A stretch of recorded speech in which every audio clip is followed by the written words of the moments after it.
ये मैं आपको कुछ फैक्ट्स फिगर देता हूं। पाकिस्तान का टोटल बजट आउटले हमारा 62 बिलियन है, जबकि इंडिया 50 स्टेट से एक स्टेट का बजट आउटले उत्तर प्रदेश का 97 बिलियन है। हमारा total tax revenue 50 billion, revenue 50 billion, जबकि उत्तर प्रदेश का 80 बिलियन। हमारा टैक्स रेवेन्यू उनके टैक्स रेवेन्यू से 16 बिलियन कम है।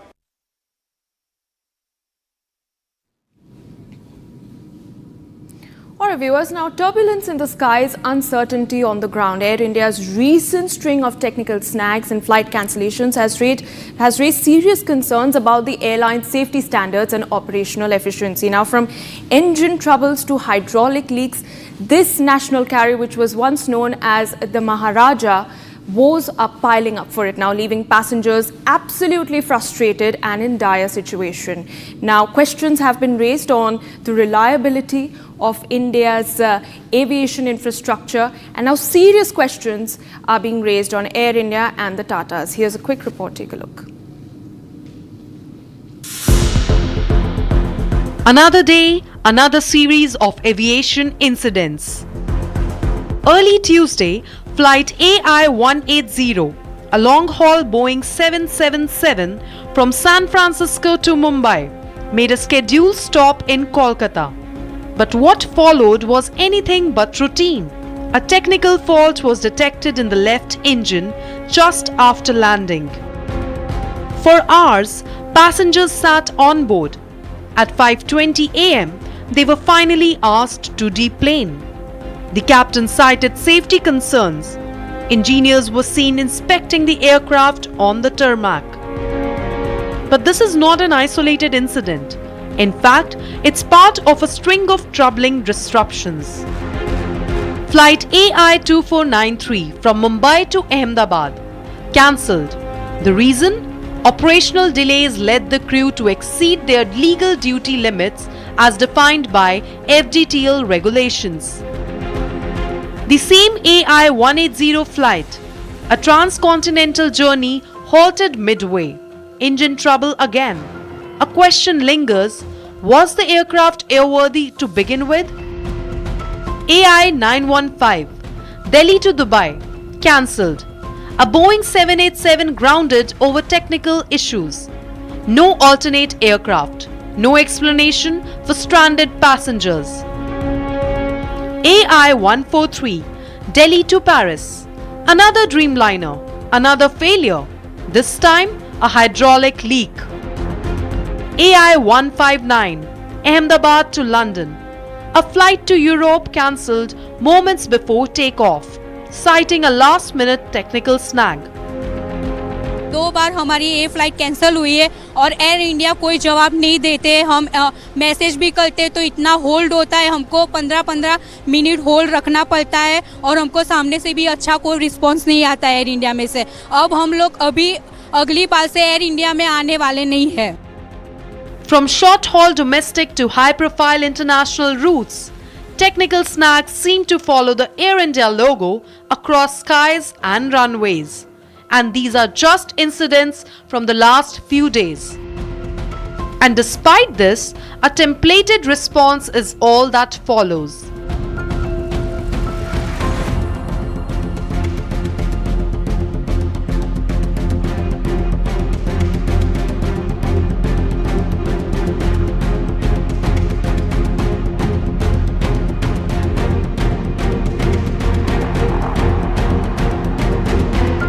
Aviation authorities are watching, but are they acting? How many more cancelled flights? How many more safety scares? How many more hours must passengers spend stranded without answers? All right, now on the other side of a very quick break, we're tracking all the news and updates from the conflict in the Middle East. Iran has launched a fresh barrage of missiles at Israel, targeting its Dimona nuclear plant. And Donald Trump has claimed that US knows the location of Iran's supreme leader Ayatollah Ali Khamenei during the Israel-Iran conflict, but has asserted that they do not wish to eliminate him for now. Tracking those and a lot more for you. Stay tuned to Republic TV.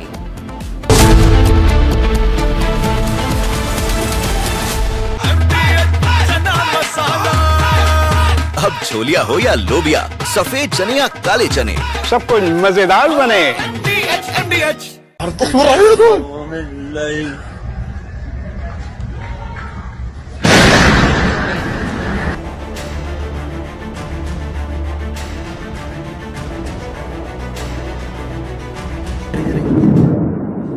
नहीं फिरो। Wow, वे बातें सीखूं।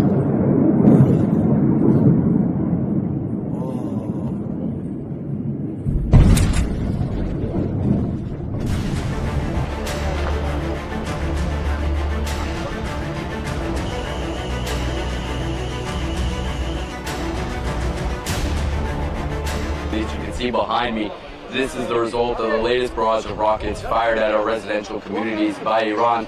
It's continuing the pattern as we're seeing. Each and every one of these scenes are targeting residential communities, civilians in their homes.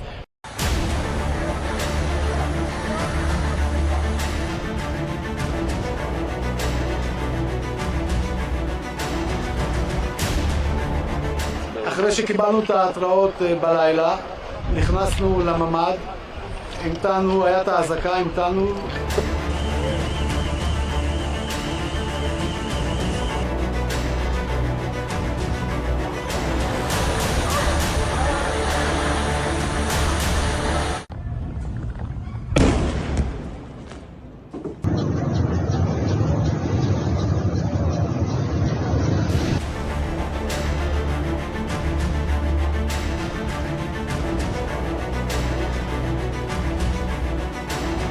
In this context, Israel has the right to defend itself. Iran is the principal source of regional instability, and we've always been very clear. Iran can never have a nuclear weapon. We have voiced our strong concerns over Iran's nuclear and ballistic missile program.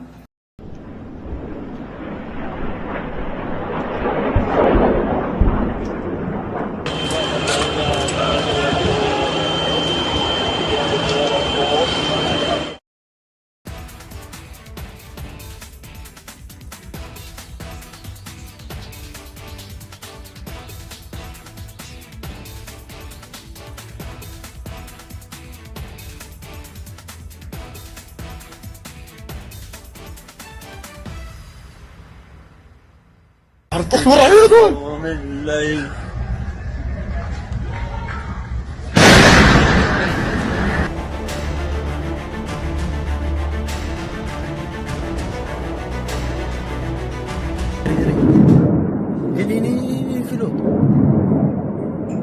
Wow, वे बातें सीखूं।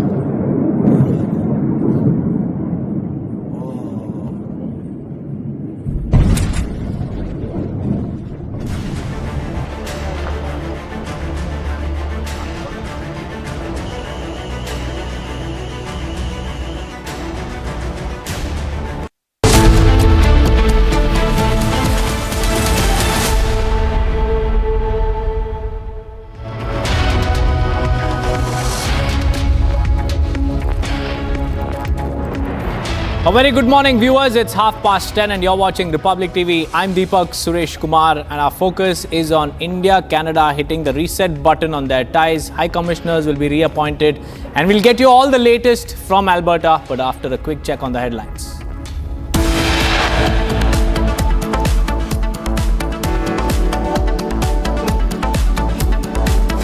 Prime Minister Modi speaks to US President Donald Trump for 35 minutes.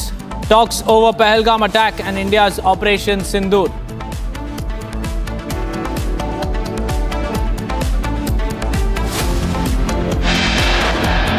PM Modi calls out Trump's trade deal bluff. The Prime Minister makes it clear to Trump that India neither asked for nor accepted any foreign mediation.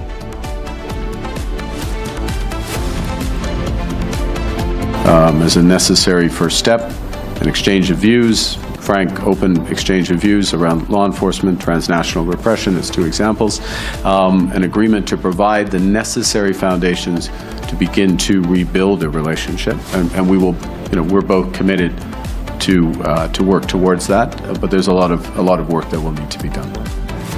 It's a major breakthrough in India-Canada ties after months of diplomatic fallout. Both nations agreed to reinstate high commissioners.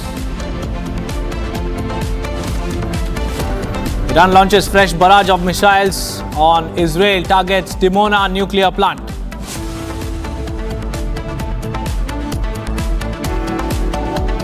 Donald Trump claims that US knows the location of Iran's supreme leader Ayatollah Ali Khamenei, but asserts they do not wish to eliminate him for now. US wades deeper into the Iran-Israel war. President Donald Trump declares we now have complete and total control of the Iran skies.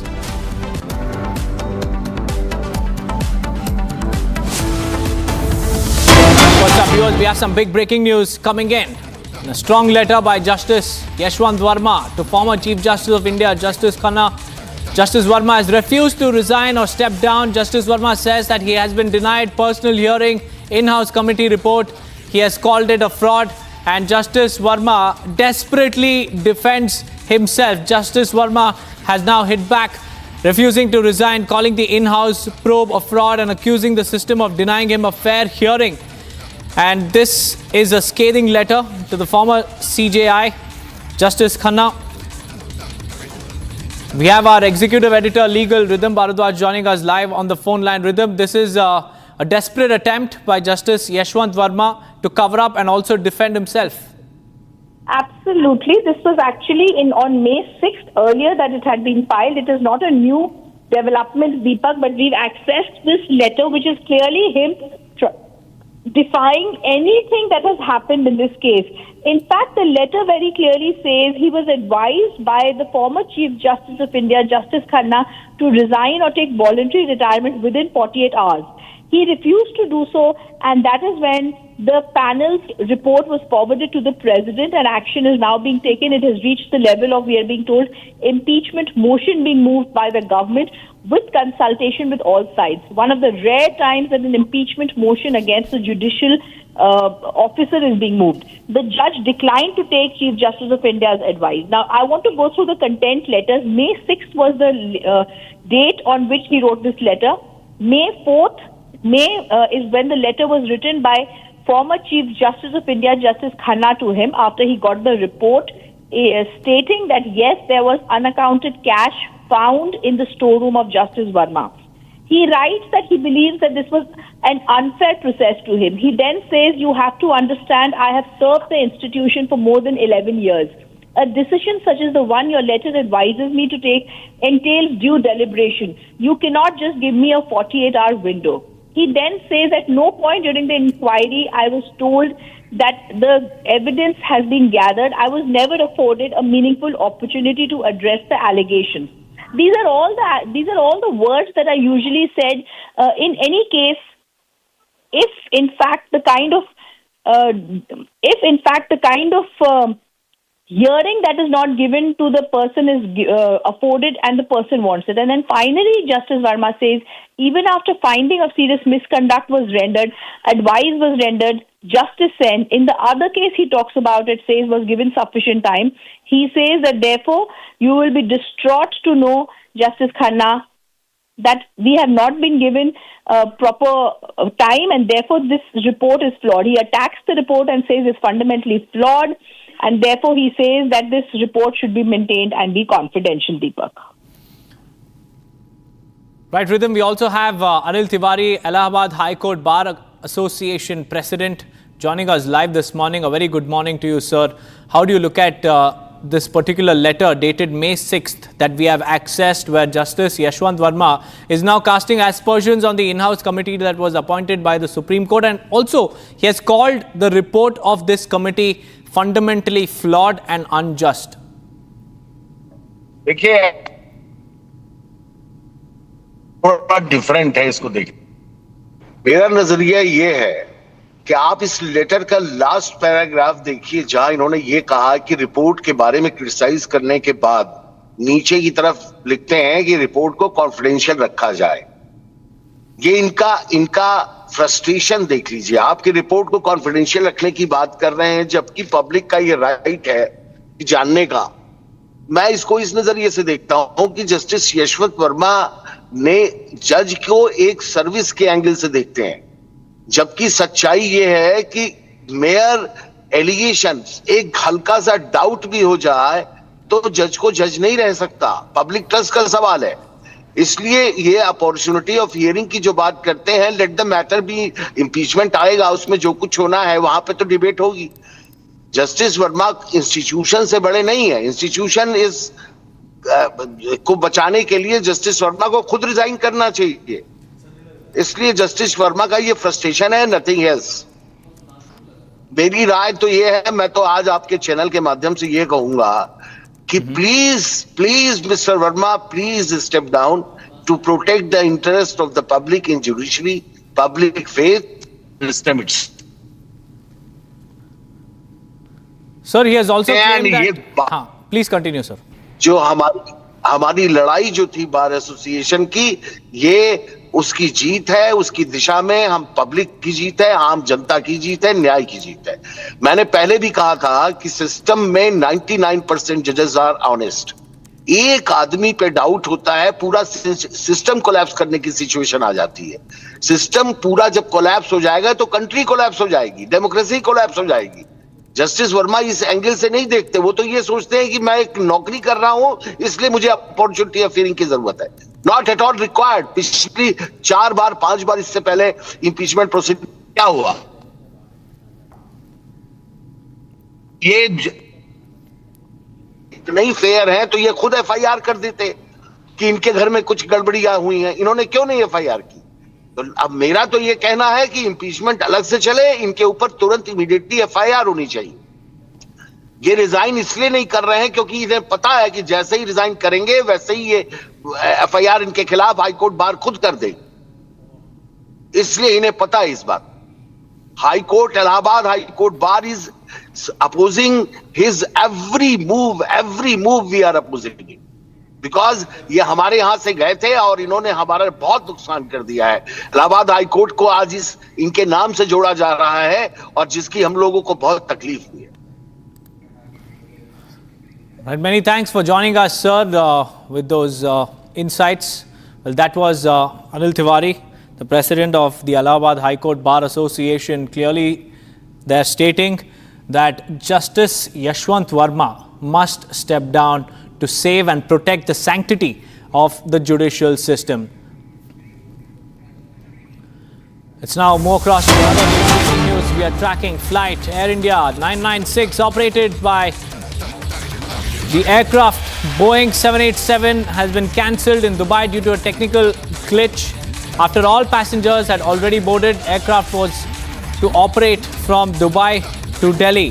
But this is another day, another air scare, and this time it's an embarrassment mid-boarding. In a shocking turn of events, viewers, Air India flight AI 996 from Dubai to Delhi was abruptly cancelled after all the passengers had already boarded the Boeing 787 aircraft, and the reason is that another technical snag has hit this particular aircraft, and the incident adds to a growing string of safety concerns and technical failures plaguing the national carrier, raising serious concerns, questions about whether Air India is compromising on passenger safety by not carrying out these tech checks at the right time. Every time it's after the passengers have boarded the plane that the aircraft encounters a technical snag. And to give us more insights, we have Madhurima also joining us. Madhurima, in the last 48 to 72 hours, there have been lots of Air India flights which have encountered technical snags. Seems like the airline hasn't really learnt its lesson.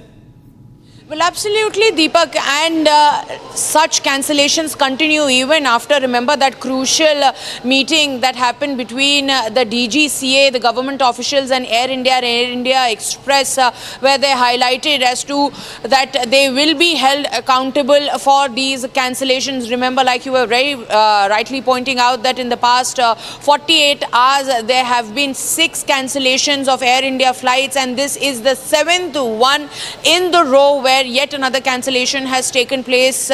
We have reported from multiple locations. Remember that Ahmedabad, the London flight that was cancelled at last moment after being delayed for multiple hours, where people were frustrated and they went on to say that they're never going to travel by Air India anymore. So that's the sentiment on the ground, Deepak, of the passengers. Everybody is miffed over the way Air India has been functioning. And what's there's a point that needs to be highlighted here, that it's an aircraft Boeing 787, the same Dreamliner that crashed in Ahmedabad, and 242 lives were lost. So this is yet again the same Dreamliner 787, and it was traveling to Dubai, and it has been cancelled due to yet again a technical snag. Deepak.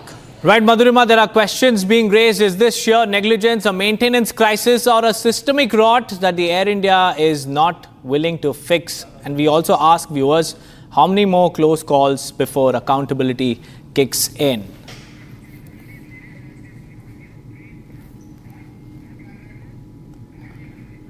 On that note, viewers, will slip into a very short break, but on the other side, we'll get you all the details as far as Prime Minister Narendra Modi's G7 summit engagements are concerned, where the Prime Minister has hit a reset button as far as the Canada ties are concerned. And along with that, Iran continues to target Dimona nuclear plant.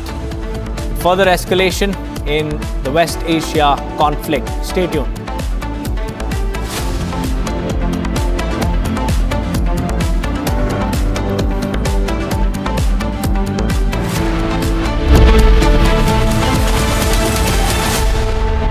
आपकी favourite Hyundai cars पर मिल रही है amazing deals. वैसे लोगे तो आप Hyundai ही, चाहे दिल की सुनो या डील्स की, तो जल्दी चले आओ हुंडई शोरूम। आधे बाउल दही में 4 चम्मच MDH चटनी पुदीना मसाला डाला, स्टर करो, पुदीना चटनी तैयार। MDH चटनी पुदीना मसाला। विमल में गुलिस्तां की ये कुछ लजीज फरिश्ते जब साथ घुले तो जी ललचाए, और दिल कहे कि स्वाद की जुबान में खुद को ऐसा डुबाऊं कि निकल ना पाऊं। विमल की जुबान कुछ है ही ऐसी, मानते हैं ना? विमल, बोलो जुबान केसरी। अब छोलिया हो या लोबिया, सफेद चने या काले चने, सब कुछ मजेदार बने।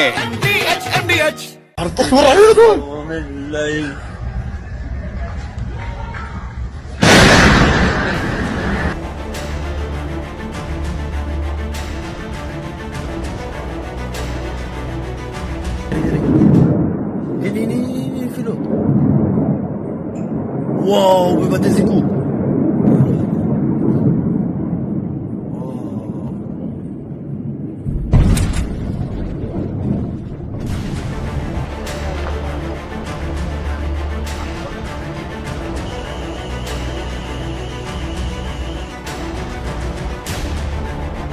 As you can see behind me, this is the result of the latest barrage of rockets fired at our residential communities by Iran.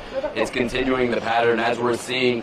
Each and every one of these scenes are targeting residential communities, civilians in their homes.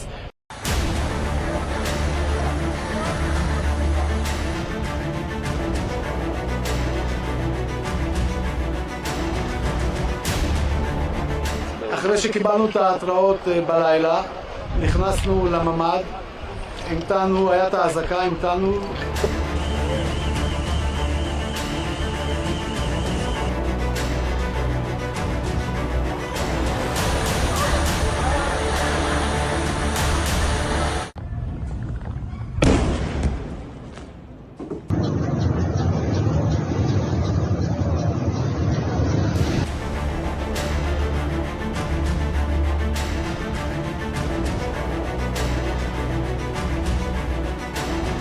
In this context, Israel has the right to defend itself.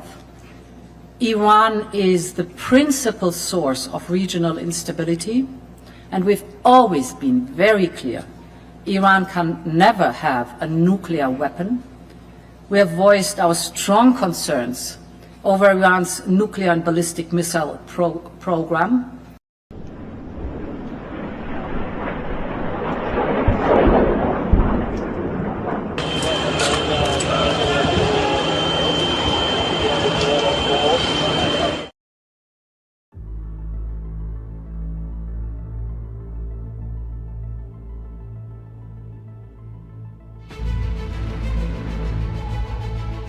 Technical reasons, sir, would like to stay closer to Hong Kong.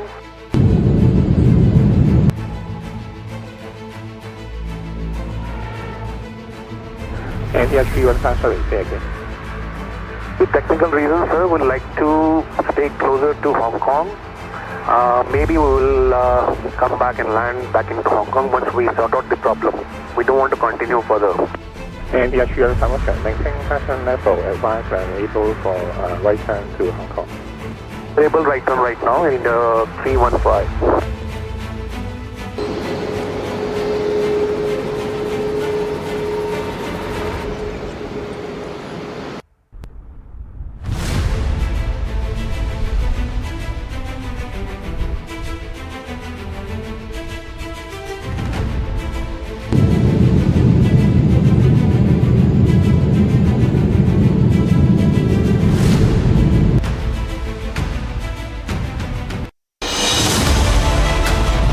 Seen what it takes to report from the front lines: accuracy, courage, urgency and responsibility.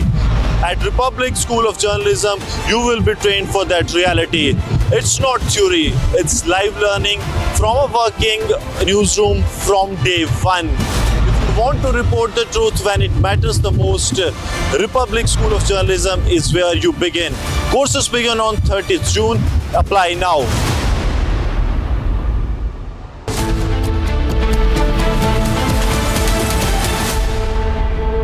इसको घर पे लगाओगे तो शादी का तो पता नहीं, पर घर पक्का नहीं टूटेगा। रुंगटा नहीं तो घर स्ट्रॉन्ग नहीं। रुंगटा स्टील TMT बार एकदम सॉलिड। पहाड़ों में एक हाइकिंग शिप भी बन सकती है। दादी के हाथों का जादू और खुशबू से महकता घर, माँ की मुस्कुराहट और खाने की सुगंध। MDH गरम मसाला, क्योंकि हर रिश्ता है स्वाद से जुड़ा।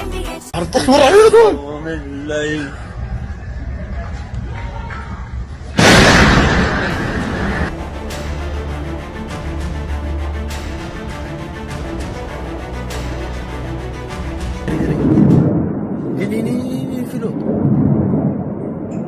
Wow, we got this cool.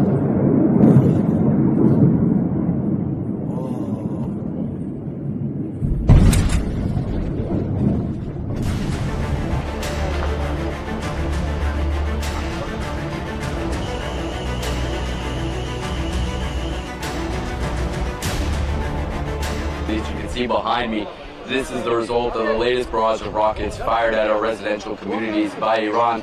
It's continuing the pattern as we're seeing.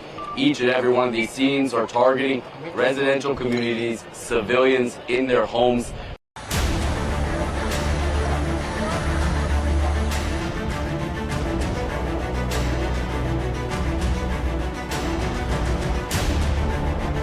אחרי שקיבלנו את ההתראות בלילה, נכנסנו לממ"ד, המתנו, היה את האזעקה, המתנו.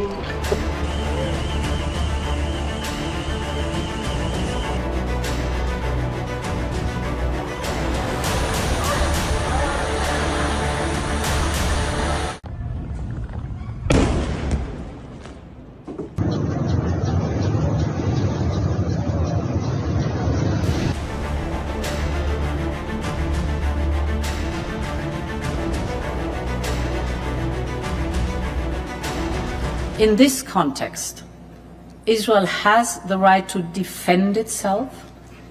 Iran is the principal source of regional instability, and we've always been very clear.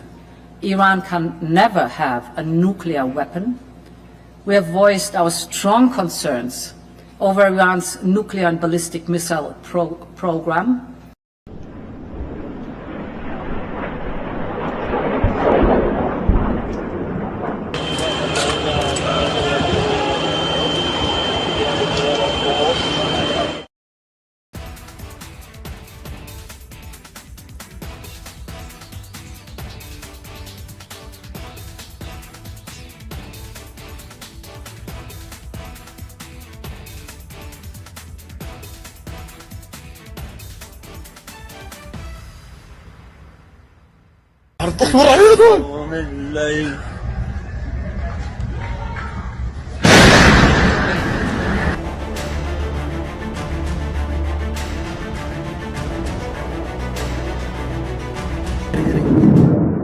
ini filo. Wow.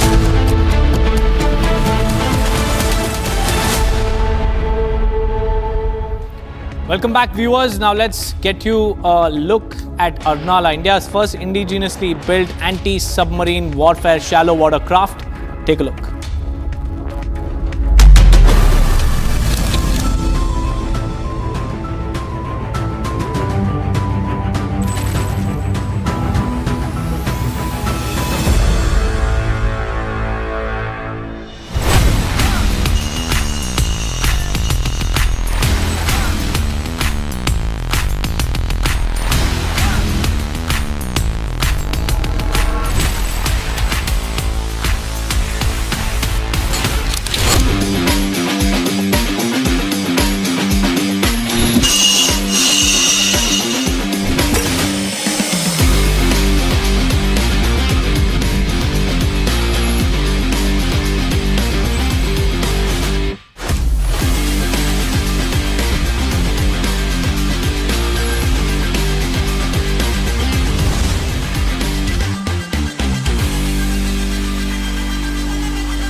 With that, viewers, we'll slip into a short break. On the other side, we'll tell you about Iran launching a fresh barrage of missiles on Israel targeting Dimona nuclear plant. And after that comes Donald Trump's big warning to Iran.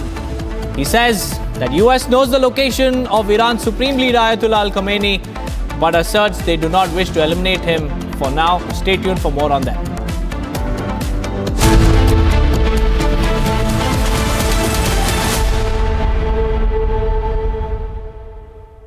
MDH की हल्दी मिर्ची धनिया करे कमाल, ये रंग दे, ये खुशबू दे, ये तीखा, ये कम पड़े, क्या निराला MDH masala.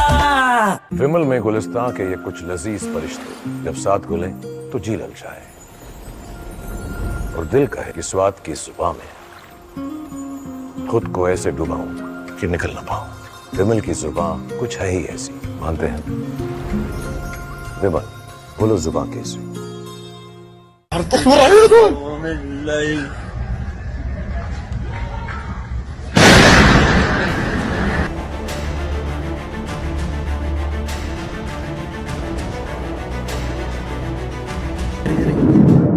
Ini filo. Wow, we got this cool.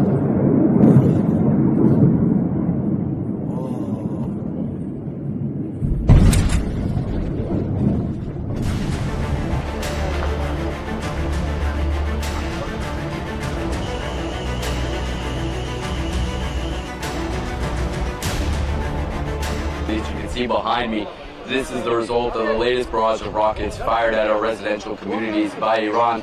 It's continuing the pattern as we're seeing. Each and every one of these scenes are targeting residential communities, civilians in their homes.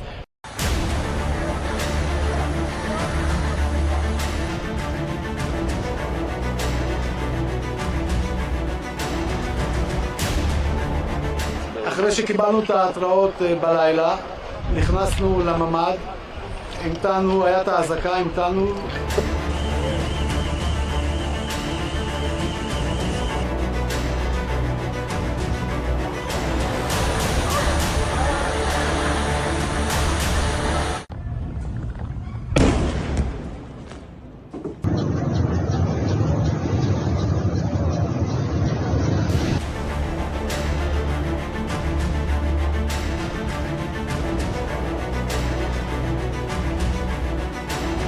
In this context, Israel has the right to defend itself. Iran is the principal source of regional instability, and we've always been very clear. Iran can never have a nuclear weapon. We have voiced our strong concerns over Iran's nuclear and ballistic missile program.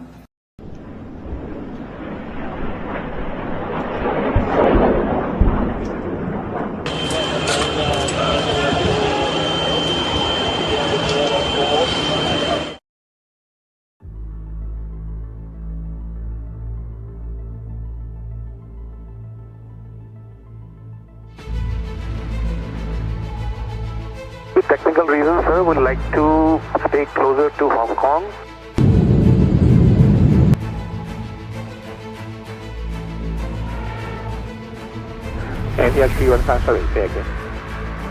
With technical reasons, sir, would like to stay closer to Hong Kong.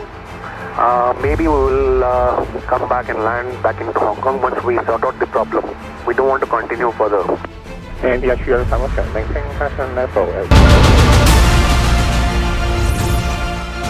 can see one of the targets of the Iranian missiles, but all of them, as you can see, are completely destroyed just from one ballistic missile. You see, this is what happened from one ballistic missile that Iran shot towards Israel. This is what Iran doing. They are striking civilian residential areas all across Israel.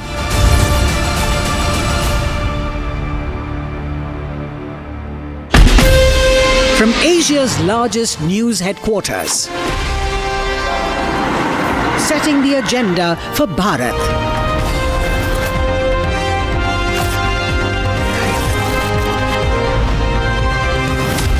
You're watching Republic.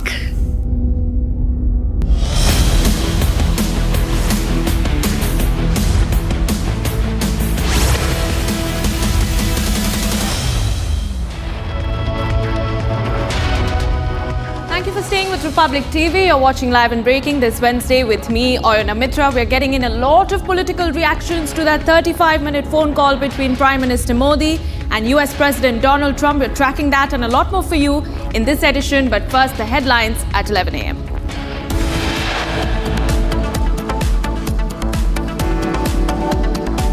Prime Minister Modi speaks to US President Trump for 35 minutes, talks over Pahalgam attack and India's Operation Sindoor. Trump's trade deal bluff called out. Prime Minister Modi makes it clear to Trump that India neither asked for nor accepted any foreign mediation.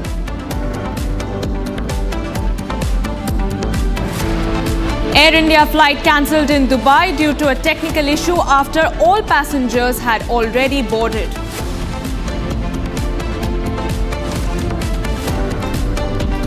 Justice Verma writes letter to former Chief Justice of India, refuses to step down.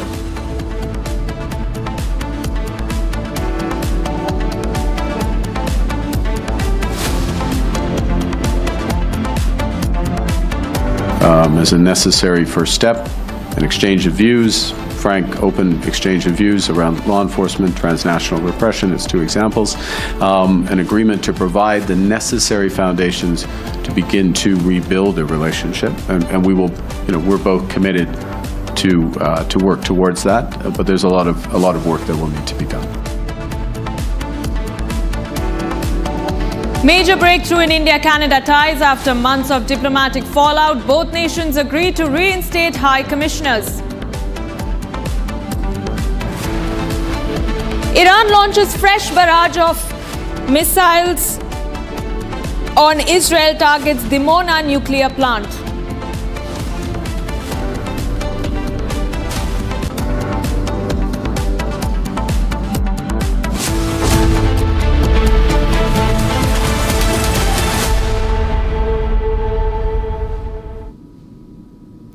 Viewers, tracking the biggest story of that we're getting in at this moment. Foreign Secretary Vikram Misri has said that Prime Minister Modi had a telephonic conversation with US President Donald Trump, which lasted approximately 35 minutes. Now, during this conversation, Prime Minister Modi has made it abundantly clear to the US President that India neither asked for nor ever accepted any third-party mediation during the escalating tensions between India and Pakistan in the aftermath of Operation Sindoor. We are getting in that very detailed statement from the Foreign Secretary. Let's take a listen in.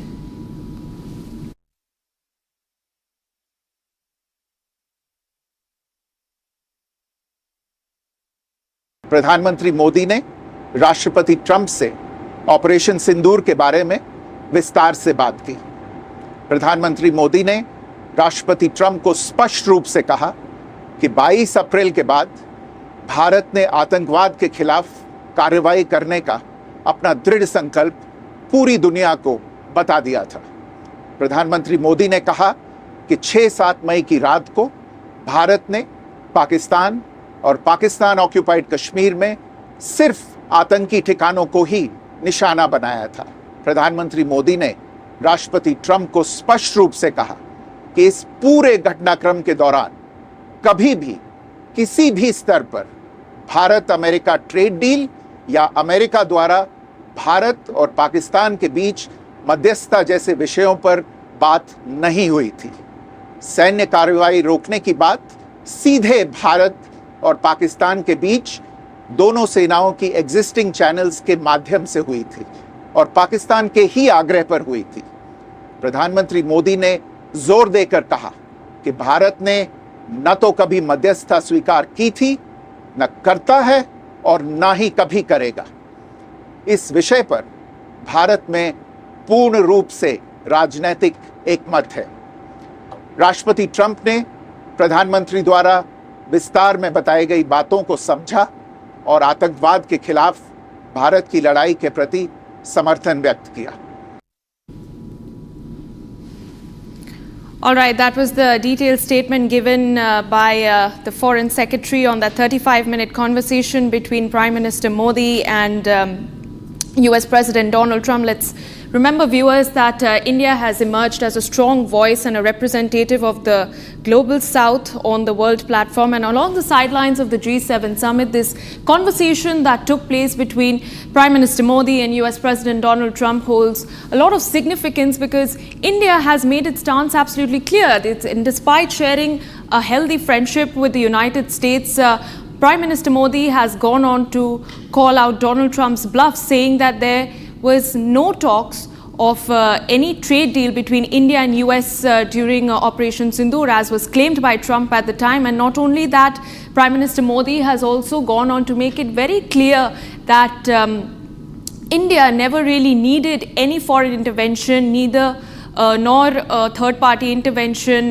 during the escalating India-Pakistan tensions in the aftermath of Operation Sindoor. So these are very strong statements that has been made by Prime Minister Modi to the White House, and it only remains to be seen how we go ahead after this. And now remember, this also comes at a time when Prime Minister Modi has renewed ties with Canada during the G7 summit. He's given a very harsh talk on terrorism and also gone on to say that any act against India henceforth will not be seen as a proxy war anymore, but rather a complete act of terrorism. So India over there, viewers, maintaining its strong stand, refusing to stick to the status quo as was the case till now, and taking a harsh stance against terrorism.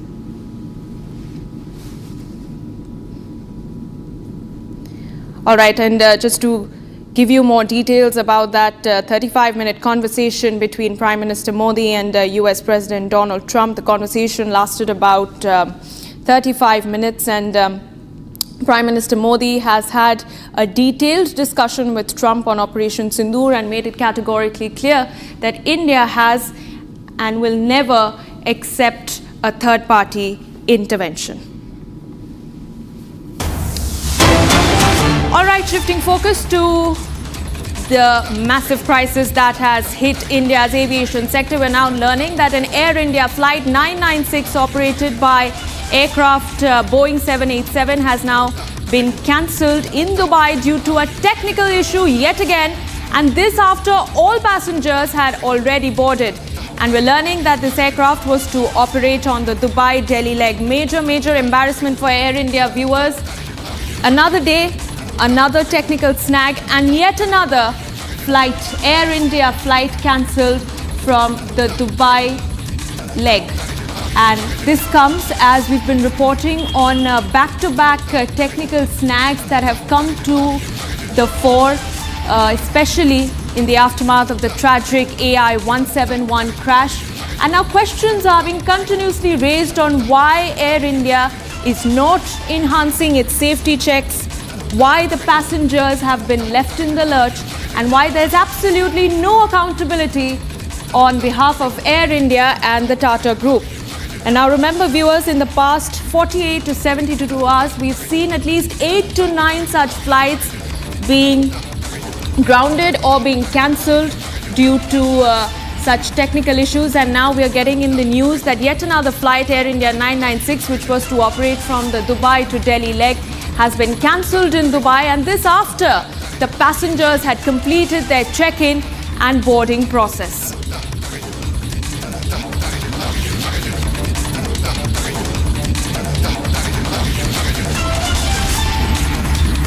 All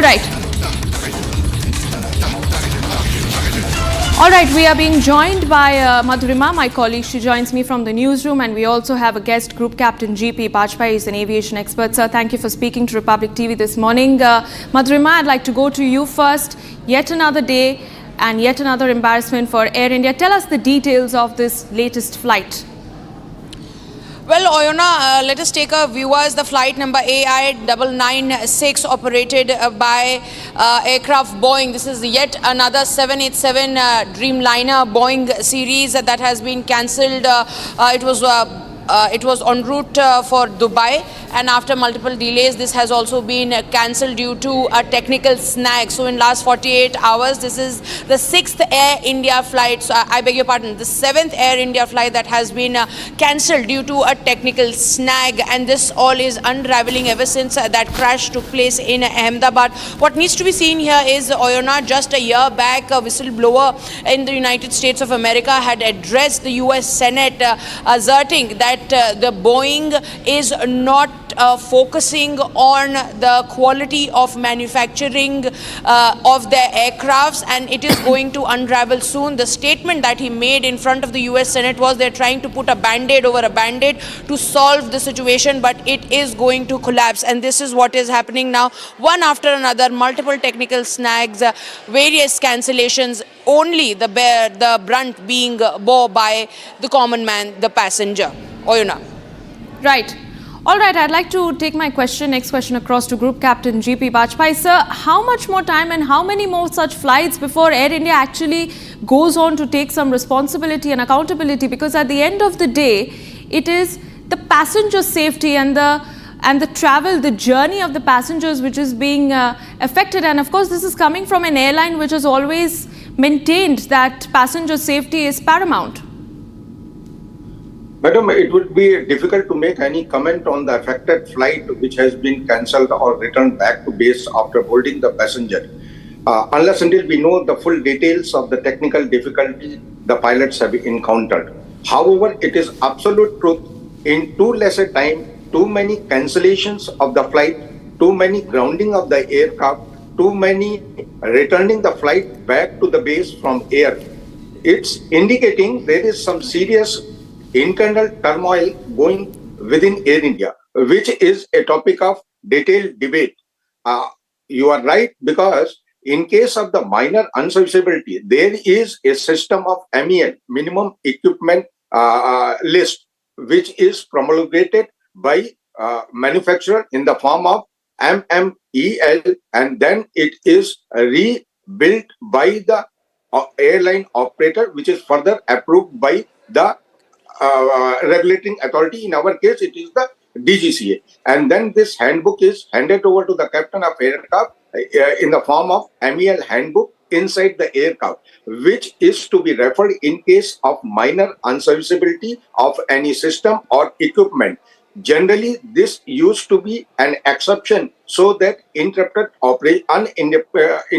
operation can be undertaken. But on the backdrop of massive air crash took place at Ahmedabad, now all the people, basically the pilot, the cabin crew, the engineers, everybody is very careful as public at large, media, and all the associated people in the aviations are critical on these unserviceabilities. So this particular handbook used to be there to be used as an exception, which became over a period of time by all airline operators as a way of life.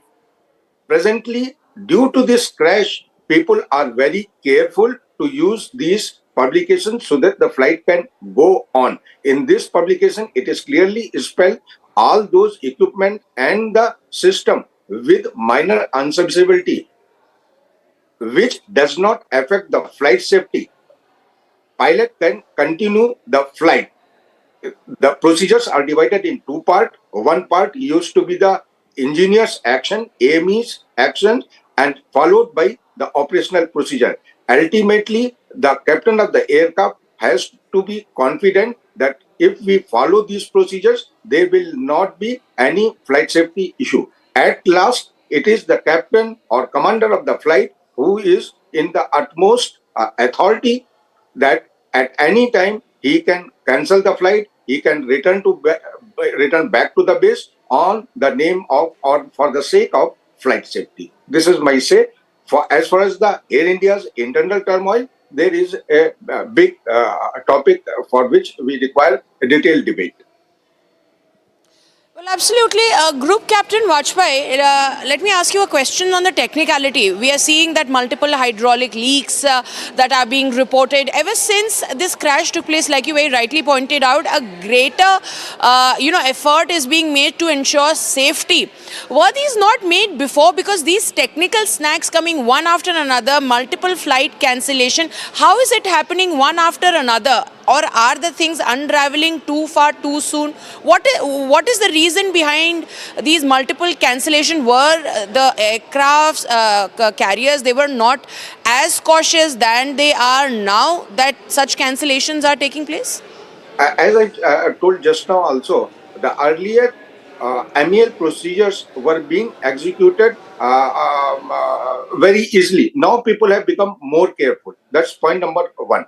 Point number two, as on date also, Air India, such a big airliner, should have their own maintenance system. I have been given to understand they have obtained the MRO approval or license from the DGCA, but they don't have their own maintenance system. So they are, as on date also, dependent on the outside agency, that is AIESL, for their aircraft maintenance. So there is a coordination gap. I really agree to you, and along with that, there must be so many other issues also which are to be brought out in the detailed debate on the subject about the aircraft internal function.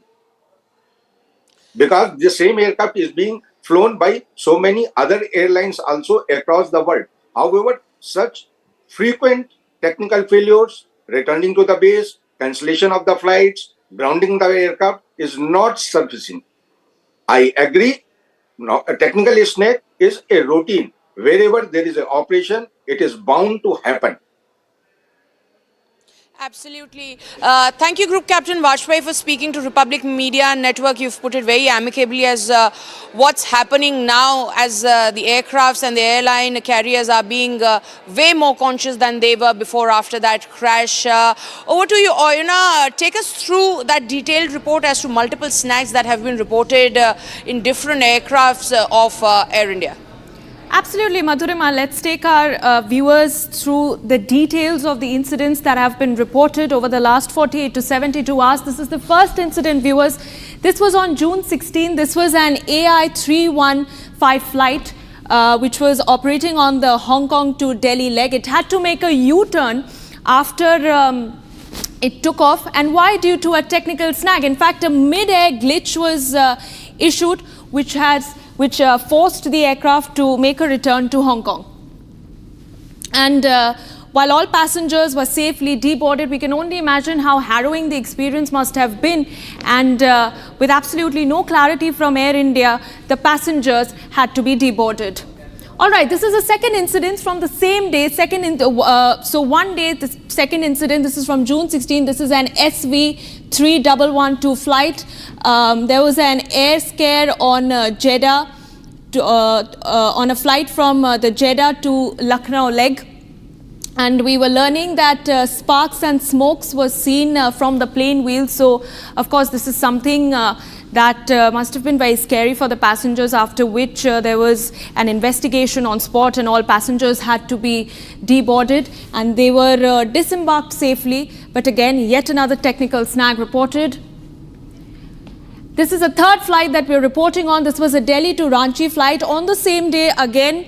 This was on June 16th, where the plane had to make a U-turn to Delhi over a technical issue. And again, no clarity from Air India whatsoever on what that technical issue was.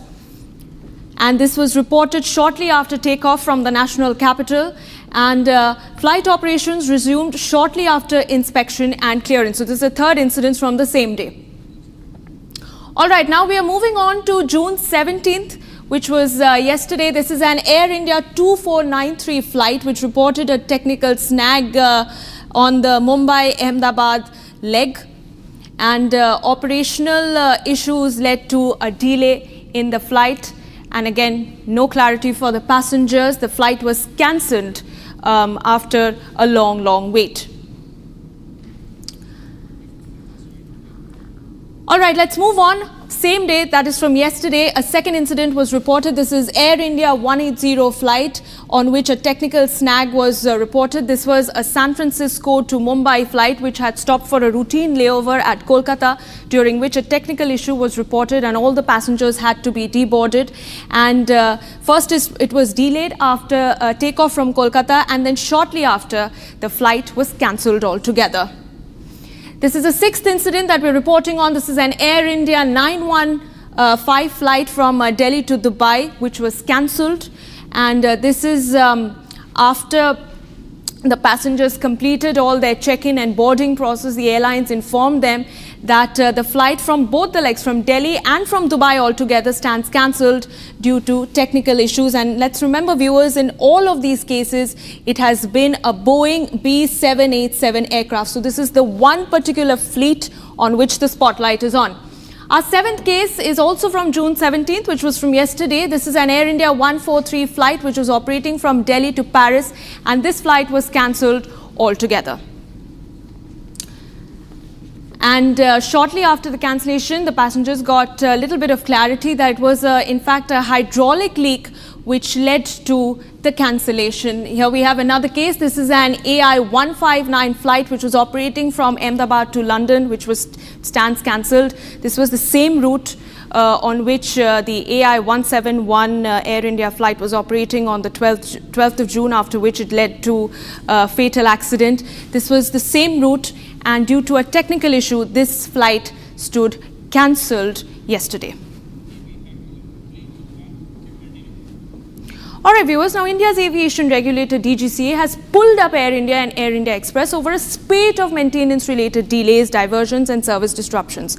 With over 1,000 flights operating daily, the airlines are now under close regulatory scrutiny. Here's a full report on what unfolded in this high-level review meeting. India's civil aviation watchdog DGCA held a high-level review meeting with senior officials of Air India and Air India Express, carriers that together operate over 1,000 flights daily, both domestic and international. The meeting focused on operational robustness, safety compliance and passenger service standards, as delays and maintenance issues have raised concerns in recent weeks. DGCA flagged recent maintenance-related delays reported by Air India and advised the airline to strengthen coordination between engineering, ground handling and operations team. Regulators also emphasized the need to ensure availability of spare parts and adhere strictly to safety protocols to prevent further disruptions. Passenger facilitation remained a key focus, with the regulator reminding the airline of their obligation under civil aviation requirements to inform travelers well in advance in case of delays and cancellation. Meanwhile, DGCA has also been closely monitoring Air India's Boeing 787 fleet, with no major safety issues found during the latest surveillance. Of the 33 Dreamliners in Air India's fleet, 24 have cleared the mandated enhanced surveillance inspections. 2 more are expected to complete the checks today, with 1 scheduled for tomorrow. 6 aircrafts remain pending, including 2 currently grounded in Delhi due to technical issues and 4 undergoing major maintenance. The aviation regulator has recommended real-time defect reporting systems to improve decision-making and prevent cascading delays across operations. Operational data from Air India's wide-body fleet is also under close watch, particularly in long-haul segments that have seen increased pressure due to airspace rerouting and turnaround issues. With oversight tightening and corrective steps underway, the hope is that India's skies will soon be smoother and safer for every passenger.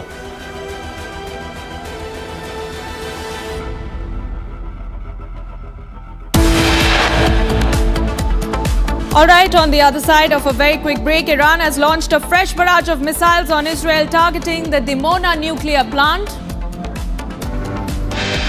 And Donald Trump claims that US knows the location of Iran's supreme leader during the Israel-Iran conflict, but has asserted that they do not wish to eliminate him just yet. Stay tuned to Republic TV as we track that and a lot more for you.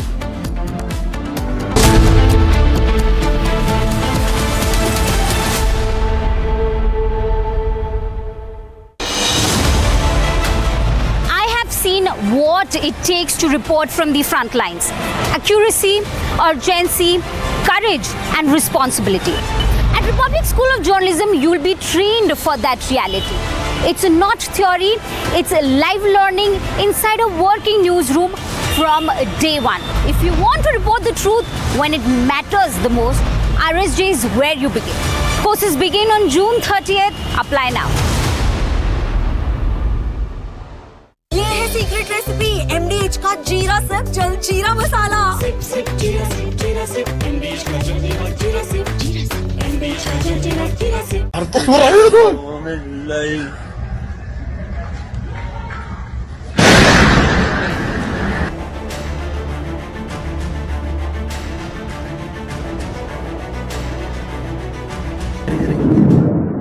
הנה אפילו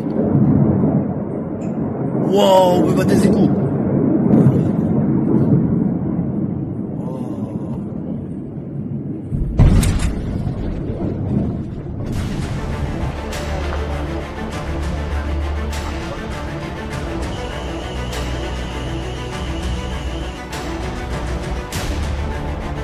As you can see behind me, this is the result of the latest barrage of rockets fired at our residential communities by Iran. It's continuing the pattern as we're seeing. Each and every one of these scenes are targeting residential communities, civilians in their homes.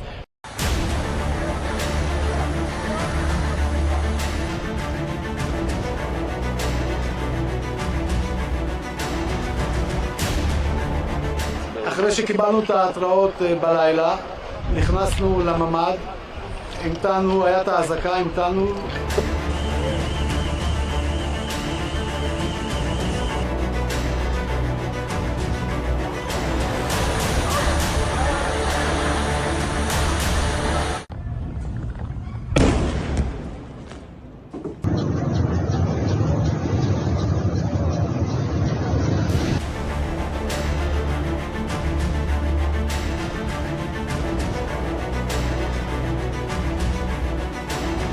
In this context, Israel has the right to defend itself.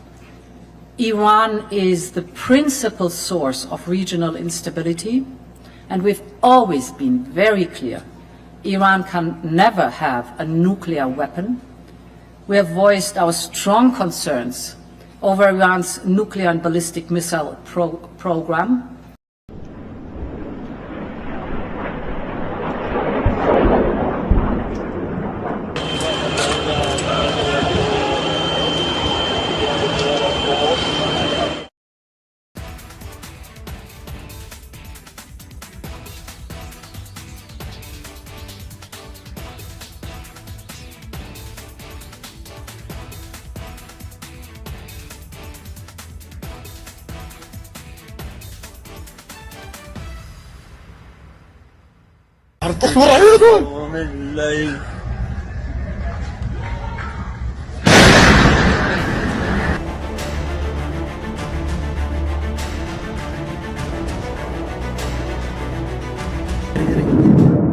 הנה אפילו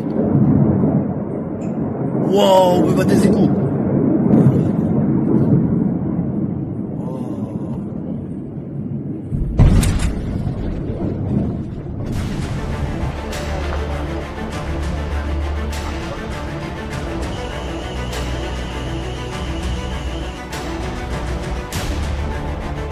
As you can see behind me, this is the result.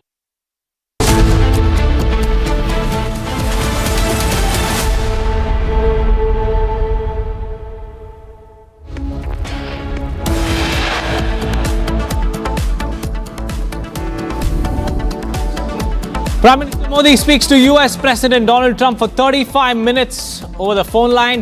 talks about Pahalgam attack and India's Operation Sindoor.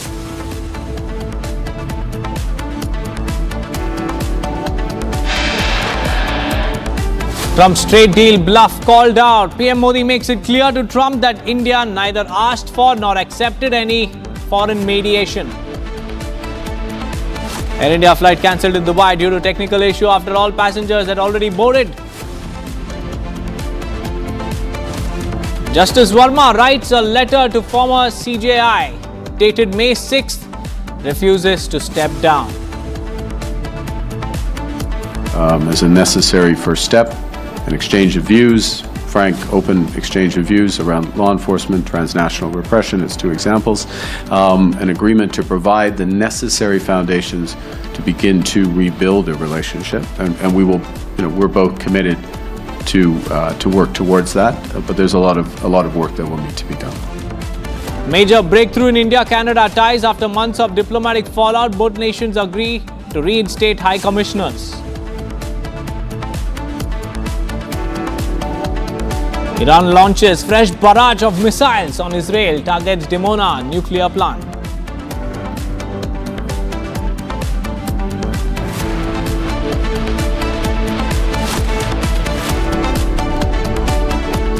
A very good morning, viewers. It's 11:30 and you're watching Republic TV. I'm Deepak Suresh Kumar. As tensions escalate in the Middle East, Israel has launched a series of powerful airstrikes on Iran, targeting multiple weapons manufacturing facilities and a centrifuge production site used to enrich uranium.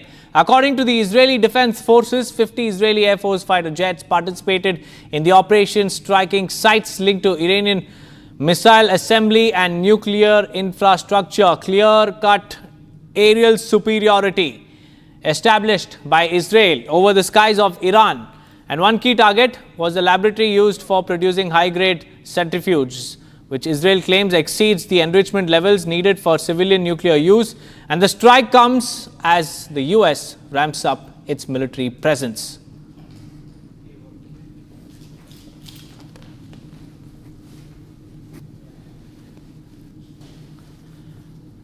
Well, this is Israel clearly targeting the nuclear sites, uranium enrichment hubs and centrifuge development plants as well. And Israel clearly with these strikes has asserted its aerial dominance over Iran's skies. And what we understand is that the operation continues by Israel, and US has also bolstered its military presence as well, while also warning Tehran, warning Khamenei to surrender. And the president has also said that they know the whereabouts of Al-Khamenei, but they are not yet ready to eliminate him. It's not the time yet, and they want complete and unconditional surrender by Al-Khamenei, Iran's top leader, in the wake of the conflict in the Middle East.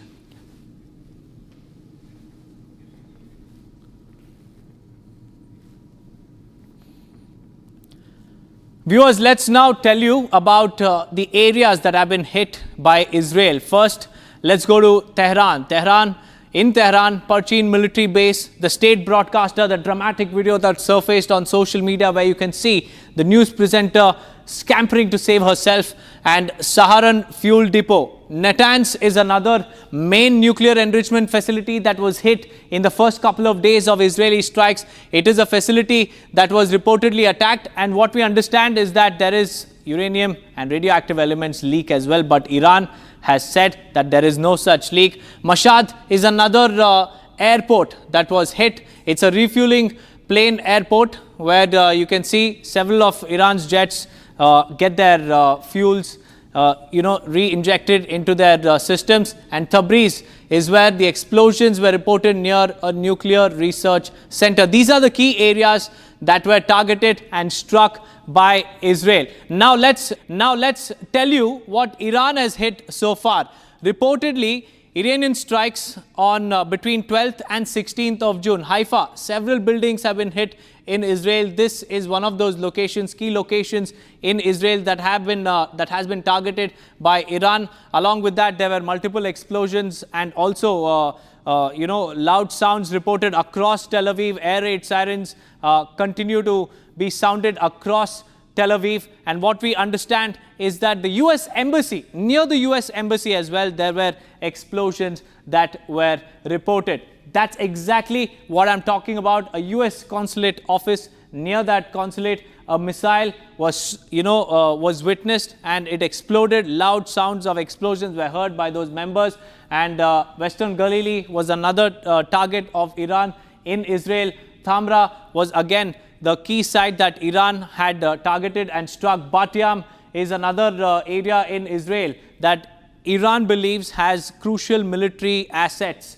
Zavdiel is also one of those key targets that Iran has gotten intel on, and it has struck these locations in Israel. Bnei Brak is also one among those sites that have been hit between 12th and 16th of June. Now let's also talk about what the US has said, viewers. And the US has said that they know that Al Khamenei is hiding. They know about his location, but they're not ready to strike yet. Now, what we understand is that in this particular video that we are about to show, defense and security expert Claude Moniquet talks about the Middle East conflict. He talks about the implications of the war and if this can turn into a full-fledged world war, that is World War III, or will it remain to be a larger regional conflict? Welcome. Today we are joined by Mr. Claude Moniquet, senior journalist and defense and security expert. Mr. Moniquet, thank you very much for joining us on Republic TV. Thank you to have me. Mr. Moniquet, my first question to you is that Middle East is on a boil. Israel-Iran tensions seems to be flaring up. How do you view the conflict from someone who's sitting in Belgium? A third point, someone as an outsider. How do you view the conflict, sir? I'm not completely an outsider, actually, because when I was young, I was living in Israel. Right. And I know very well this country, of course. I'm working with Israeli. I'm also working with people in the Arab countries in the Middle East. And I analyze this situation since 40 years. Right, so sir. I'm an outsider in a way, but not completely. Right. I think that this new conflict between Israel and Iran is very likely the most important of the two last years, because this is the conflict that could completely reshape and change the Middle East. It will clearly undermine and even maybe destroy the Iranian influence, and this will open the way to, I think, a lot of progress in the Middle East. Okay. I was listening to some of your interviews where you mentioned that this conflict has been something that has been waiting for the past 25 years. And you also mentioned that Iran may face a revolt against the Khomeini government. How could you elaborate a bit on that? Yes, absolutely. Actually, since the inception of the Iranian Islamic Republic more than 40 years ago, the Iranian leaders said and repeated that they will destroy Israel. Actually, they didn't say Israel. They call it the Zionist entity. They never named the country by its own name. So they said it for 40 years. And when it was clear 25 years ago that they were on the way to try to get the nuclear weapon, Israel was clearly under existential threat. And at this moment, 25 years ago, when I went to Washington or when I went to Tel Aviv, at the time I was an intelligence agent for the French service.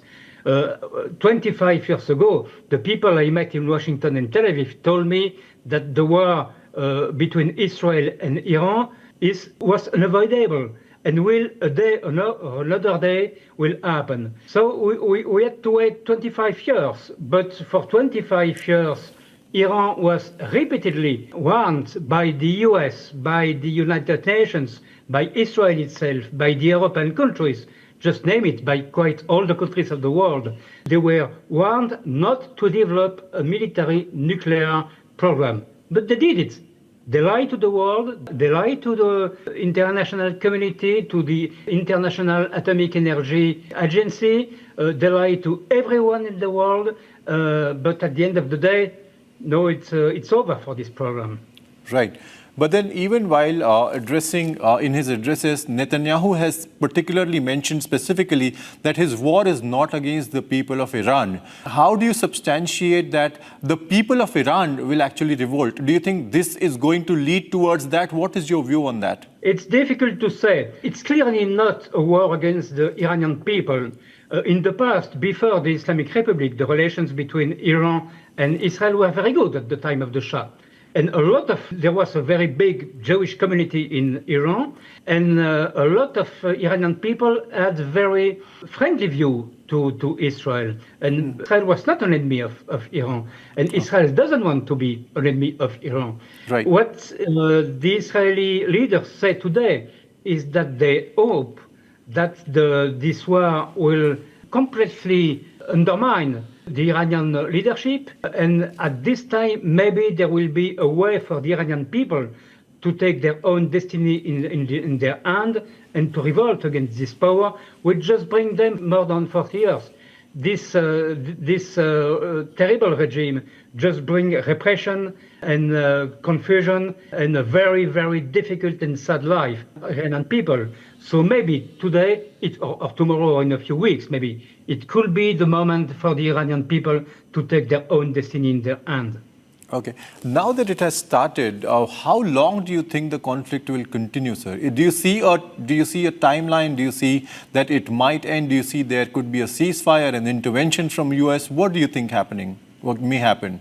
Oh, it's very, very complicated to assess. I think it will continue for at least a few days, because from a strategic and a military point of view, Israel decided to attack.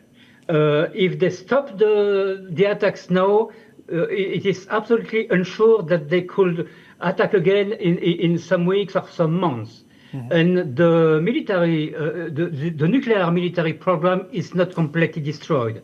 So they have operation to continue, to pursue, to achieve their goal, to weaken the military force of Iran and to destroy the military nuclear program. So it will continue. And then, of course, we have and we will have the military answer of Iran. It could be missiles, as they fire them since Friday night. Mm-hmm. It could be terrorism in the world. It could be the blockade of the Hormuz Straits. We don't know. We don't know exactly what will be the way chosen by Iran in the next hours and days. And this also, of course, will be taken in account to decide the right response the right answer by Israel. It's possible that the US will intervene. It's possible that France will intervene. 2 hours ago, the French foreign minister said that France is ready to protect and defend Israel. Mm-hmm. The French President Macron said this weekend that that Iran is the only responsible of the situation, and that France will protect Israel if it is needed. Mm-hmm. So it's the situation still, for the moment, very unclear. We are in a process which is evolving minute by minute. Right. It's very difficult to assess, but one thing is clear: it will not stop today. It will not stop in the coming minutes or hours. Okay. Do you see Iran abandoning its nuclear program? No. I think if they have the possibility to continue it, they will. For 25 years, they said to the world, we don't want a nuclear weapon. We are against the use of nuclear energy as a weapon. This is very bad, and so on, blah, blah, blah. Mm-hmm. Actually, they were lying all the way. Mm-hmm. They were enriching uranium at a level which is absolutely not needed by a civilian use, mm-hmm. but which is very near the military level needed for an atomic weapon. Okay. So it's clear that if they can, they will continue, and that's why the Israeli must continue their operation to absolutely destroy all the military capacity of Iran, at least in the nuclear field. Okay. Coming back to the revolt against the regime in Iran, there always is a requirement of an alternative power, so to say, to emerge in case a government is overturned. Do you see any such force right now coming up in Iran? There are some forces. There is an opposition. Actually, there are several oppositions in Iran. You have some ethnical opposition, for instance, the Kurds, which are absolutely against the central power. You have the Arab minority, which is against the power, the mullahs' power. You have, of course, the followers of the late king and the son of the king, and you have, I think, the most important force, which is the People's Mujahideen. Right. So if all those opposition, they have a lot of contradiction between them. But if all those opposition can join and can form a kind of national unity government to replace the power of the mullah, and if the power of the mullah is weakened enough, we have a real possibility, a real chance to see a complete change. This war could be really a game changer. You mentioned the map, the political map could change. In what way do you see the new, the dynamics emerging? What could the map look like? It's once again, it's difficult to say, because you have this question, of course, between Iran and Israel, but you have also the relations between Israel and the Arab countries, and you have the relations between Israel and the Palestinian people. And all the situation in the Middle East and the situation with Israel will only be fixed once all those questions are fixed. It's not enough to fix just one question. Okay. With the Arab nations, it's going quite well. Even Syria, who was a fierce enemy of Israel, is trying today to have some kind of peaceful relation with Israel. They have peaceful relation with Jordania, with Egypt, with some Gulf countries like the Emirates, or even like Saudi Arabia, even if there is no diplomatic relation between the two countries. Right. So that's a good point. Now we're still with the Palestinian question. And for the Palestinian question, at one point or another, it's clear for me for the last 45 years that the only solution is a two-state solution. Right. An Israeli state and a Palestinian state. Absolutely. The problem is that some people in Israel don't want this solution, and a lot, and maybe a majority of people on the Palestinian side doesn't want it neither. Right. So my question next to you, sir, is from where we are sitting, sir, in New Delhi. We have good relations. India has good relations with Iran, and India has good relations and diplomatic ties with Israel. Where, as an observer of the region, sir, where would you place India's diplomatic position? Which side do you think India needs to take? Does India's taking side really matter as far as the conflict is concerned? I think that India could have a very good and very interesting card to play. Okay. You have today countries like the United States who say we will try to be the honest broker of a peace. It's very difficult. That, viewers, it's time for a quick break. But on the other side, we'll tell you about another technical snag hitting another Air India flight. Once again, it's a Boeing 787. The flight was cancelled in Dubai due to a glitch. All passengers had already boarded when it was cancelled.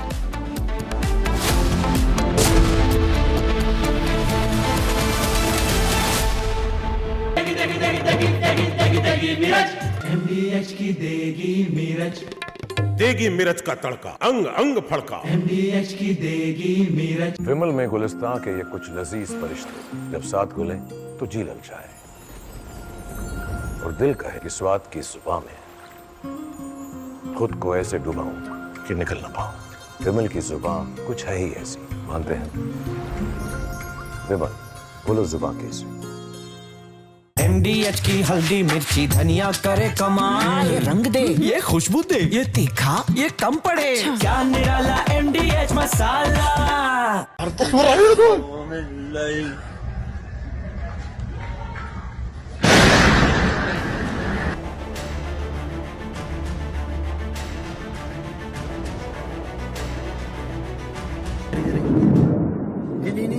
Philo. Wow, berbatu siku.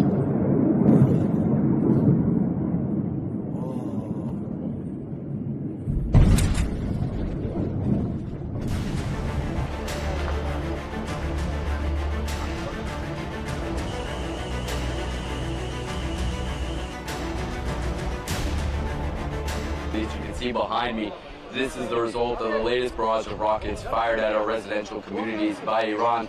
It's continuing the pattern as we're seeing. Each and every one of these scenes are targeting residential communities, civilians in their homes.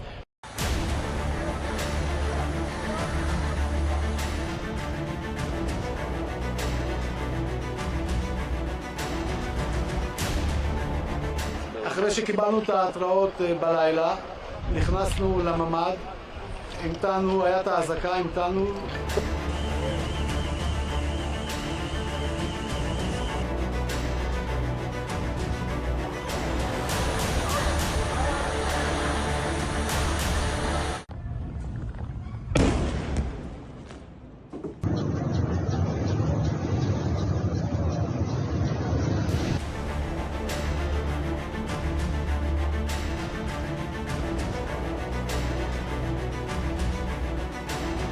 In this context, Israel has the right to defend itself.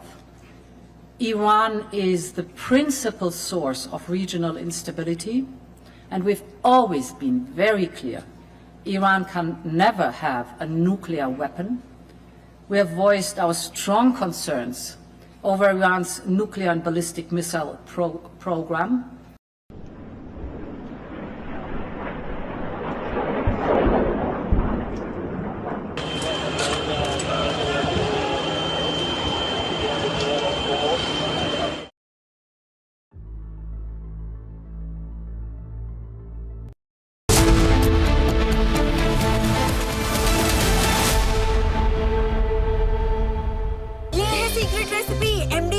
जीरा SIP जल जीरा मसाला SIP SIP जीरा SIP इंडिश का जीरा जीरा SIP इंडिश का जीरा SIP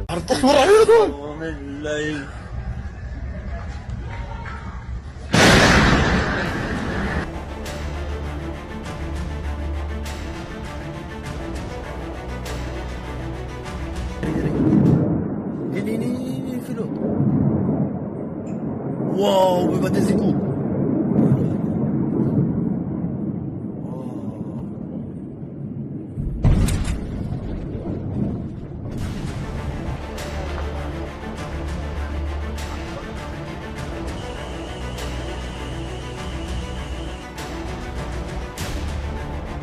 As you can see behind me, this is the result of the latest barrage of rockets fired at our residential communities by Iran.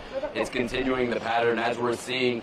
Each and every one of these scenes are targeting residential communities, civilians in their homes.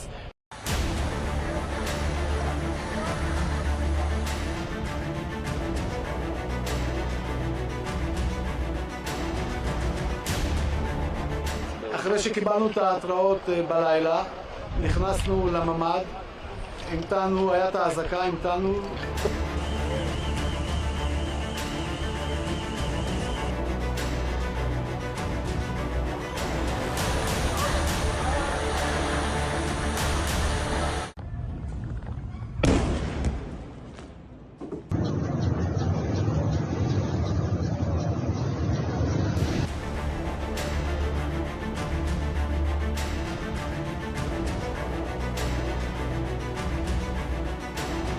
In this context, Israel has the right to defend itself. Iran is the principal source of regional instability, and we've always been very clear. Iran can never have a nuclear weapon. We have voiced our strong concerns over Iran's nuclear and ballistic missile program.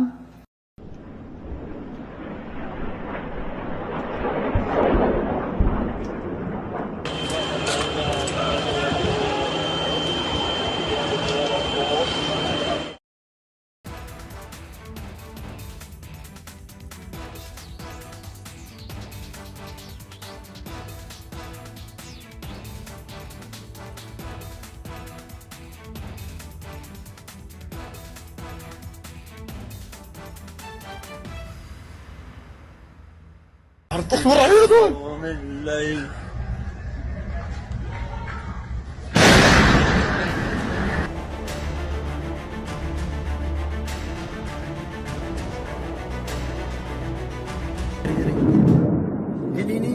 Philip. Wow, berbatu siku.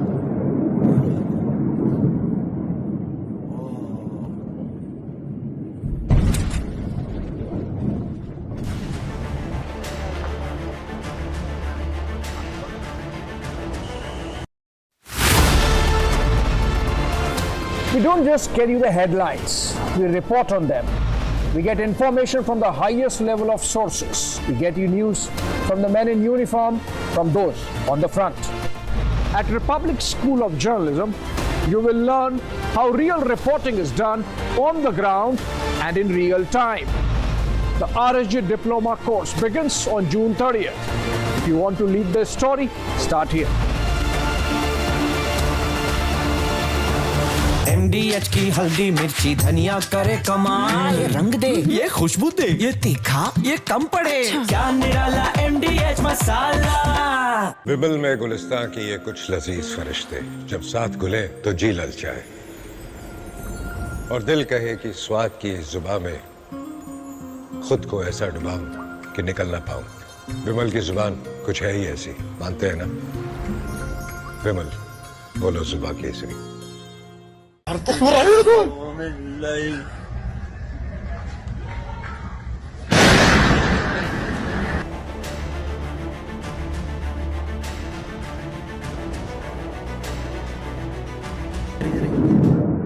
Ini Philip.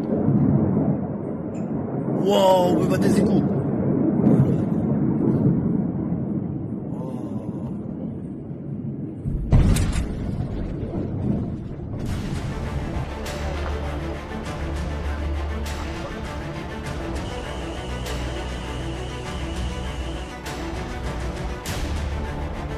As you can see behind me, this is the result of the latest barrage of rockets fired at our residential communities by Iran. It's continuing the pattern as we're seeing. Each and every one of these scenes are targeting residential communities, civilians in their homes.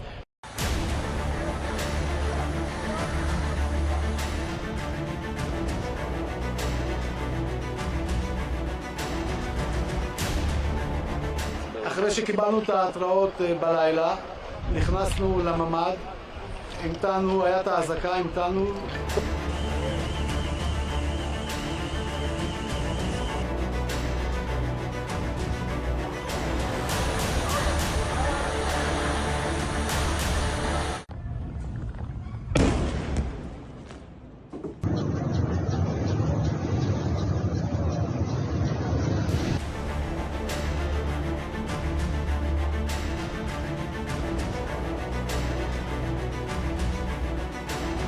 In this context, Israel has the right to defend itself. Iran is the principal source of regional instability, and we've always been very clear. Iran can never have a nuclear weapon. We have voiced our strong concerns over Iran's nuclear and ballistic missile program.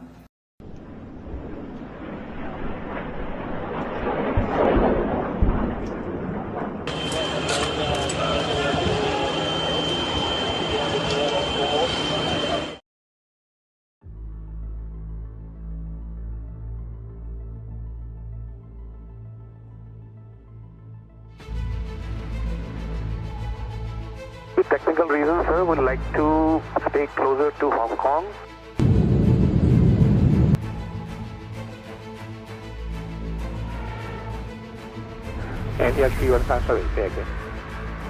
With technical reasons, sir, would like to stay closer to Hong Kong. Maybe we will come back and land back into Hong Kong once we sort out the problem. We don't want to continue further. And the actual maintain passion level advance and able for right turn to Hong Kong. Able right turn right now in 315.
can see one of the targets of the Iranian missiles.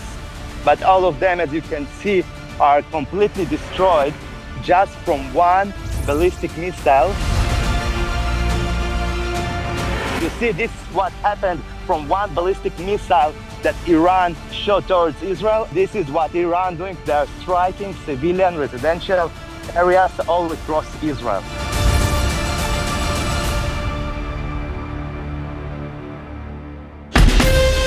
From Asia's largest news headquarters, setting the agenda for Bharat.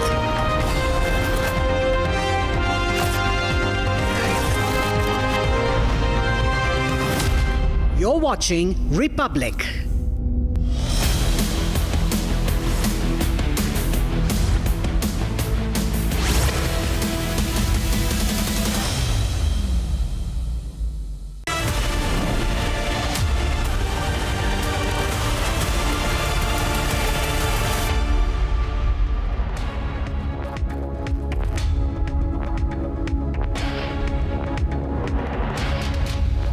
Hello and thank you for tuning into Republic TV. I'm Deepak Suresh Kumar. It's 12 and we're live and breaking. We'll get you all the latest on the Air India technical snag. Another day, another Air India plane, a Boeing 787 to be precise, has been hit by another mechanical snag. We'll get you all that and much more after a quick check on the headlines.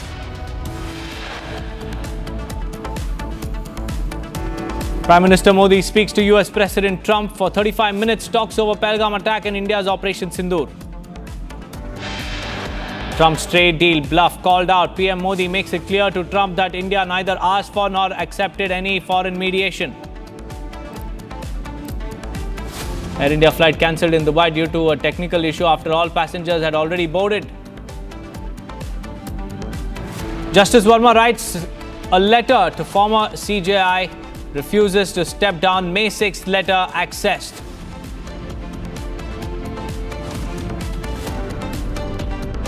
As a necessary first step, an exchange of views, frank, open exchange of views around law enforcement, transnational repression as two examples, an agreement to provide the necessary foundations to begin to rebuild a relationship, and we will, we're both committed to work towards that, but there's a lot of work that will need to be done. Major breakthrough in India-Canada ties after months of diplomatic fallout. Both nations agree to reinstate high commissioners.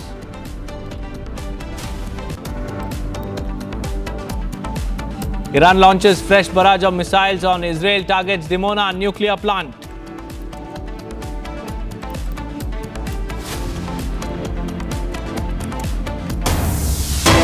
Yes, we have some big breaking news coming in. The Baloch Liberation Army has claimed responsibility for a remote-controlled bomb attack on the Jafar Express near Abgum area of Mach, targeting a section of railway where personnel were clearing the track. The explosion has now killed 4 individuals, including 2 railway employees and 2 members of the BDS bomb disposal squad.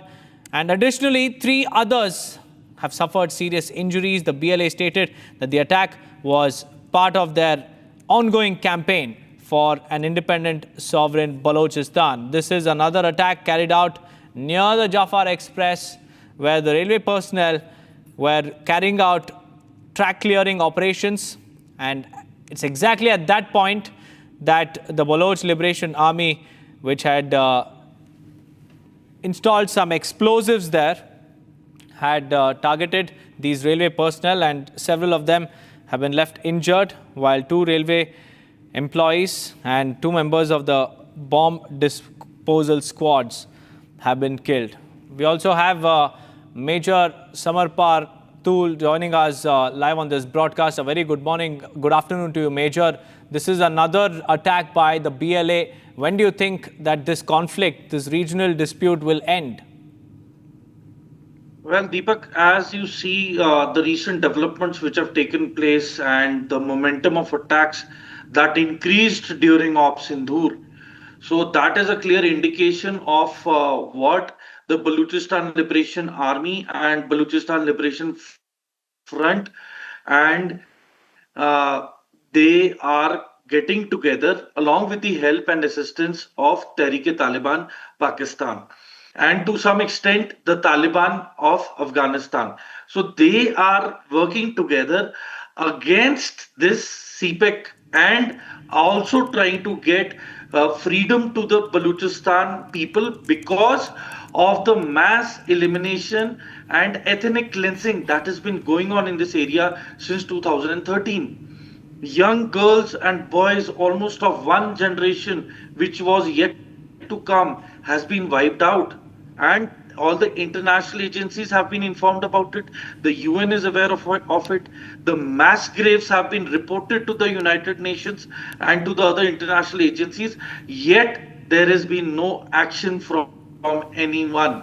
And that is one of the major reasons why the Baloch fighters have picked up arms for their independence. Number two, the plundering of the resources which is going on, at unfathomable explanations. I mean, the amount of rare earth metals which are being mined every day, and the irony is that there has been no employment of the local Baloch people.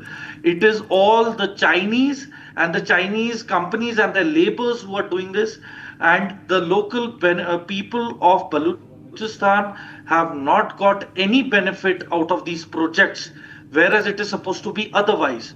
So keeping all this in mind, this is something which is spewed over the years of atrocities and violence that they have suffered. At late night, the armed forces, the frontier corps and the police used to come and harass the local public who used to protest so that they could get jobs.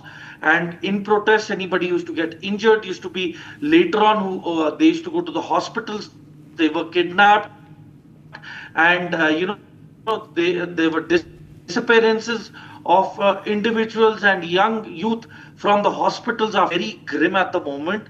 And you see, these instances will only become more common in the coming few months before winter comes in. Major, how do you assess BLA's operational, capabilities today compared to 5 years ago? They're more organized, they're more armed, and they're more precise in their approach.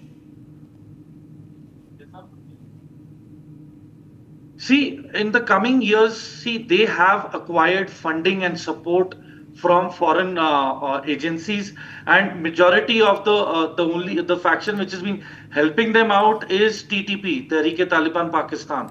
So they've been helping them out in carrying out these attacks. And other than that, you see, when the Taliban's relation with Pakistan went bad, so that is the time when they took a call and they've joined hands with the Taliban so that they can support their operations.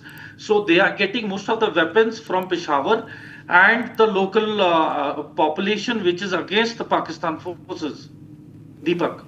Right, Major. Thank you for joining me with those insights. Well, that's the latest coming in from Pakistan, where the BLA has claimed responsibility for a remote-controlled bomb attack on Jafar Express near the Ab Gum area of Mach. And this has targeted a section of the railway where personnel were clearing the railway track. And the explosions that were laid there by BLA have killed 4 individuals. Now, let's move on and tell you what's happening as far as the Air India technical snag is concerned, because Air India's flight AI 996 operated by a Boeing 787 aircraft was again cancelled in Dubai due to a technical issue, and the cancellation came after all passengers had already boarded for the Dubai to Delhi aircraft. But it seems like this flight has also been cancelled, and this is one among many Air India flights that have faced disruptions over the past few days due to technical and operational issues. And we are awaiting more details as to what the technical snag was as far as this Boeing 787 aircraft is concerned. We also have J. Venkateshwar Rao, an aviation expert, joining us live. A very good afternoon to you, Mr. Rao. Air India planes in the last 48 to 72 hours have encountered massive glitches, some of them mid-air, some of them after takeoff, some of them when the aircraft made a pit stop. How do you look at the situation turning out for Air India and most importantly, Boeing? Let me start by saying that the situation could have been controlled a long time back if proper checks and balances were put in place and if rules were adhered to.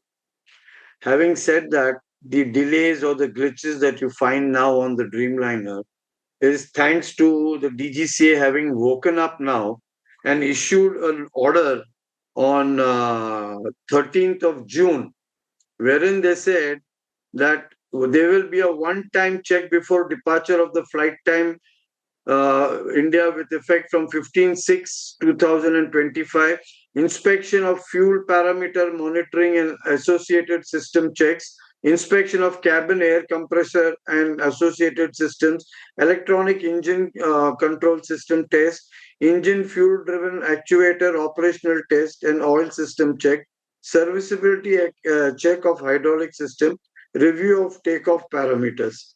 Now, so that now DGCA is admitting that these were the issues that were boggling this aircraft. Now, that is for now Boeing to have a look at why these things were happening. There has been a lot of cover up going on for a long time on these aircrafts. From the time these aircrafts have come to Air India, we've been flagging a lot of issues. I don't know how to put this, but Boeing, when we ordered the aircraft itself, we ordered it when it was on the design stage on the table. Air India was a testing ground for it, and we faced a lot of fluck, both with passengers and the aircraft maintenance. So it is not. I mean, this was just a catastrophe waiting to happen. And to be very honest with you, DGCA has always been tweaking the rules, and I have bringing it time and again to the notice of the people that in DGCA, in Air India.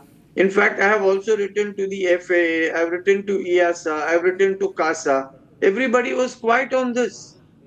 You see, the problem is when there's an accident or an incident, we all wake up and then it's back to normal or square one, because as long as there is no constant monitoring, this is bound to happen. This is nothing but a domino effect that you're seeing in today. Well, Mr. Rao, continue to stay on with us because we also have to take our viewers through the string of air emergencies that were witnessed in the last 2 to 3 days. First, let's talk about the AI-315 aircraft. On June 16th, it was the Hong Kong to Delhi flight that made a dramatic U-turn, and this after a mid-air glitch issue was found. It forced it to make a U-turn. All passengers, however, were safely deboarded. Now let's talk about another incident, which is the Saudi aircraft SV3112. Again, it was from June 16th itself. Air scare on Jeddah to Lucknow. Flight to around 250 pilgrims were coming back, and they found sparks and smokes coming out of the wheels of the plane. Thankfully, the fire personnel intervened and they took stock of the situation. Passengers of the SV3112 disembarked from the plane safely. Now, this is just a couple of incidents, but we'll tell you about the third incident that took place on June 16th itself. Another Delhi to Ranchi plane made a U-turn to Delhi over a technical issue.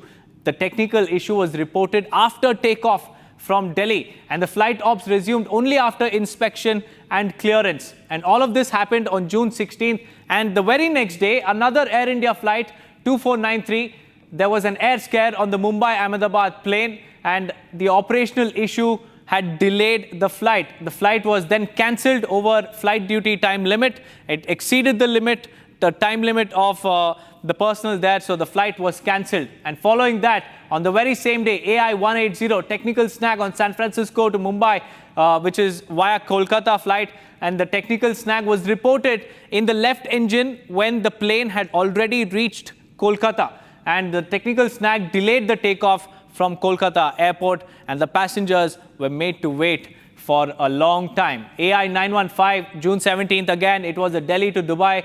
Air India 915 flight was again cancelled, and the flight was cancelled from both Delhi and Dubai as well. AI-915 and AI-916, to and fro from Dubai and Delhi, both of them were cancelled. Technical issue in Air India Boeing 787 aircraft. Again, this is that infamous P787 aircraft. And another incident that we have to tell you about is the AI-143, Air India's Delhi to Paris flight was also cancelled. And this because of a hydraulic leak that was reported on, again, another Boeing 787 aircraft. So these are some shocking incidents, a series of aviation scares that have come to the fore. And lastly, let's also tell you what happened on AI-159 on June 17. The Air India flight from Ahmedabad to London again cancelled. The takeoff was cancelled after a technical snag was reported, and passengers were made to wait, and they faced a lot of inconvenience. Let's again go back to Mr. Venkateshwar Rao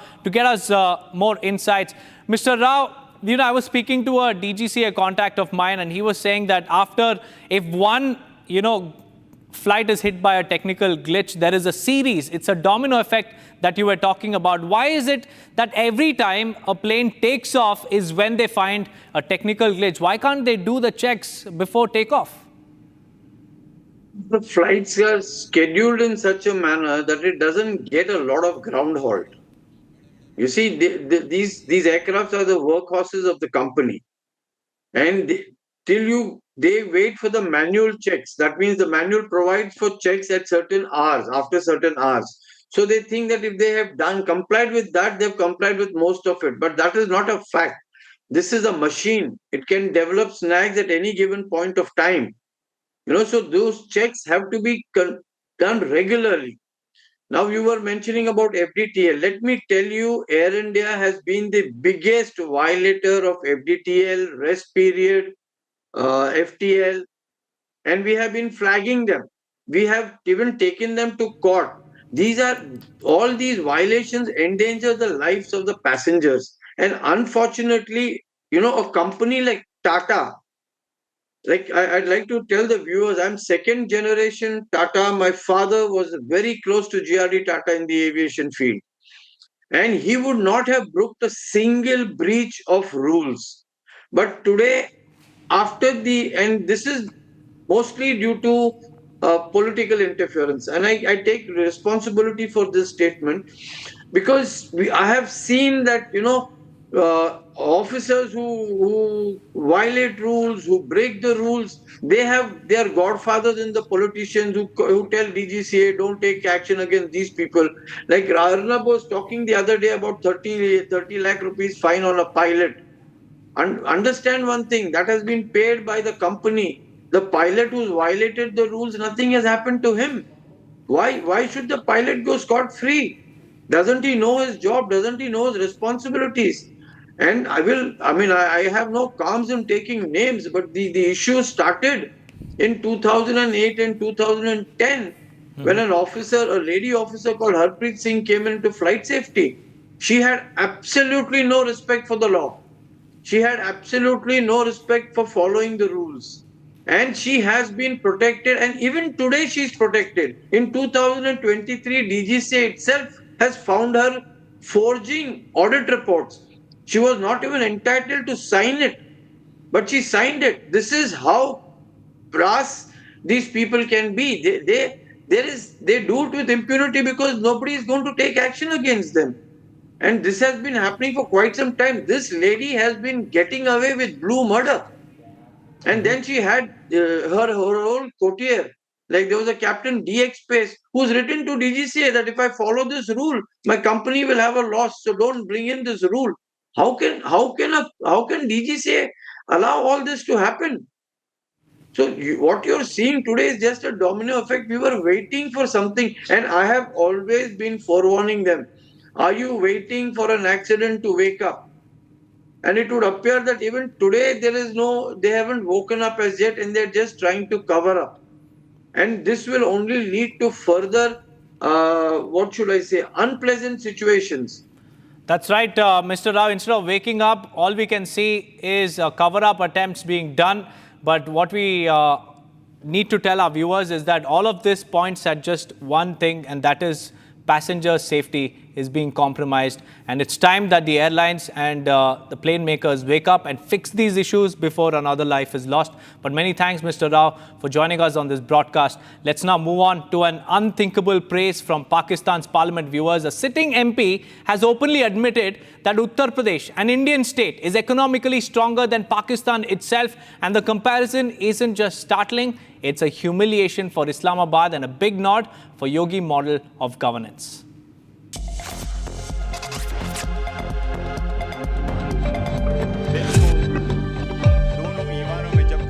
A stunning admission has rocked the Pakistani parliament. A sitting MP has praised Uttar Pradesh's economy, saying it's in better shape than Pakistan's entire nation.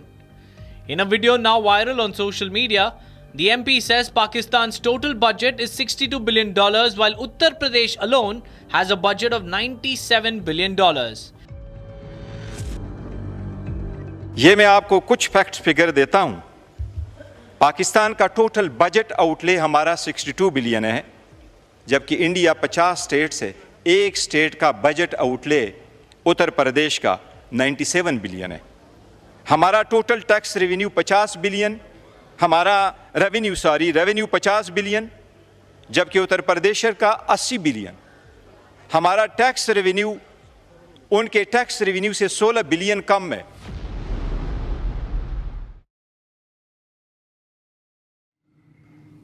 Moving on, viewers, in a significant escalation, Israel conducted airstrikes targeting multiple weapons manufacturing facilities and a centrifuge production site in Iran, with the Israeli Defense Forces stating that 50 Israeli Air Force fighter jets were involved in the operation. And the targeted centrifuge facility used to enrich uranium, and a surface-to-surface missile assembly site was also among the key sites that were struck. Israel has justified the strikes by asserting that the level of uranium enrichment at the facility exceeded what is necessary for civilian use. And this is the justification coming in from Israel after it struck several of Iran's military and nuclear facilities, surface-to-air missile launchers, missile depots, and also these nuclear enrichment, uranium enrichment facilities were also completely bombarded. Israeli jets were unleashed by the Israeli Air Force. Amidst the escalation, around 50 Israeli Air Force fighter jets were involved in this particular operation in targeting the nuclear sites across Iran, and several of its military assets were also reduced to dust.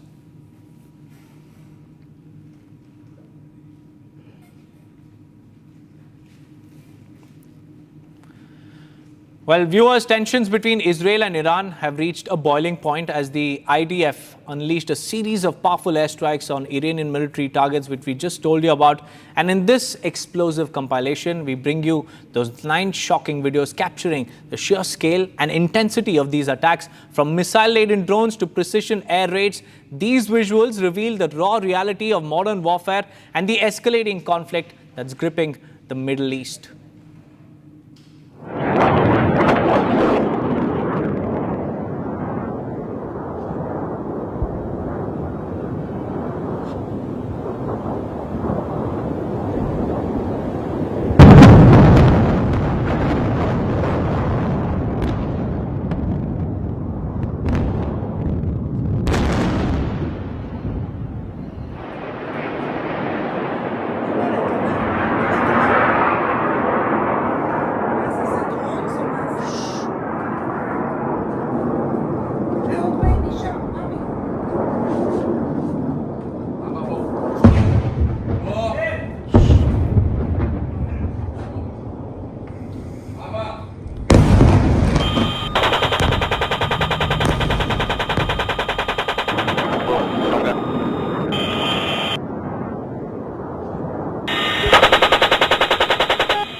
that note, viewers, we'll slip into a short break. On the other side, we'll get you all the details from Israel as Iran targets a Dimona nuclear plant.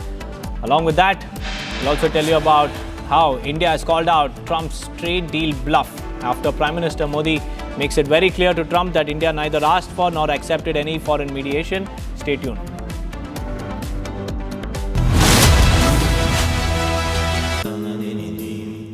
Amity has been ranked among the top universities globally for producing the most employable graduates by the Times Higher Education UK.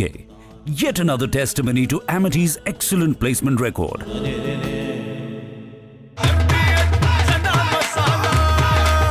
अब छोलिया हो या लोबिया, सफेद चने या काले चने, सब कुछ मजेदार बने।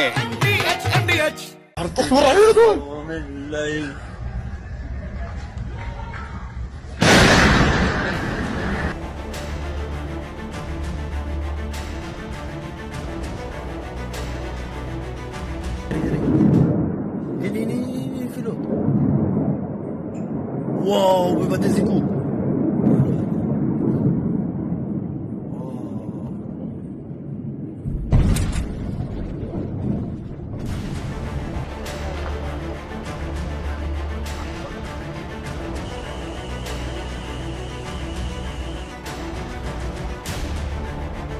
As you can see behind me, this is the result of the latest barrage of rockets fired at our residential communities by Iran.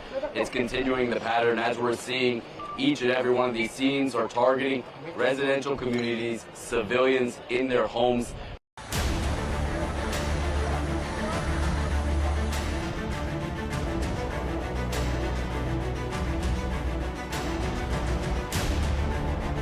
אחרי שקיבלנו את ההתראות בלילה, נכנסנו לממ"ד, המתנו, היה את האזעקה, המתנו.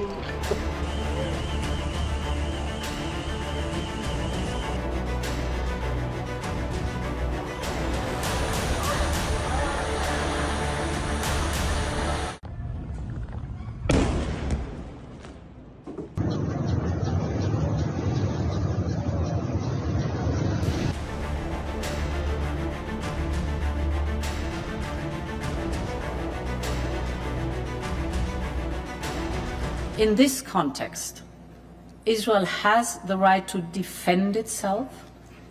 Iran is the principal source of regional instability, and we've always been very clear. Iran can never have a nuclear weapon. We have voiced our strong concerns over Iran's nuclear and ballistic missile program.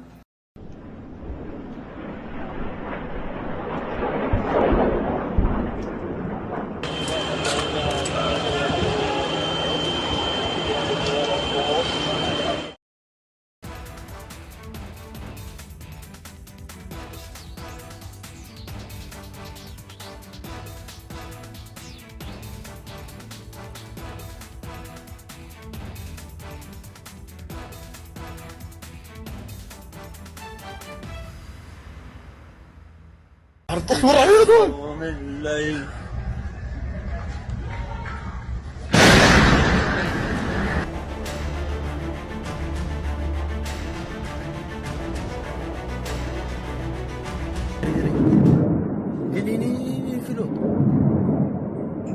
Uau, vai bater esse cu.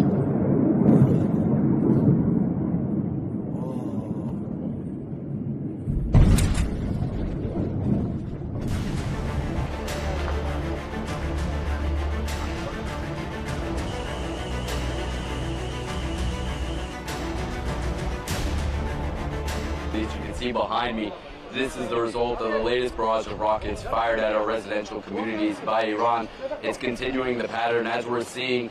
Each and every one of these scenes are targeting residential communities, civilians in their homes.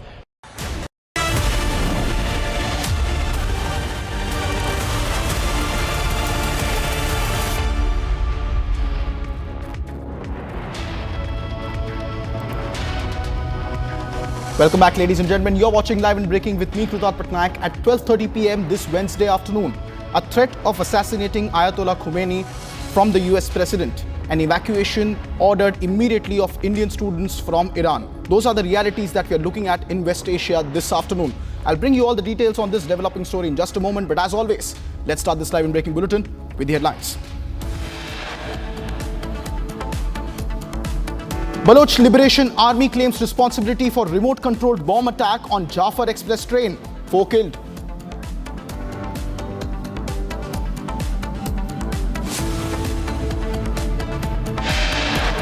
Prime Minister Narendra Modi speaks to US President Donald Trump for 35 minutes. Talks over Pahalgam attack and India's Operation Sindoor.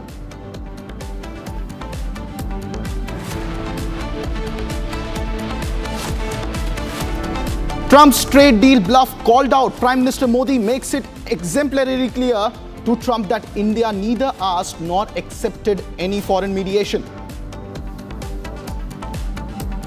Air India flight cancelled in Dubai due to a technical issue after passengers had already boarded the plane.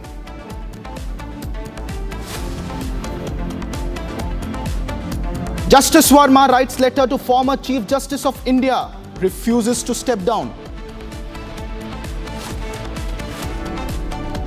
Iran launches fresh barrage of missiles on Israel, targets Dimona nuclear plant.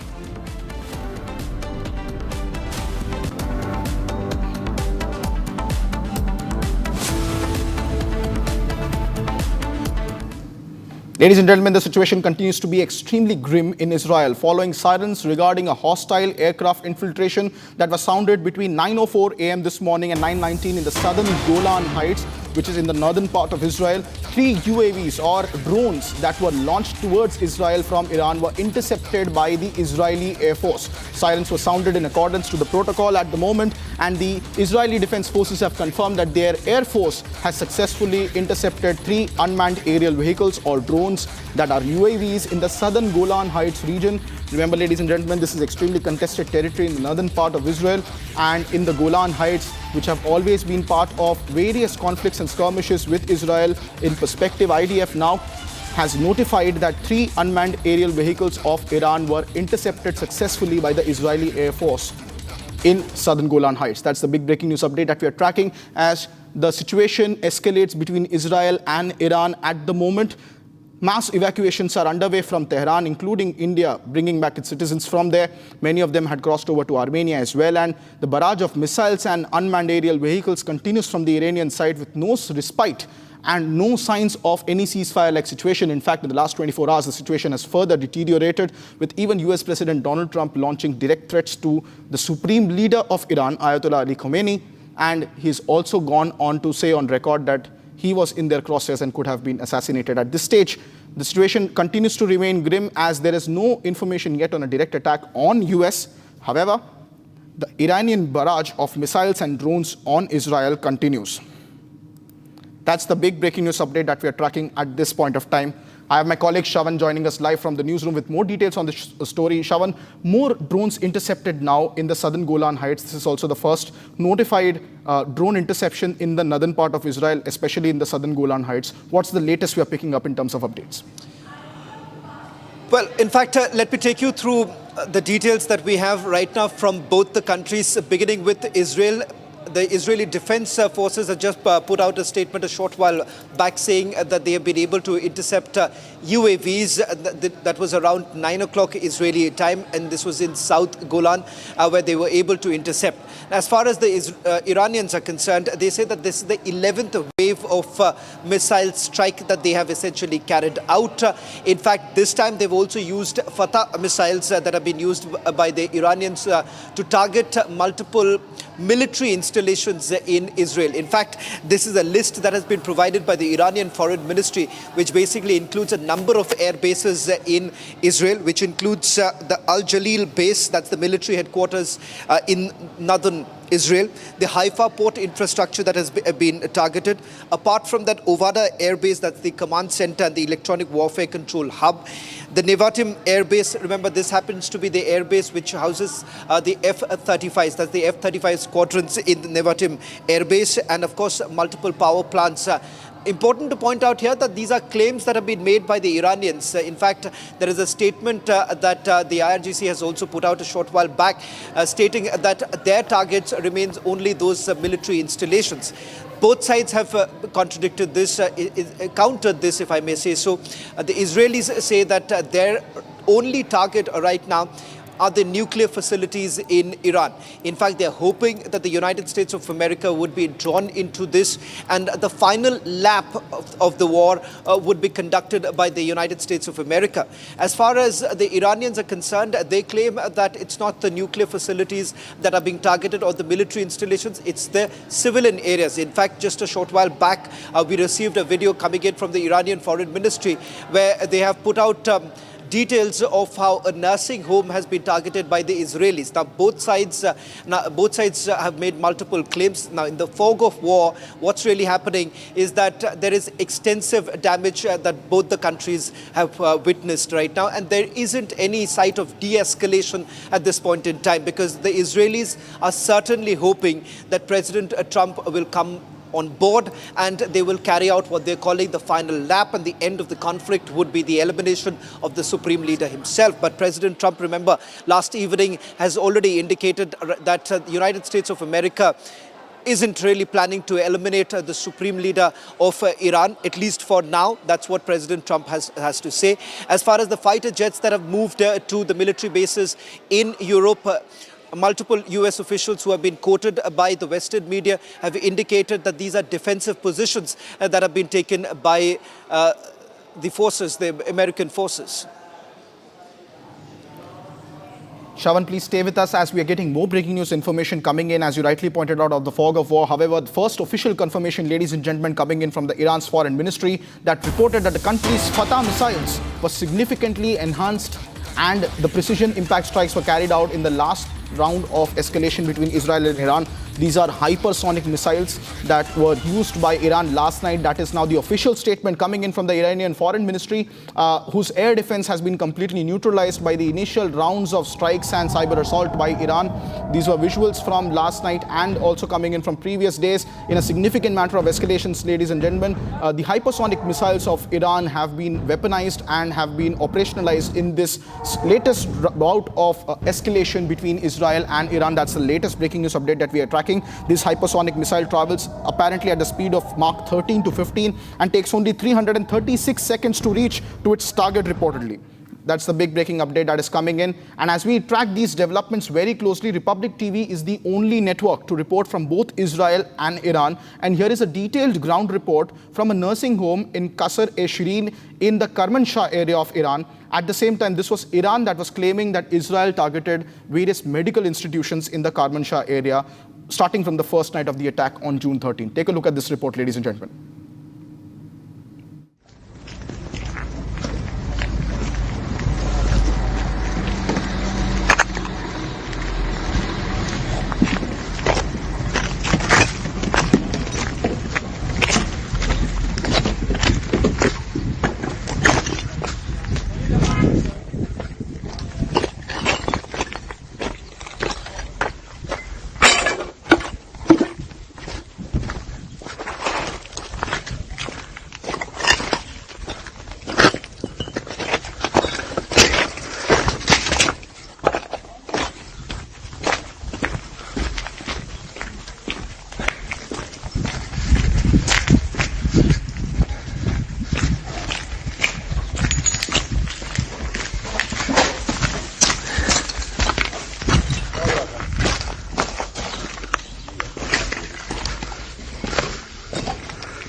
From Kermanshah, ladies and gentlemen, where Iran had earlier targeted various strikes, meanwhile getting in fresh footage. This is from an alleged video of Mossad agent captured by Iran. The IRGC claims to have arrested this alleged Mossad agent. These are updates coming in as a crackdown both ensues in Iran as the strikes continue. A lot of citizens have been arrested by Iran as Israel continues to boast about its massive intelligence operation that led to various covert and overt strikes that eliminated most of Iran's military nuclear infrastructure leadership. And this is a video that is now being allegedly released by the Iranians, where they claim to have arrested an alleged Mossad agent. Mossad, again, is the intelligence agency of Israel, and this is a video that was released by the Iran's Revolutionary Guard, which also fell prey to a large-scale attack by these intelligence operations and operators.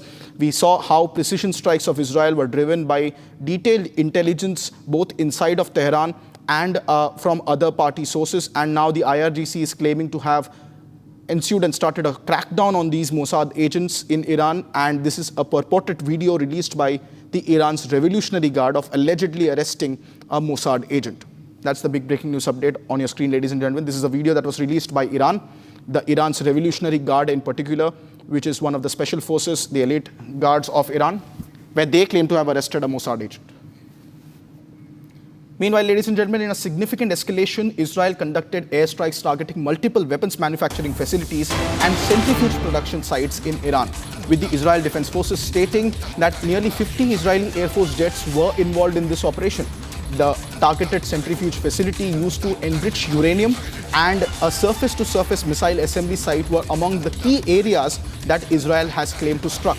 Now, Israel has justified the striking of these locations by asserting that the level of uranium enrichment at these facilities exceeded the necessary amount for civilian use. That has been the claim of Israel since the first night of the attack in Operation Rising Lion on June 13th, where they believed that, along with substantiations and backing from the US president, that Iran was very close to getting weapons-grade enriched uranium that could have created an arsenal of nuclear warheads for the Islamic regime in Iran. I have my colleague Shavan also joining us live on this broadcast. Shavan, the escalation continues for a fifth and almost now a sixth consecutive day, particularly centrifuges now being targeted. Only a couple of days ago, we had the IAEA chief who said that there was no nuclear radiation and centrifuges were not substantially struck.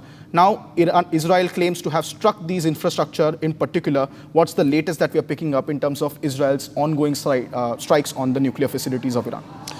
Well, the reasoning that has been provided by the IDF is that this kind of enrichment is not required if it is basically used for civilian purposes. And that is the reason why they believe that this is part of the nuclear program of Iran. And that is the reason why targeting the centrifuges becomes of primary importance, because remember, the pretext of this entire war that has actually broken out is the very fact that Iran has been building their nuclear facilities. In fact, so far, the targets that you have seen, Natanz being one such area where you have a nuclear enrichment facility that has been targeted. But having said that, Fordow happens to be one of the most important, crucial areas, which, remember, the Israelis have completely failed to target.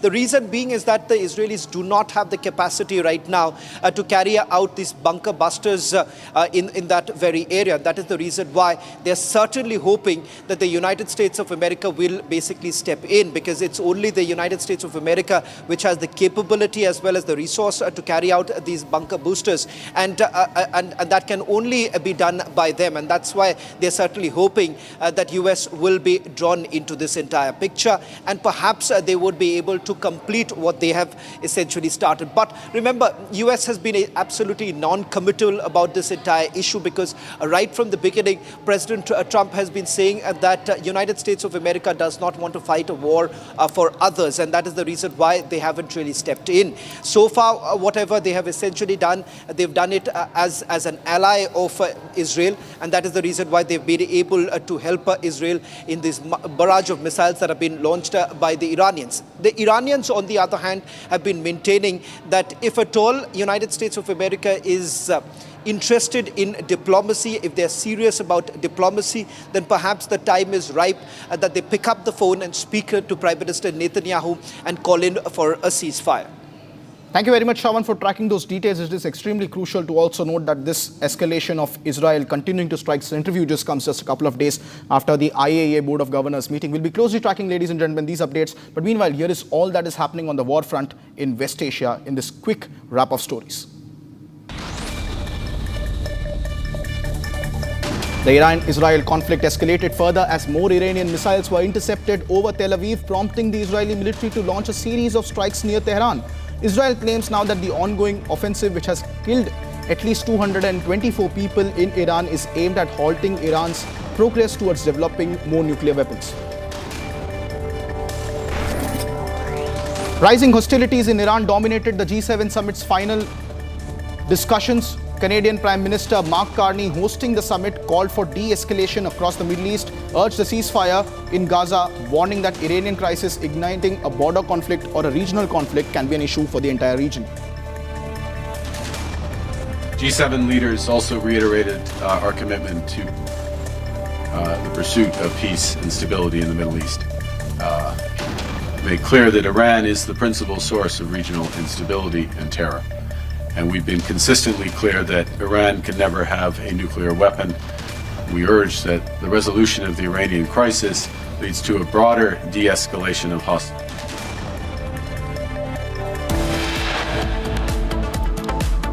Coming up next on Live and Breaking, Baloch Liberation Army claims responsibility for remote-controlled bomb attack on Jafar Express once again. 4 killed. We'll be bringing you more details on the Air India flight cancelled in Dubai due to technical issue after all passengers were already on board the aircraft. More details on Live and Breaking right after the short break, ladies and gentlemen. Do not go anywhere.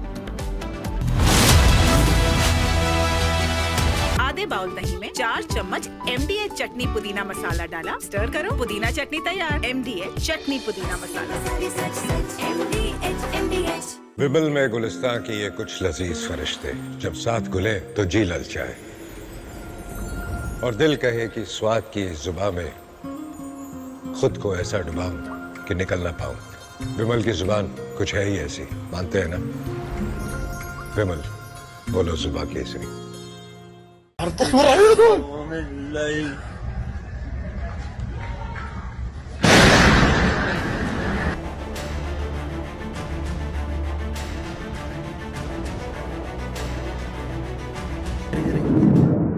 Ini filot. Wow, בבתי זיקוק.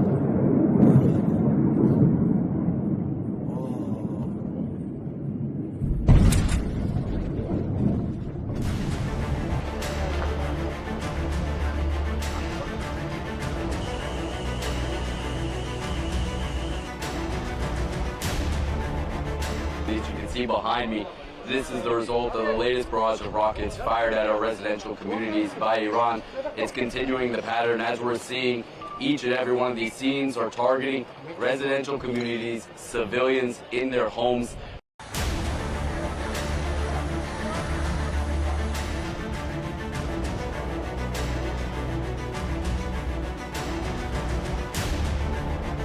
אחרי שקיבלנו את ההתראות בלילה, נכנסנו לממ"ד, המתנו, היה את האזעקה, המתנו.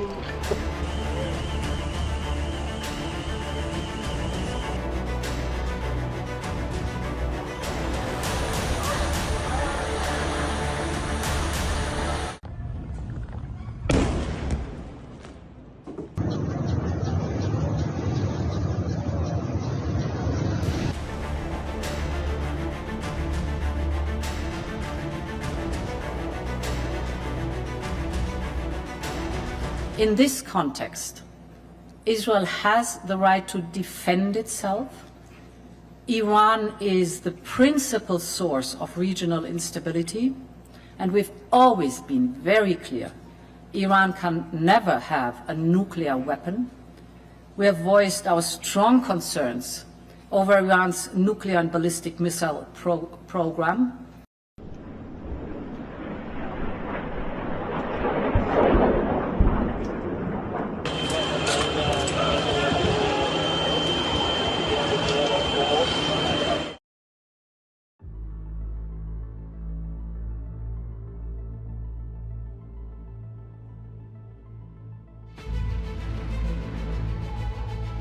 With technical reasons, sir, we'd like to stay closer to Hong Kong.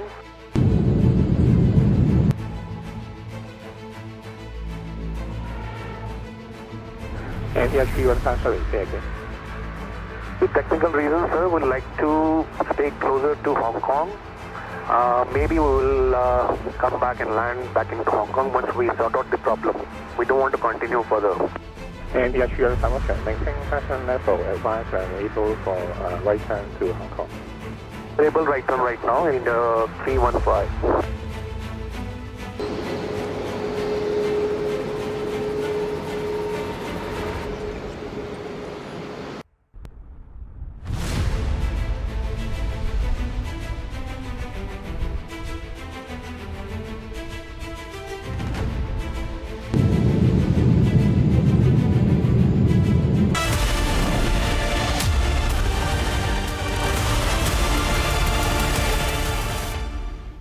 Welcome back, ladies and gentlemen. As US President Donald Trump has now made some very controversial statements in the latest on the Israel-Iran conflict, he has sparked an intense debate. What does he mean when he says he wants the conflict to come to, quote, a complete end, and how it might impact the entire region? Explore the implications of Trump's words and the potential path towards peace or stability in the entire region. Here's a detailed report. You just posted right before we took off that you're not leaving because of a ceasefire. Why are you? Can you elaborate? Looking at better than ceasefire. We're not looking for a ceasefire. I didn't say I was looking for a ceasefire. That was Emmanuel, nice guy, but he doesn't get it right too often. But we're not looking. We're looking for better than a ceasefire. What specifically is better than a ceasefire? What are you looking for here? And then a real end, not a ceasefire. And then so something that will be permanent. Or giving up entirely. Is that okay too? Are you close there? Is that possible in the next 24 Why not? Certainly possible. Complete give up. That's possible, yeah. Doing pretty well. Right now we're doing pretty well. Remember, Iran cannot have a nuclear weapon. It's very simple. We don't have to go too deep into it. They just can't have a nuclear weapon. What was the thinking on the call for Iran to evacuate? Is there a threat or is there incoming? What was the thinking on the full evacuation? I want people to be safe. And that's always possible. A thing like that could happen. And I just want people to be safe. We have great people that know how to protect themselves. And when you say better, we'll come down so hard if they do anything to our people. We'll come down so hard that the gloves are off so beautifully. Now, I think they know not to touch our troops. Are you open to negotiating with the Iranians right now, or do you want to wait? I don't know. I've been negotiating. I told them to do the deal. They should have done the deal. Their cities have been blown to pieces. They've lost a lot of people. They should have done the deal. I told them do the deal. So I don't know. I'm not too much in a mood to negotiate. Yeah, you posted. Yeah, I think it's safe. There's a lot of bad things happening. I think it's safer for them to evacuate.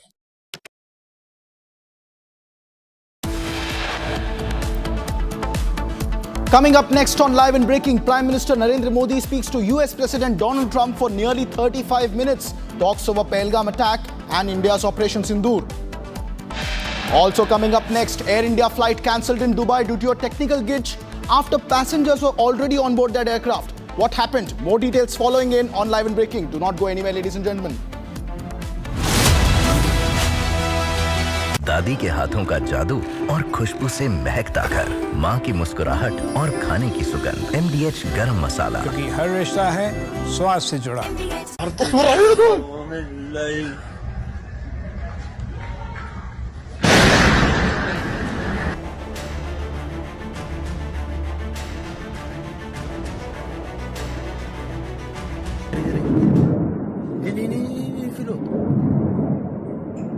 Wow, we got this cool.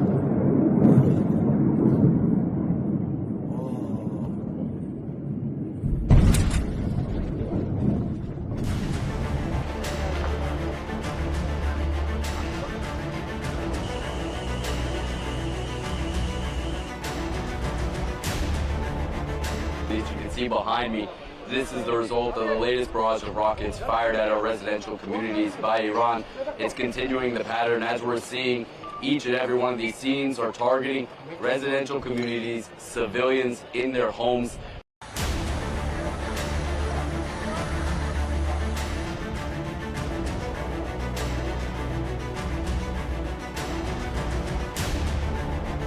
אחרי שקיבלנו את ההתראות בלילה, נכנסנו לממ"ד, המתנו, היה את האזעקה, המתנו.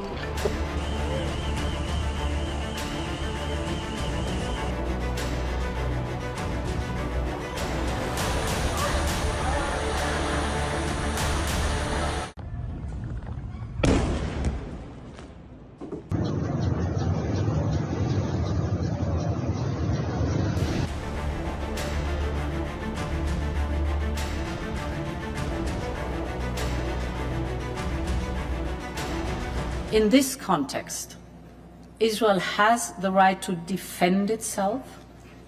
Iran is the principal source of regional instability, and we've always been very clear.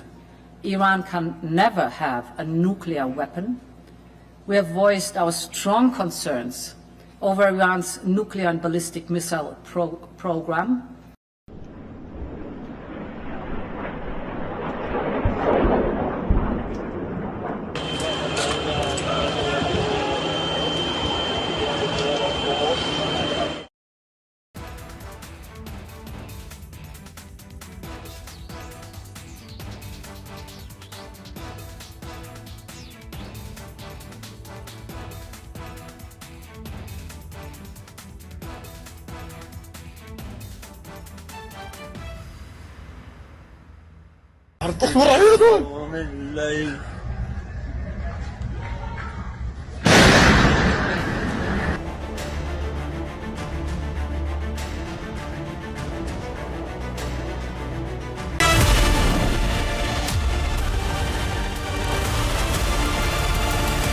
MDH की हल्दी मिर्ची धनिया करे कमाल, ये रंग दे, ये खुशबू दे, ये तीखा, ये कम पड़े, क्या निराला MDH masala.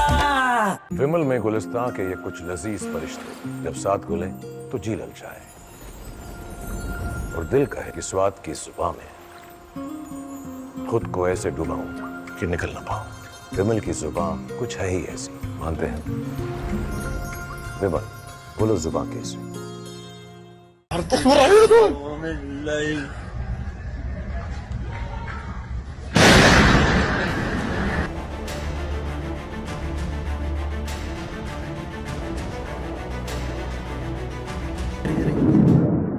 Ini filot. Wow, bebate ziku.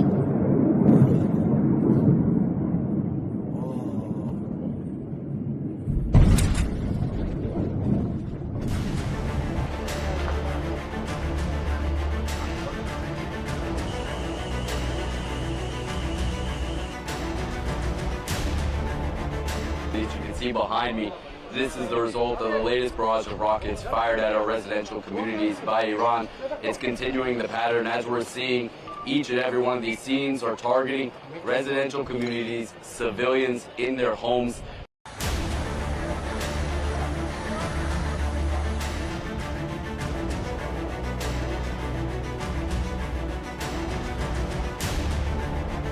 אחרי שקיבלנו את ההתראות בלילה, נכנסנו לממ"ד, המתנו, היה את האזעקה, המתנו.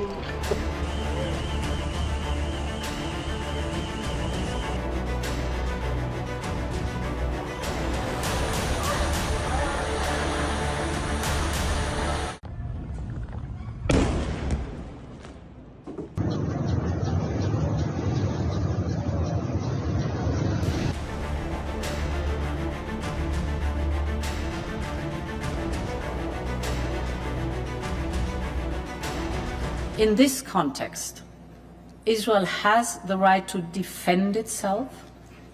Iran is the principal source of regional instability, and we've always been very clear. Iran can never have a nuclear weapon. We have voiced our strong concerns over Iran's nuclear and ballistic missile program.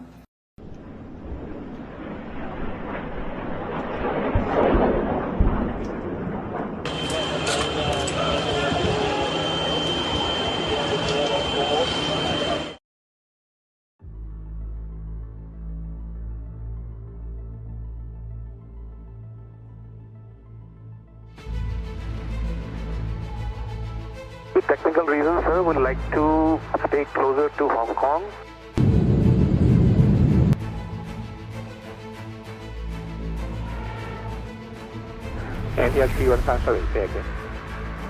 With technical reasons, sir, would like to stay closer to Hong Kong.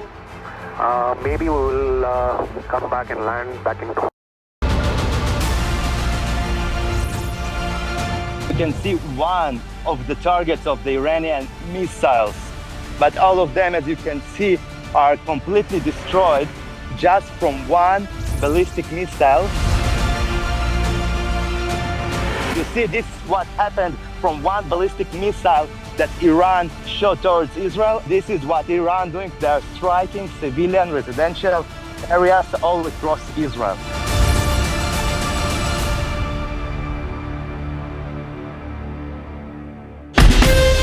From Asia's largest news headquarters, setting the agenda for Bharat.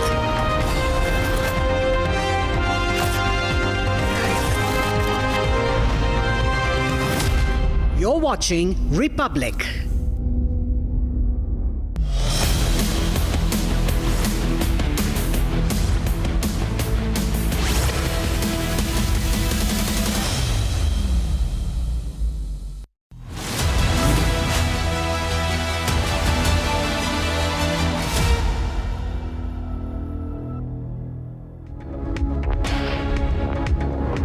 Welcome back, ladies and gentlemen. You're watching Live and Breaking with me, Ketan Kadam, at 1 p.m. this Wednesday afternoon. Our top story continues to remain that it has been 6 days since the unfortunate crash of AI-171 in Ahmedabad. However, technical snags have repeatedly halted various flights of Air India. Now there is operational security concern, and sources say that DGCA might even ask Air India to scale back its operations. I'll bring you all the details on those stories in just a moment, but as always, let's start this Live and Breaking bulletin with the headlines.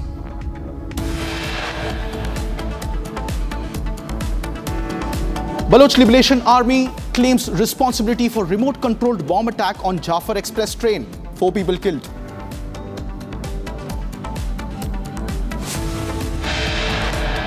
Prime Minister Narendra Modi speaks to US President Donald Trump for close to 35 minutes. Talks over Pahalgam attack and India's Operation Sindoor.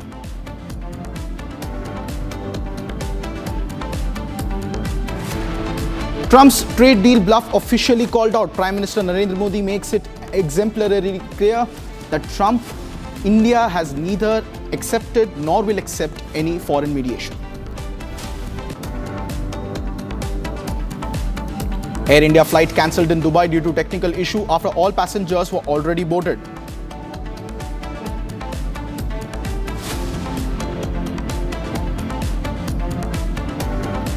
Justice Verma writes a letter to former Chief Justice of India, refuses to step down.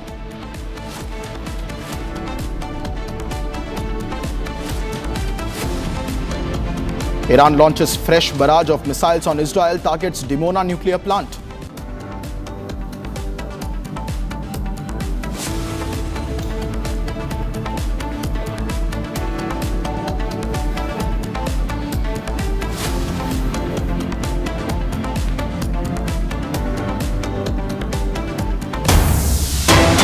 Meanwhile, ladies and gentlemen, big breaking news update coming in the Air India security lapses story. Top sources from the Director General of Civil Aviation or the DGCA say that DGCA is likely to ask Air India to reduce the flight operations by close to 30%. It comes after big technical snags have been found in most Boeing aircrafts of Air India in the past few days.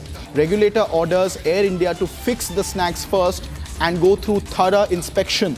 These are sources from the DGCA that indicate that Air India can even be asked to reduce its operations by close to 30%, a very drastic reduction in the fleet's operational capability, if true, because there were various technical snags that have been back-to-back reported, in particularly to the wide-body aircraft fleet of the Boeing manufacturer in the last 3 to 4 days, as we have seen. And now DGCA sources indicating that, in fact, Air India could be asked to scale back its flight ops by 30%, which is a very significant reduction. I have my colleague Harsha, who is leading the coverage on this story. Harsha, what's the latest that you're tracking up from your sources within the DGCA on a potential scale back of operations for Air India on the cards?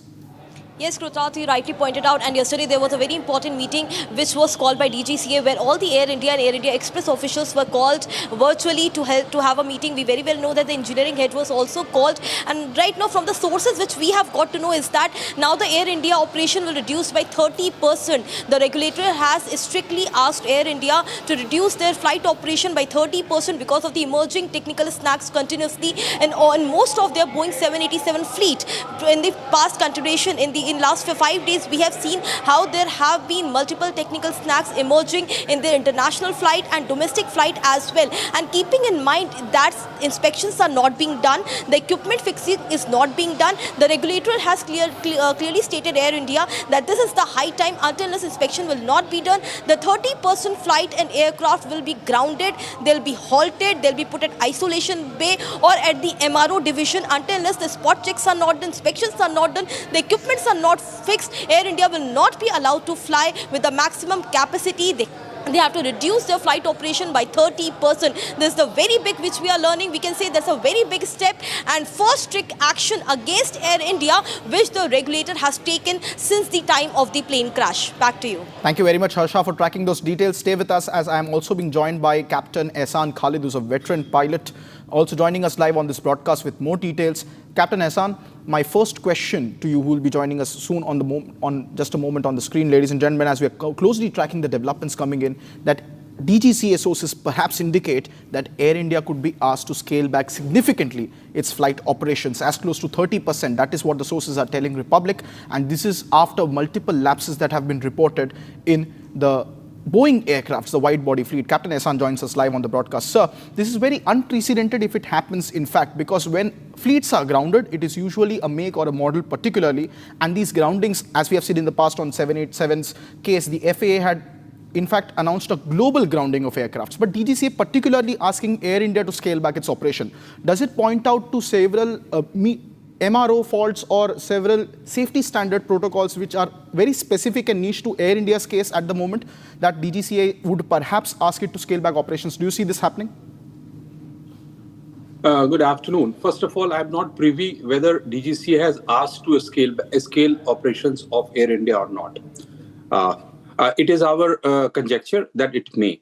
The number of incidents that has increased over last 2-3 days is probably just an indication of anxiety level on the part of engineers, operators, pilots, and everyone put together, because right now we do not have the exact information as to what made the aircraft go down.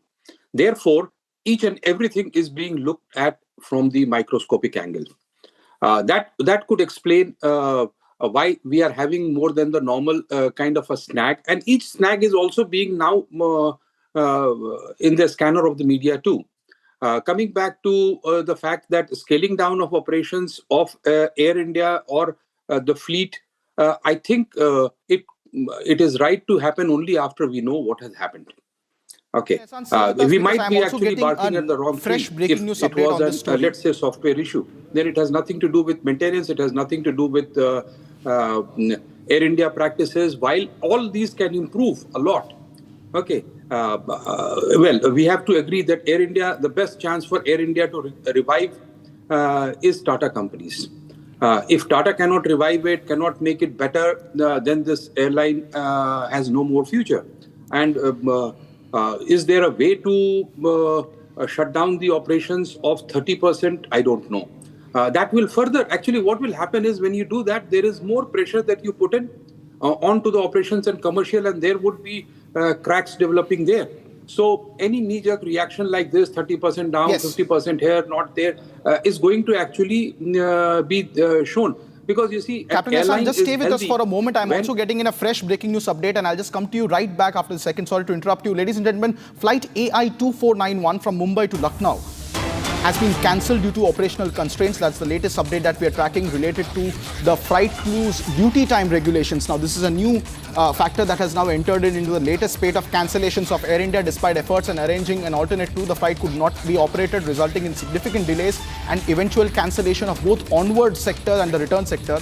Amidst the disruption, some passengers also expressed their frustrations, leading to damage to the aircraft cabin and deployment of emergency chute through the overweight exit. The Central Industrial Security Force was also present at the site to maintain the order. I have my colleague Harsha, who's live from the newsroom with more details on the story. Harsha, what's the latest? So Krudha, this was the yesterday flight Bombay to Lucknow, which was scheduled to depart from Bombay at around 6:55 in the evening. But multiple times the passengers were allowed to board and deboard. It happened thrice. That the passengers were first asked to board the plane, then they were asked to deboard the plane, and passengers got very frustrated because there was a crew constraint in this particular airline. What we got to know that the crew denied operating because of their time limitation. The crew twice denied that they won't be operating in this particular airline because of the time constraint. The duty has already exceeded, and that was not communicated to passengers.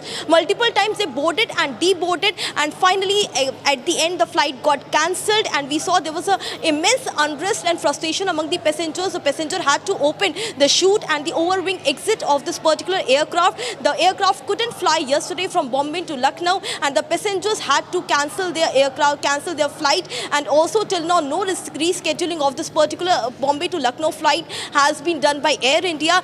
That means the passengers who yesterday couldn't fly from Bombay to Lucknow till now have not flown from Bombay to Lucknow in this particular aircraft because of the crew constraint and because of the frustration, and they damaged the interiors of the aircraft as well. Back to you. Thank you very much, Harsha, for the details.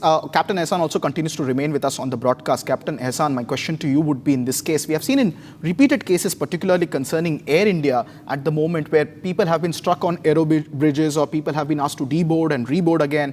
Inside the aircraft also, there have been significant delays once the boarding has taken place. What is the protocol under such circumstances, and why are these instances repeatedly happening with Indian Airlines, in particular Air India in this case, sir? Okay, like I said, that, this is the anxious moment for Air India, for all commercial pilots, operations, everyone put together. But the more anxiety we create by talking, is Air India good, bad, the passengers are more anxious, so they would become more furious also in case there are delays.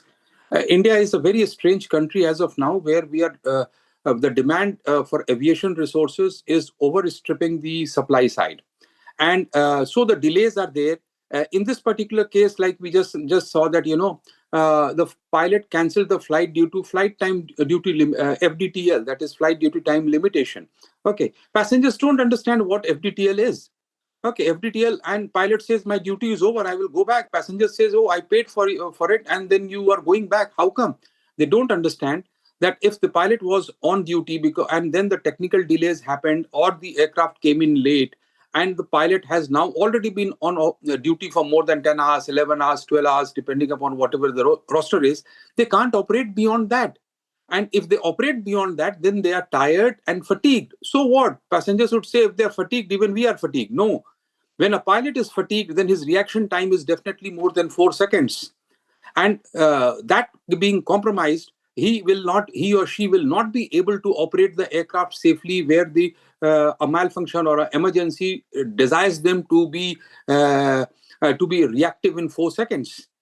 Okay, so that being so, but passengers, I understand, no amount of educating on media and etc. can change the people's psyche. Well, FDTL is understood that, pilot says, I'll go and rest. No, it is not because he wants to rest, because he wants to be fit. Pilot is like a machine, and it is not designed to work at full efficiency for endless duty period. Coming back to shortage of manpower and pilots in India, there is a huge shortage. There is a huge demand that is the upsurge. Why can't there be a pilot who can replace? Because, of course, Lucknow is not the base where Air India puts the pilots.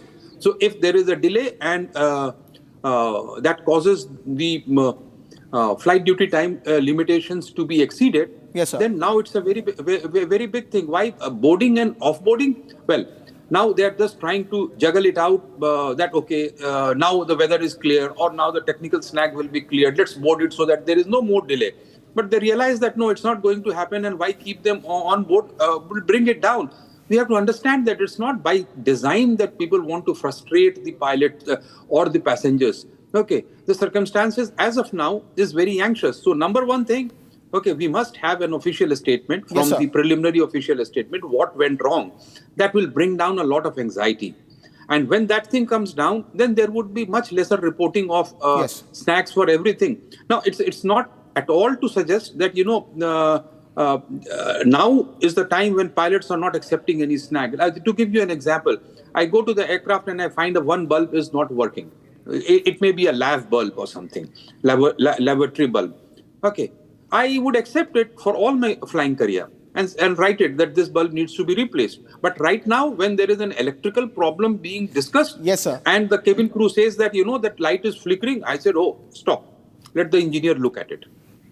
You understand? Indeed, Captain Hassan, but the concerns here in this particular case of the Lucknow flight, 3 times passengers being asked to board and deboard and then forced to exit the aircraft from the overwing exit are some things that are not as normal or trivial as we would have seen in the past. I thank you at this point of time for your detailed insights on the matter. Ladies and gentlemen, we move on to more details coming in where Air India's flight operations, particularly AI 996, operated by the Boeing 787 aircraft, was cancelled in Dubai. But it is not the only incident that has happened in the last 3 to 4 days that we have seen. Multiple flights have been cancelled, and I have a detailed explainer on the 8 major instances that we have seen in the last few days. If you take a look at this, AI 315 on June 16th was en route from Hong Kong to Delhi flight, which made a U-turn. Now, what was the reason for making this entire U-turn? It was a mid-air glitch, which forced the flight to return back from Hong Kong. Now, this was happening about 3 to 4 days ago on June 15th, 16th, beg your pardon. All passengers were safely deboarded. However, this was an entire sequence in which the pilots refused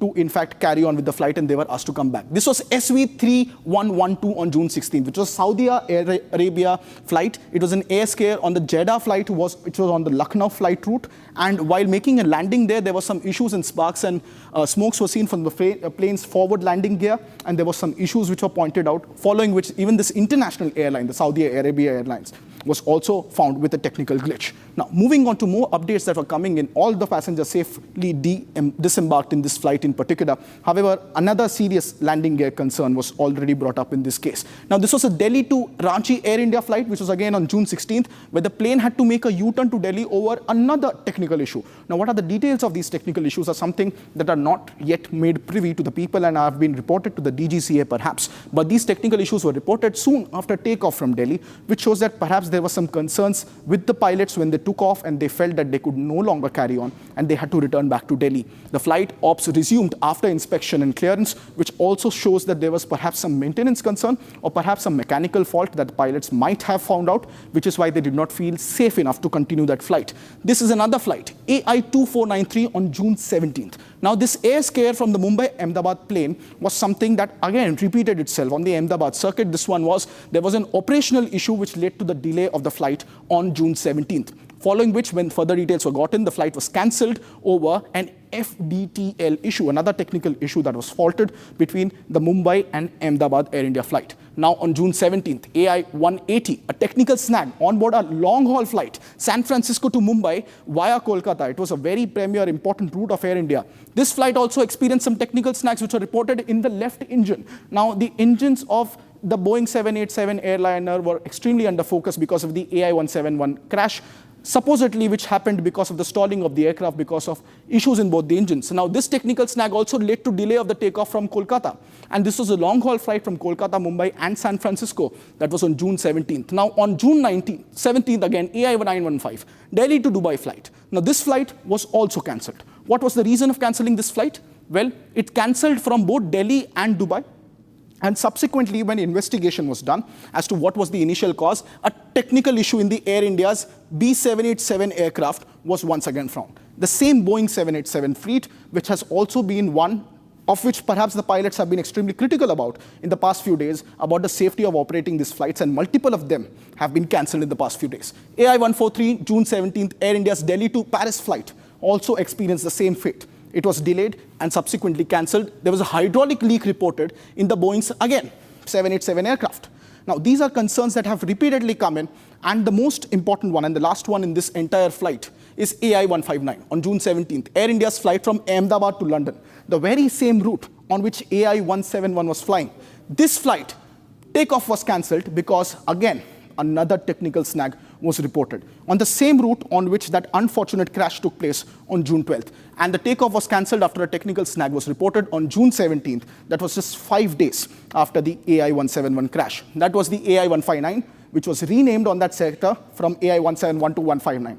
So those are some of the concerns about Air India's operational safety that have been mapped out in the last few days, and now DGCA sources perhaps tell us that it could ask Air India to significantly scale back its operations. Listening to these reactions that are coming in from Ahmedabad first on what are the concerns regarding flight safety there at the moment after that unfortunate crash.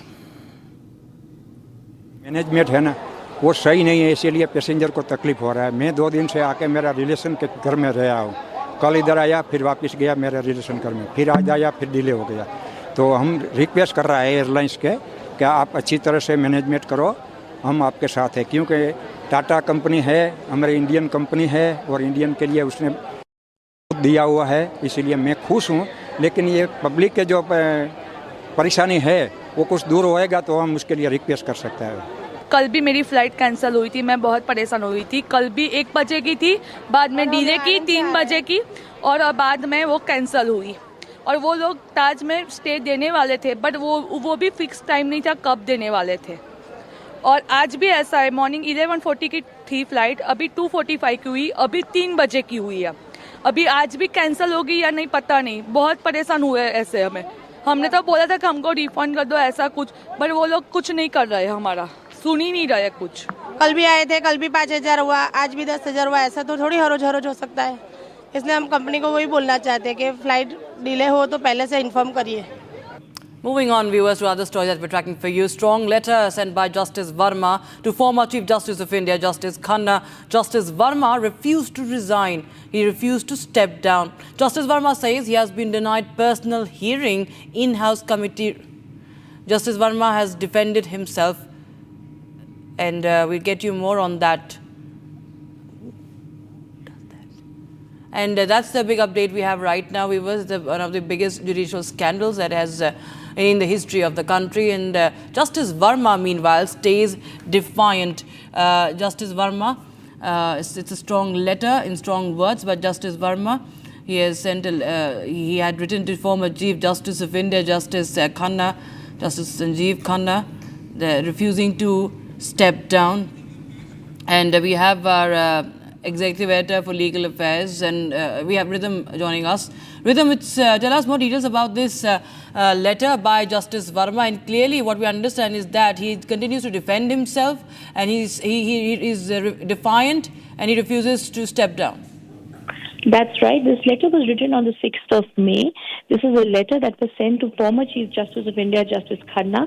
This was a letter in which he says and attacks the in-house committee report as fraud. He defends himself, saying that this was a false committee that was set up and it was not giving him time to be hearing. The background of this report is clear that in the May 4th letter, the former Chief Justice of India told Justice Verma that he is satisfied with the conclusion of the in-house committee. The in-house committee on the 3rd of May had said there was unaccounted cash that was found in the storeroom at Justice Verma's official residence. This letter then advised Justice Verma, the former Chief Justice of India told him, you either resign or take voluntary retirement within 48 hours. Justice Verma attacked Justice Khanna's letter, and he said, I don't appreciate the fact that you told me to take voluntary retirement within 48 hours. I am extremely sad at the process that is being followed. You will appreciate I have served the institution for more than 11 years. He said, respectfully note that at no point during the inquiry was I informed of this committee's tentative views. Even after finding of serious misconduct, he says, an advice was rendered. In another case, Justice Sen was granted time to examine the report. Then he says, I'm confident that you will keep this report confidential. And finally, he says that the fundamental unfairness of the procedure adopted is flawed, and therefore this finding is flawed. So essentially what he's trying to do is attack the 3-judge inquiry committee that was set up. He's trying to attack the findings reflected in the report. And finally, Justice Verma says, no, I'm not going to step down, because if I step down, then it shows that I am agreeing with the contents of this report.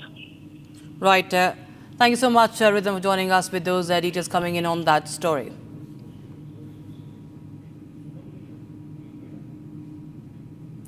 Now, an unthinkable praise from Pakistan's parliament. Sitting MP admitted that Uttar Pradesh, the Indian state, is economically stronger than Pakistan itself. The comparison isn't just startling, it's a humiliation for Islamabad and a big nod to Yogi's model of governance and, of course, development.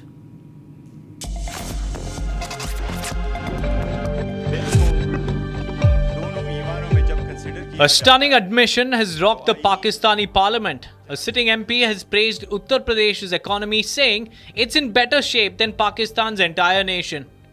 In a video now viral on social media, The MP says Pakistan's total budget is $62 billion, while Uttar Pradesh alone has a budget of $97 billion.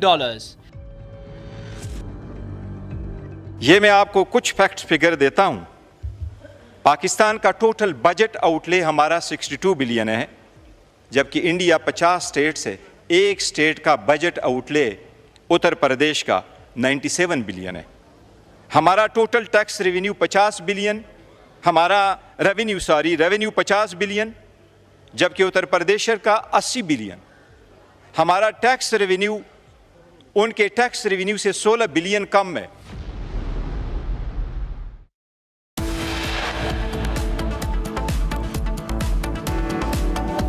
All right, time for a short break, viewers. But on the other side, what's happening in West Asia? We're going to update you with that. Iran launches fresh barrage of missiles on Israel, targets Deepens nuclear plant. And Trump's trade deal bluff called out. Prime Minister Modi makes it clear to Trump that India neither asked for nor accepted any foreign mediation. Trump's bluff has been called out.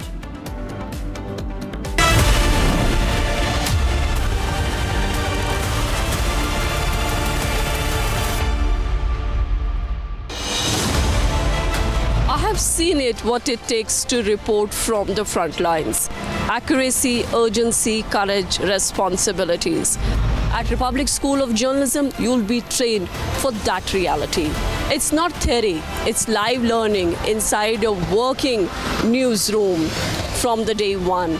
If you want to report the truth when it matters the most, RSJ is where you begin. Course begins on June 30th. Apply now.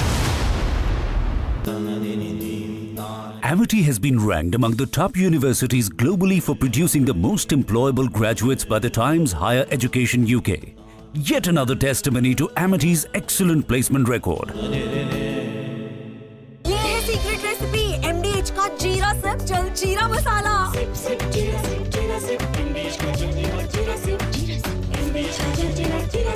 इसको घर पे लगाओगे तो शादी का तो पता नहीं, पर घर पक्का नहीं टूटेगा। रुंगटा नहीं तो घर स्ट्रॉन्ग नहीं। रुंगटा स्टील TMT बार एकदम सॉलिड। पहाड़ों में एक हाइकिंग स्टिक भी बन सकती है। This is pre-planned. And Raja has been hit by all three. How these three people, 3 men and all that, actually had hit Raja, and Sonam was there, and then she had destroyed the phone and all that, and so that's how it happened.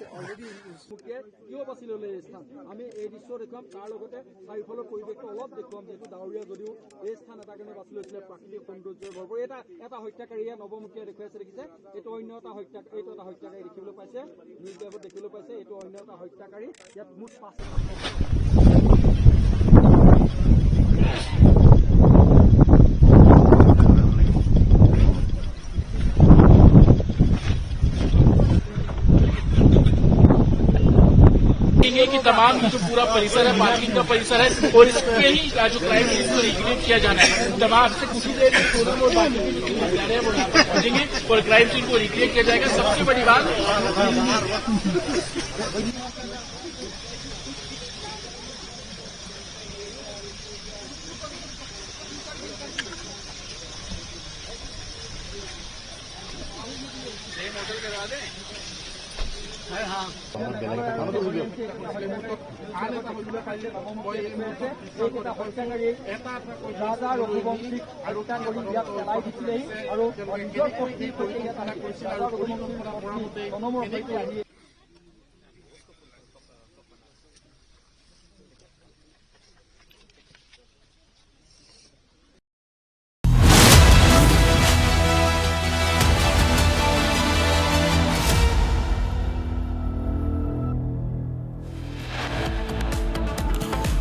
After multiple technical snags, Air India ordered to reduce flight operations by 30%.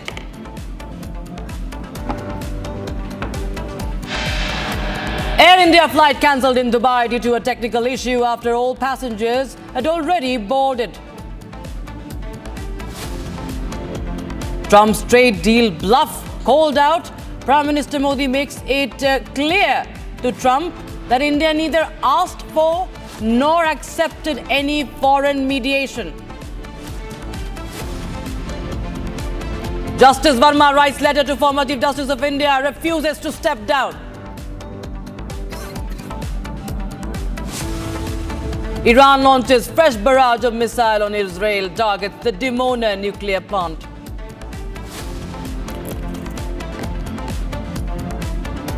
And Baloch Liberation Army claimed responsibility for remote-controlled bomb attack on Jafar Express train, in which 4 were killed on the 16th of June.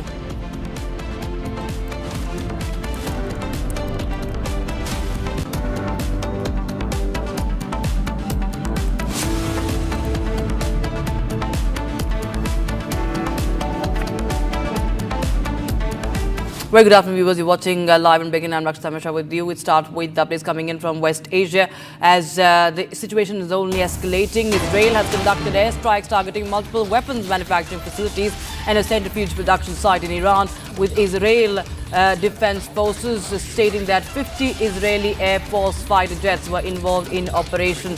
The targeted centrifuge facility used to enrich uranium and a surface-to-surface missile assembly site were among the key sites struck. So 50 Israeli jets hit military targets in Iran, and Israel has justified the strikes by asserting that the level of uranium enrichment at the facility exceeded what is necessary for civilian use. So that's the breaking news we have right now. 50 Israeli jets hitting military targets in Iran, and this is the breaking news we have right now. And this is Operation Rising Lion of Israel, and satellite images also reveal the damage at the nuclear facility and missile bases of Iran as well. So that's the breaking news we are getting in right now. Iran also, in fact, there have been a war of words. Donald Trump has been saying a lot of things, saying that there should be immediate, unconditional surrender by the, what we understand, it's been interpreted as he's trying to send out a message to the Iranian regime. He's trying to send out a message to Ayatollah Khamenei. In fact, US says that we very well know where Khamenei is hiding, and we're not going to kill him. That's what they say. They're trying to say that they should surrender, they should give up their nuclear facilities and the uranium enrichment facilities. That is what is the goal. That's what is being said. Ariela Rosenthal, Director of International Relations at Ashdod Municipality, is joining us from Ashdod of Israel. Now, Ariela, we are, of course, continuing to track more updates. The situation is only escalating. If we see now in the latest, Israel has conducted military airstrikes, 50 airstrikes. In 50 military targets at least have been hit, what we understand. But when Donald Trump says that we know where Ayatollah Khamenei is hiding, and we're not going to kill him, what is he trying to say? Well, the U.S., Israel's best ally, as we heard here via the communication sources, that Trump it's outlining that he will not accept Iran to be a nuclear country. So I can only presume that the U.S. will join Israel, since everybody understands that Israel is not only defending to preserve its security and its very existence, but at the same time, the Lion's operation is contributing and will in the near future to a safer and more stable Middle East, and preventing Iran from becoming a nuclear country. Right. And if we talk about what's happening as far as the firefighting is concerned, what is the latest that you are picking up from Israel? Well, currently we are still continuing the operation in Iran. On terms of the home front, we are, of course, listening to the home front guidelines. Last night, I can tell you, we woke up due to sirens at least twice.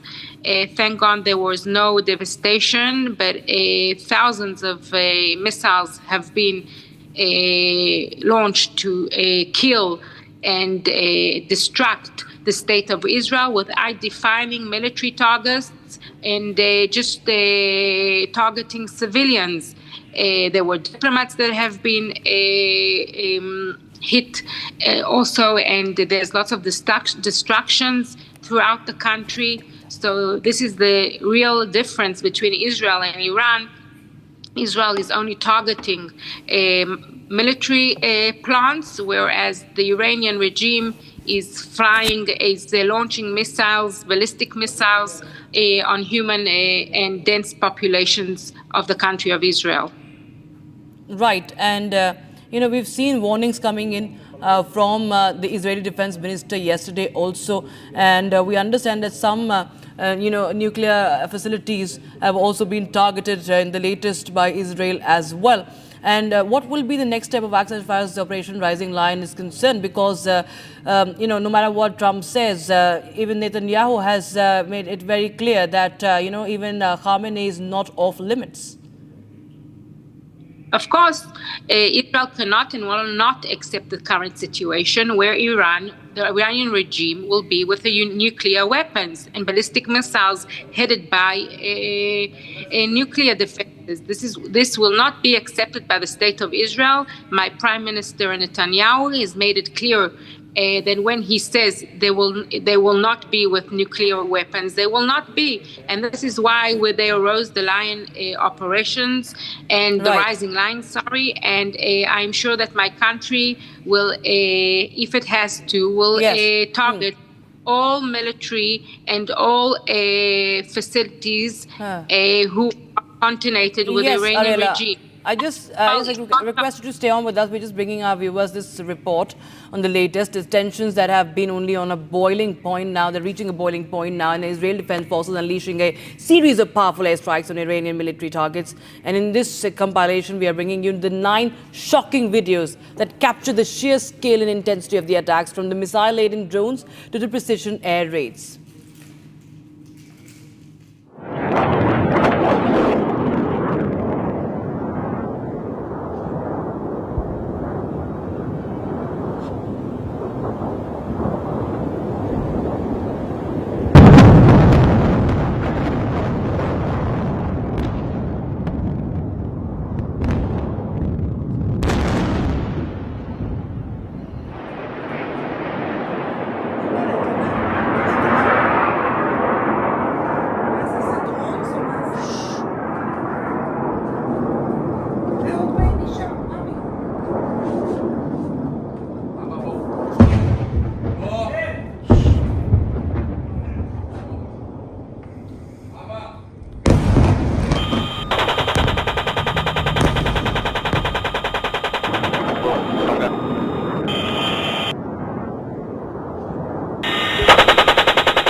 המטרה נפלה. אגב, המטרה נפלה.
right, we have breaking news coming in. Iranian Foreign Ministry has reported that the country's Fateh missile has significantly enhanced the precision and impact of strikes since the 8th round of attacks. So Iran has unleashed Fateh missile in retaliation. That's the breaking news we have right now. Iranian strikes hitting Israeli targets on your screens. This is the video from Tel Aviv.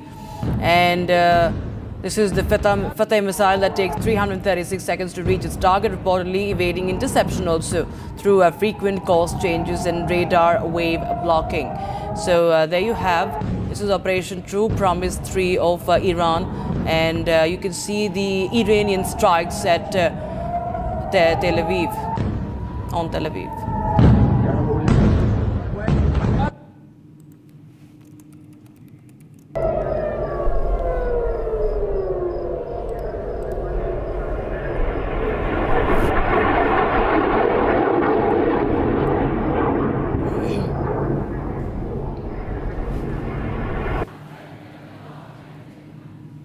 So as we track those developments very closely, Republic TV is the only channel live from both Israel and Iran. Here's a ground report from the nursing home in Qasr-e-Shirin in Kermanshah. This after Iran claimed that Israel targeted medical institutions as well.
Okay, we have some more breaking news coming in right now from West Asia following the sirens regarding a hostile aircraft infiltration that was sounded between 9:04 and 9:19 in the southern Golan Heights. 3 UAVs that were launched towards Israel from Iran were intercepted by the Israeli Air Force. Sirens were sounded in accordance with the protocol.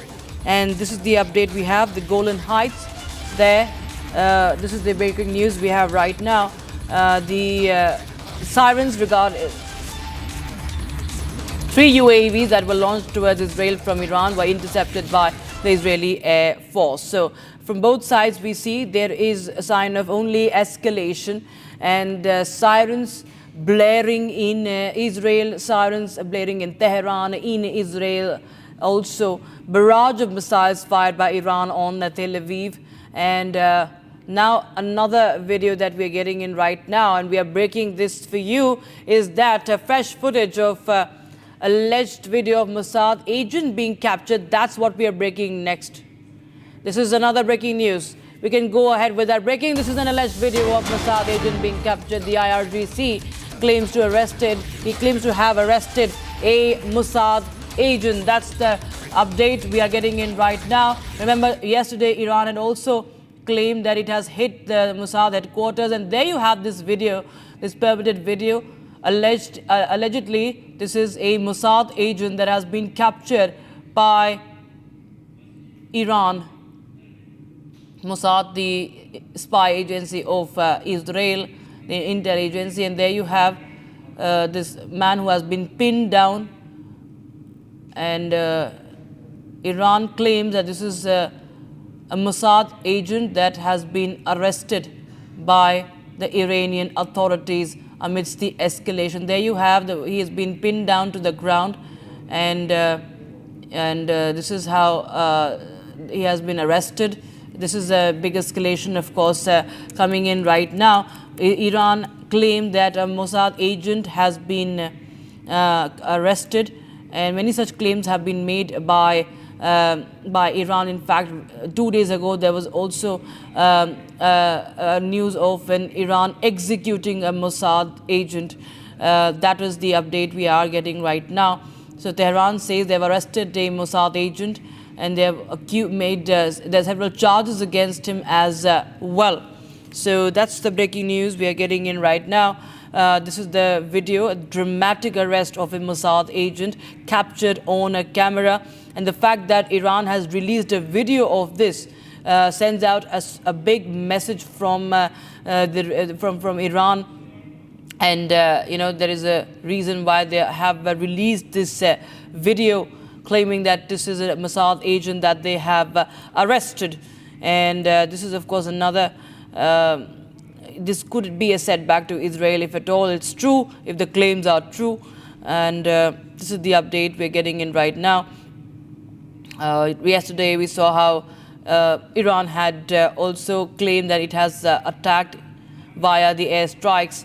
It has attacked the intel center, the military intel center of Israel, and also the Mossad headquarters. And now we find, we see that how Iran is claiming the arrest of a Mossad agent in that video. And such news, many such agents have been also apprehended by Iran. This was coming in earlier. These are the updates that were coming in earlier as well. But this is on camera, viewers, as Iran claims to have captured, or rather arrested, this Mossad spy, Mossad agent. And that's the breaking news we're getting in right now. And with that, we're showing you some videos one by one about the IDF strikes. This is about what happened in Tehran, IDF striking Iranian missile launch pads. This is video number 1, released by Israel Defense Forces. And the Iron Dome, in this video, the second video, we see that Iron Dome intercepting missiles coming in from Tehran. Iran, of course, firing ballistic missiles. Yesterday, it also fired a hypersonic missile. And that's what's been the most talked about last evening. And this is the video of Israel's Iron Dome intercepting one of them. And of course, this is dramatic arrest of the Mossad agent. This is Iran's claims. We do not take responsibility of, or we do not take any responsibility of the authenticity right now of this video. This is released by Iran, and a video by Iran claiming the arrest of a spy, of a Mossad spy. A video showing Iranian missile attack on Tel Aviv. There you have. This is the video from last night, where Iranians' ballistic missile struck Tel Aviv, and that massive explosion captured on camera. Of course, this has terrified the people around, even those who are capturing that. The escalation continues, and Iran also fired the hypersonic missile at Israel, Fateh-1. That gets past even the most advanced missile defense systems like the Iron Dome. In fact, my colleague Krutar is joining us live on the broadcast for more. Krutar, tell us more about if there are any details coming in on the video released by Iran as they claim that they have arrested a Mossad agent.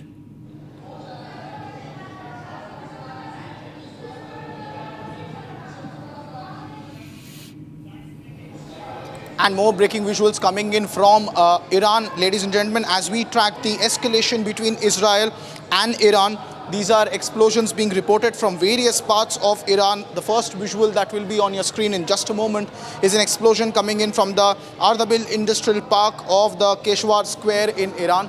Severe escalations coming in, as Republic is the only network tracking in exclusive visuals from both Israel and Iran as the escalation continues for a 6th consecutive day. And these are breaking visuals that are coming in at this moment, this afternoon at 1:47 p.m. As we track the updates coming in from Israel and Iran, this is the visual on your screen. That is an explosion in the Arab Industrial Park area of the Keshwar Square in Iran. There you can see also on your screen is an Israeli Hermes 900 reconnaissance drone. It is a combat drone that is flying all over Kermanshah. Remember, Kermanshah is a province in the southwestern part of Iran. It is also a site at which there are multiple missile launchers that are there at a hillside base, which is a major ballistic missile launch capability base right there. And you can see Iran Iran's airspace being violated again by the Israeli reconnaissance drone. That is apparently, as per reports, Israeli Hermes 900 reconnaissance drone, which is on a reconnaissance mission over the skies, dominating the skies over Kermanshah. Now the visual on your screen is also from the Keshwar Square in Iran, where the explosions are being reported in the Ardabil Industrial Park area. Huge plumes of smokes rising in from the industrial park in Iran, in Keshwar Square. It is a major place of manufacturing capability of Iran, which has also been hit there in the industrial park, and very dramatic visuals coming in as for a 6th consecutive day.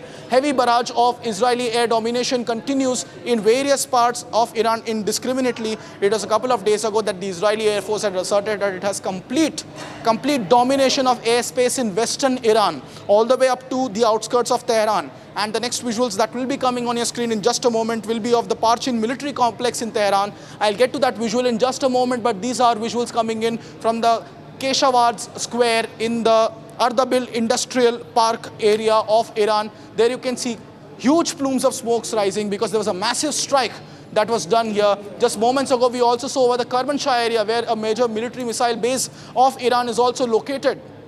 There were reconnaissance drones. The Hermes 900 flagship reconnaissance drones of Iran, Israel, beg your pardon, were also dominating the skies and scanning for more targets. And this is a fire that is reported from the Keshwar Square in Iran.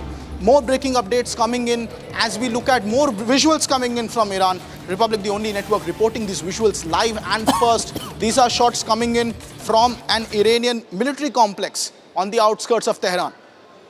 This is the Parchin military complex in Tehran. These are live visuals also from Kermanshah in Iran. So you see complete annihilation of the missile launch capabilities. This also comes just hours after Iran claimed to have launched cruise missiles for the first time on Israel. A massive escalation. And now Israel is upping the ante with direct attacks and strikes on various parts. We saw just 3 days ago, also when the Operation Rising Lion started, that the air defense radars of Iran were targeted heavily by Israel, and the entire western part of Iran, as claimed by the IDF, is left without any air defense cover. Israel has complete air superiority in this entire vast swathe of land, and we are seeing continuous visuals coming in of a barrage of strikes and missiles as Israel is continuing to escalate the conflict with Iran this afternoon. More plumes of smoke rising. The industrial parks have been targeted. In Kermanshah, we have also seen how missile facilities have been targeted, and now more visuals coming in of a military base on the outskirts of Tehran, where the Pashtun military base is also something that has been directly hit by the Israelis. Those are breaking visuals coming in a massive escalation in the West Asian theater. Israel is not giving up. The Hermes 900 reconnaissance drones are flying all over Kermanshah and are identifying various targets, and plumes of smoke continue to rise. Back to the studio. Right, Kruta, thanks so much for joining us with those details coming in. Republic TV closely is tracking those details on the situation in West Asia. Meanwhile, the other big story that we're tracking is what's happening with Air India. Well, it's facing action finally, and we'll get you more after multiple technical snags. Air India has been ordered to reduce flight operations by 30%, and in fact, as we speak about the action, another Air India flight has been cancelled in Dubai due to a technical issue after passengers had boarded the flight. We'll get you more on that. Don't go anywhere.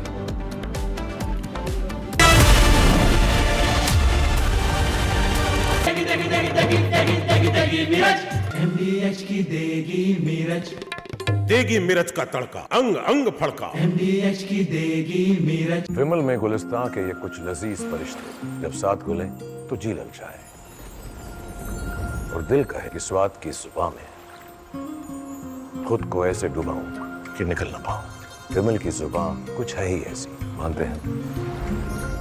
विमल, बोलो जुबान कैसी?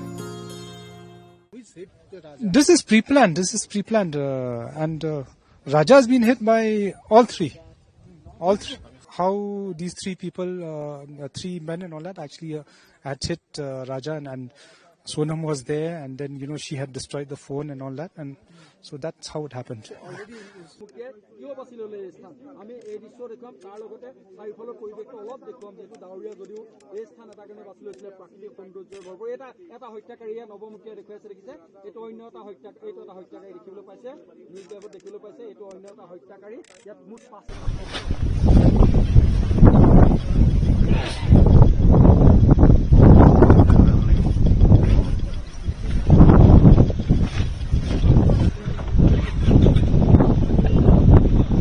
तमाम जो पूरा परिसर है, parking का परिसर है, और इसके ही जो क्राइम सीन को रिक्रिएट किया जाना है। तमाम से कुछ ही देर में सोनम और बाकी भी निकलने जा रहे हैं, वो यहाँ पर पहुंचेंगे और क्राइम सीन को रिक्रिएट किया जाएगा। सबसे बड़ी बात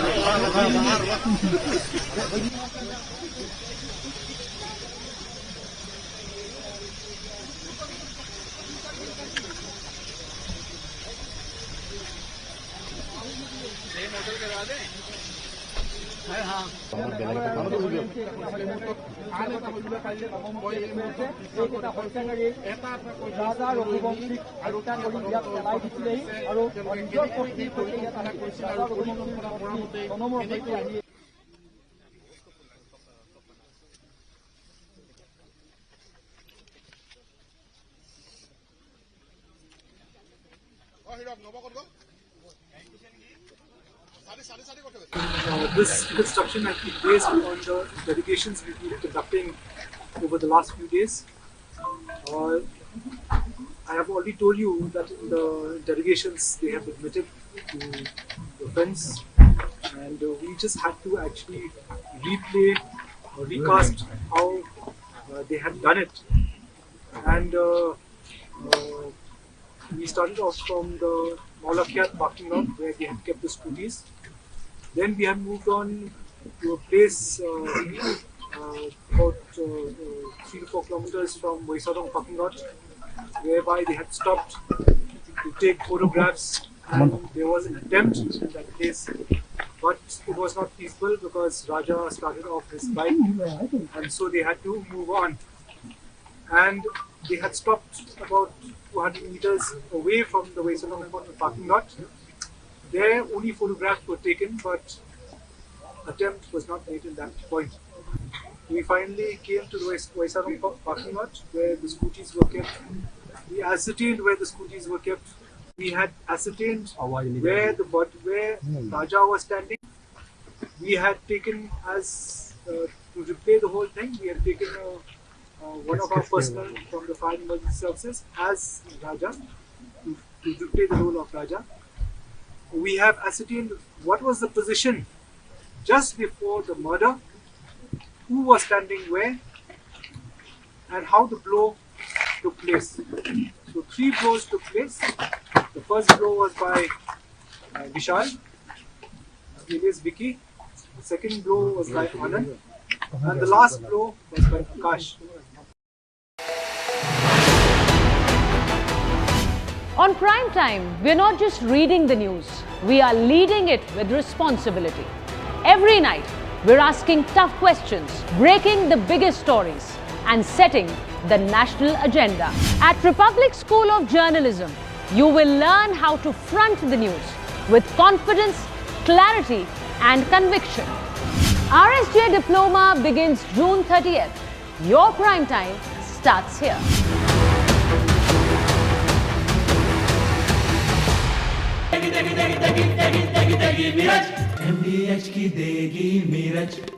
देगी मिर्च का तड़का अंग अंग फड़का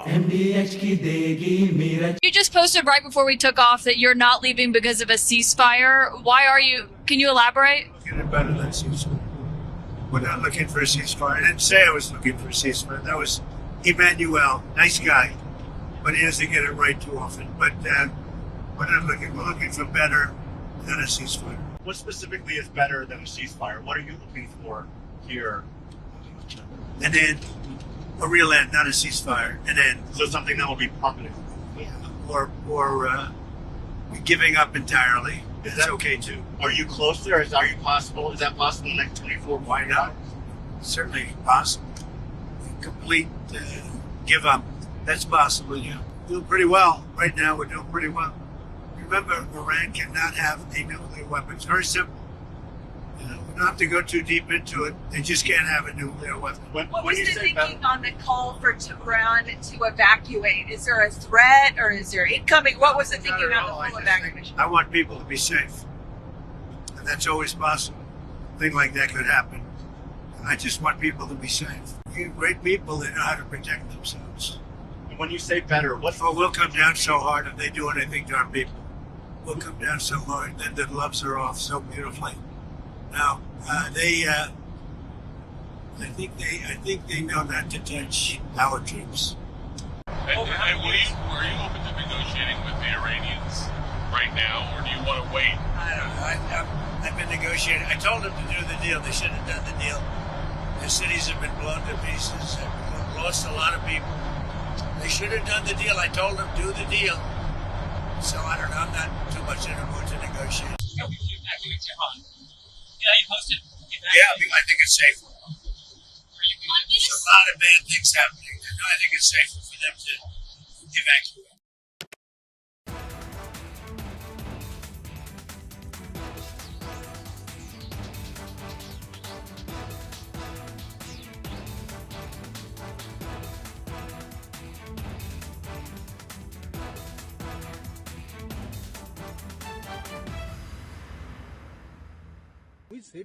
This is pre-planned. And Raja has been hit by all three. How these three people, three men. You can see one of the targets of the Iranian missiles, but all of them, as you can see, are completely destroyed just from one ballistic missile. You see, this is what happened from one ballistic missile that Iran shot towards Israel. This is what Iran doing. They are striking civilian residential areas all across Israel.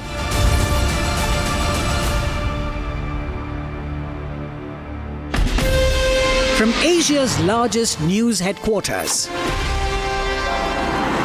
setting the agenda for Bharat.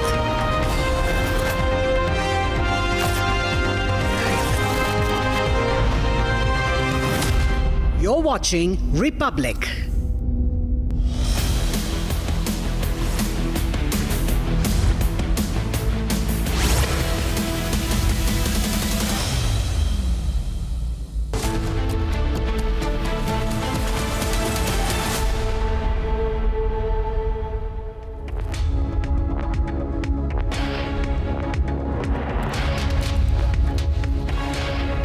Hello and welcome. You're watching Live and Breaking at 2 p.m. I am Tanisha Avasthi. Our top focus remains on the back-to-back air incidents that Air India has been facing. They have faced the DGCA action as well. Other headlines that we're tracking is the global headline on what's happening in the G7 summit, also the Israel-Iran conflict. We'll get you all that and much more on this edition. But first, a quick check of the headlines. After multiple technical snags, Air India ordered to reduce operations by 30%.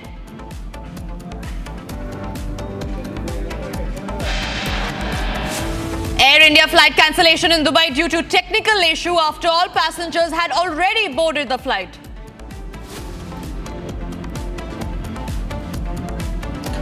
Donald Trump's trade deal bluff called out. Prime Minister Modi makes it clear to Donald Trump that India neither asked for nor accepted any foreign mediation. Justice Verma writes a letter to former Chief Justice of India, refuses to step down. Iran launches fresh barrage of missiles on Israel, targets Dimona nuclear plant.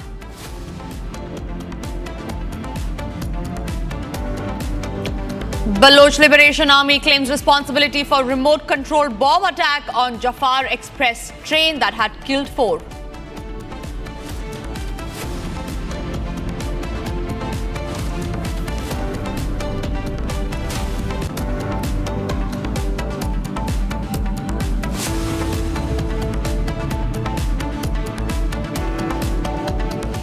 We start this edition with the top focus story. Now, Foreign Secretary Vikram Misri said that Prime Minister Narendra Modi had a telephonic conversation with the United States President Donald Trump, which lasted approximately 35 minutes. Now, during the conversation, Prime Minister Modi makes it amply clear to the United States President that India neither asked nor accepted any foreign mediation. First up, let's listen in to what the Foreign Secretary had to say.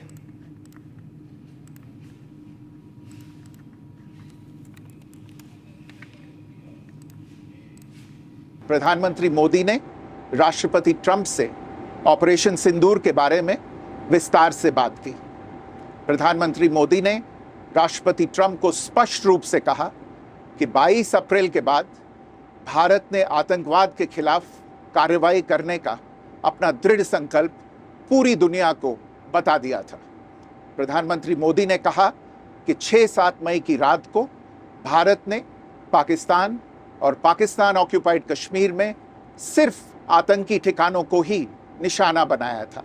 प्रधानमंत्री मोदी ने राष्ट्रपति Trump को स्पष्ट रूप से कहा कि इस पूरे घटनाक्रम के दौरान कभी भी किसी भी स्तर पर भारत अमेरिका ट्रेड डील या अमेरिका द्वारा भारत और पाकिस्तान के बीच मध्यस्थता जैसे विषयों पर बात नहीं हुई थी। सैन्य कार्रवाई रोकने की बात सीधे भारत और पाकिस्तान के बीच दोनों सेनाओं की एग्जिस्टिंग चैनल्स के माध्यम से हुई थी और पाकिस्तान के ही आग्रह पर हुई थी। प्रधानमंत्री मोदी ने जोर देकर कहा कि भारत ने न तो कभी मध्यस्थता स्वीकार की थी, न करता है और न ही कभी करेगा। इस विषय पर भारत में पूर्ण रूप से राजनीतिक एकमत है। राष्ट्रपति ट्रंप ने प्रधानमंत्री द्वारा विस्तार में बताई गई बातों को समझा और आतंकवाद के खिलाफ भारत की लड़ाई के प्रति समर्थन व्यक्त किया। Joining us on the broadcast is retired Major General K.K. Sinha. Thank you very much, sir, for speaking to Republic. First and foremost, how do you see this statement that has been given by the Foreign Secretary panning out? And this comes after there was huge uproar as well about why did Donald Trump mediate an Indian issue, that to an issue that was related to Pakistan. And now that the Prime Minister has made very clear that India neither accepted nor will do in future any foreign mediation. How do you see this statement turning out? Tanisha, Jai Hind and good afternoon. You asked me how I see this statement has come from Foreign Secretary Ministry. I think it's a great statement and it clarifies all doubts and what are the discussion in India it is going on. I think, it is amply clear. I think you and everyone, majority of Indians were absolutely clear what happened, after 22nd of April. On 22nd April, what, Foreign Secretary has brought it out. It is the first time when the Trump has spoken to Modi, and that also after the incident at Pahalgam. Only condolences and that exchange has taken place. And thereafter has spoken yesterday, that is on the request of, it is a Trump. There is a 23 or 25 minutes talk in between them. And Operation Sindoor has been spoken in great detail. All clouds, all this misinformation which everyone wants to spread, including Donald Trump, that has been cleared to him and to the whole world. And what is now been brought out by the your Foreign Secretary, now it's clear. There is no cloud now left over it. See, the point is like this. He is spoken after 22nd April the first time. So in between, neither the Trump has spoken, neither the Modi has spoken, neither there is any outreach on that regard. Trump has been saying that, he has spoken about the trade, in trade, and he has given, the proxy of trade, between India and, United States of America. And also he brought that, I have stopped this, the conflict. First thing he has said that, this Operation Sindoor has not stopped. It has just been halted. And on the request, because they kneeled down in front of the India, DGMO has approached us. So we have just stopped it temporarily. If anything happens, even a single bullet is fired from this side, the heavy selling, goli ka jawab, gola se hoga. This is exactly he has told to him. Absolutely, and I think Trump has understood the whole thing. Yes, sir. And moreover, you see, the most important, we have to, if Tanisha, if you give me time or if you ask me something else. No, sir, please continue, sir. Yes. See, what, Tanisha, this is very important. Your viewer has to understand this, that after such a long time, when the Modi has spoken and on the request of Trump, because they were supposed to meet, there was supposed to be a meeting in a sideline of G7 at Canada. But Trump has to leave, what is happening in the Middle East. That's why he has left. And the request was his. This is very important. It is not the outreach by India to Modi. And today, when the Trump is hosting, Asim Munir in the White House, today he's hosting over there. He invited Modi to come over there. Again, that is designed by Trump, to equate probably, and this is what my inferences are.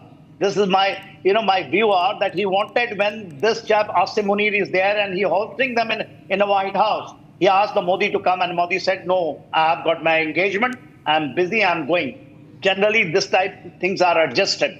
So it is a slap on his face again. A very tough message. It is not that we are giving a slap, but it's very clear message because Modi has brought it because he has to go to Croatia. Absolutely, the second point, which is very, very important, which we have to understand, a viewer has to understand, the Indian perspective of this. Right, sir. India, what they did from 7 to 10, is the Pakistan who has kneeled down and whole world because the proofs are there. That is very important. Right. I think everything has been cleared between this 23-minute talk. Yes. And that matter also, Major General K.K. Sinha, I believe that Trump's bluff has also been called out. Major General K.K. Sinha, I request you to stay with us because we're getting in latest reactions from the BJP, which has hit out at the Congress now over their allegation that Trump had mediated in India-Pakistan conflict. Listen into this. I should now start calling them lie-producing factory. LPF instead of INC constantly.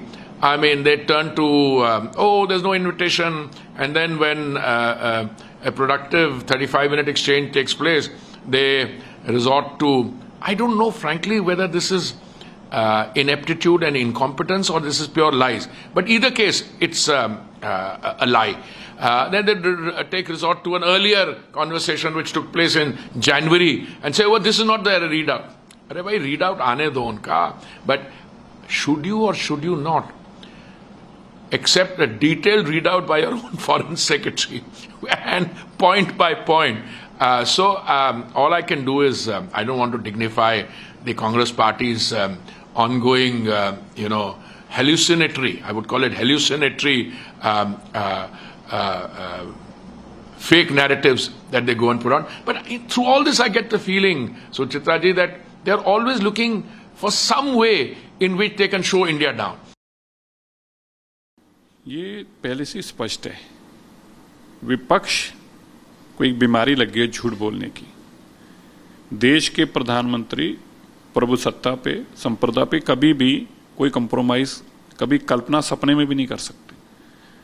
विदेश मंत्री ने क्या बताया, स्पष्ट किया कि जब Trump की तरफ से ऐसा अगर कहा भी गया तो हमने स्पष्ट कहा इस कूटनीति में किसी भी दूसरे मुल्क की इन्वॉल्वमेंट नहीं बर्दाश्त की जा सकती, क्योंकि हमारा स्टैंड बड़ा क्लियर है, पीओके हमारा है और इसके ऊपर किसी बातचीत के लिए भी किसी और को बीच में नहीं लाया जाएगा। लेकिन राहुल गांधी एक स्कूल जाते बच्चे की तरह बार बार कभी नरेंद्र सरेंडर, उसको उनका कसूर नहीं है। जो उनको सोशल मीडिया के छोटे छोटे बच्चे पढ़ा के भेज देते हैं उसमें से जितना वो याद करते हैं उतना पढ़ देते हैं, जो भूल जाता है वो भूल जाता है। इसलिए ये एक वर्ल्ड के अंदर आज हमारी डोमिनेंस क्या है वो समझने की जरूरत है। प्रधानमंत्री कनाडा में जाते हैं, कनाडा की सरकार उनको बुलाती है, वहां के प्रधानमंत्री कारनी उनके साथ बातचीत करके इमीडिएटली रिस्टोर करते हैं अपनी डिप्लोमेसी को, हाई कमीशन रिस्टोर होते हैं, किस तरह से वीजा सर्विसेज रिस्टोर होती हैं और हमारी प्रभुसत्ता के ऊपर उनको कोई सवाल उठाने का अधिकार नहीं है, ये वो मानते हैं। हमारी ताकत के आगे आज पूरी देश और दुनिया समझ रही है हम किस पायदान पे खड़े हैं। पर क्या करें बेचारे राहुल गांधी जी, मैंने बताया कि स्कूल जाते बच्चे की तरह जो कोई लिख देता उसको आधा पूछाधा पढ़ के दे देते हैं। But I must tell you one thing, that even if Trump comes out and से कि Modi has refused my intervention, then also Rahul Gandhi will say the same line, because it is not about Rahul Gandhi, it is about what his tutor has told him. All right, so that is how the BJP leaders are reacting to it. Major General K.K. Sinha was live with us, and we will look forward to connect with him again very soon. But for now, it's time for us to move on to the other stories that we are tracking. Now, in an unthinkable praise from Pakistan's parliament, a sitting MP admitted that Uttar Pradesh, an Indian state, is economically stronger than Pakistan itself. The comparison isn't just startling, it's a humiliation for Islamabad and a big nod to the Yogi model of governance. Hear this.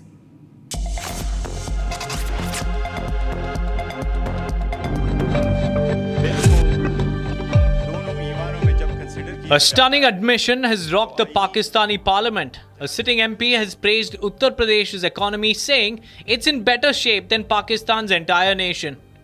In a video now viral on social media, the MP says Pakistan's total budget is $62 billion, while Uttar Pradesh alone has a budget of $97 billion. ये मैं आपको कुछ fact figure देता हूं। पाकिस्तान का total budget outlay हमारा 62 billion है, जबकि इंडिया 50 स्टेट से एक स्टेट का बजट आउटले उत्तर प्रदेश का 97 बिलियन है। हमारा टोटल टैक्स रेवेन्यू 50 बिलियन, हमारा रेवेन्यू 50 बिलियन, जबकि उत्तर प्रदेश का 80 बिलियन। हमारा टैक्स रेवेन्यू उनके टैक्स रेवेन्यू से 16 बिलियन कम है।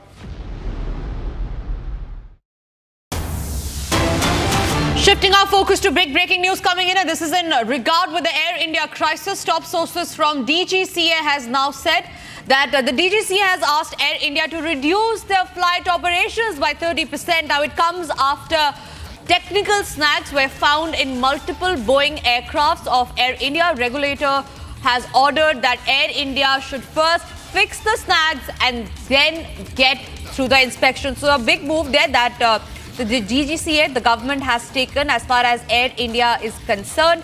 Remember, there were back-to-back multiple snags that were reported. The DGCA has now taken stern action, has now asked Air India to reduce their flight operation by 30%. It comes big after technical snags were found in most Boeing aircrafts of Air India. The regulator has ordered Air India to first fix the snags and then get through the inspection. Harsha, my colleague, is joining us from the newsroom on that. Harsha, the action, I believe, is too little, too late. What else has the DGCA ordered as far as the Air India Boeing aircrafts is concerned?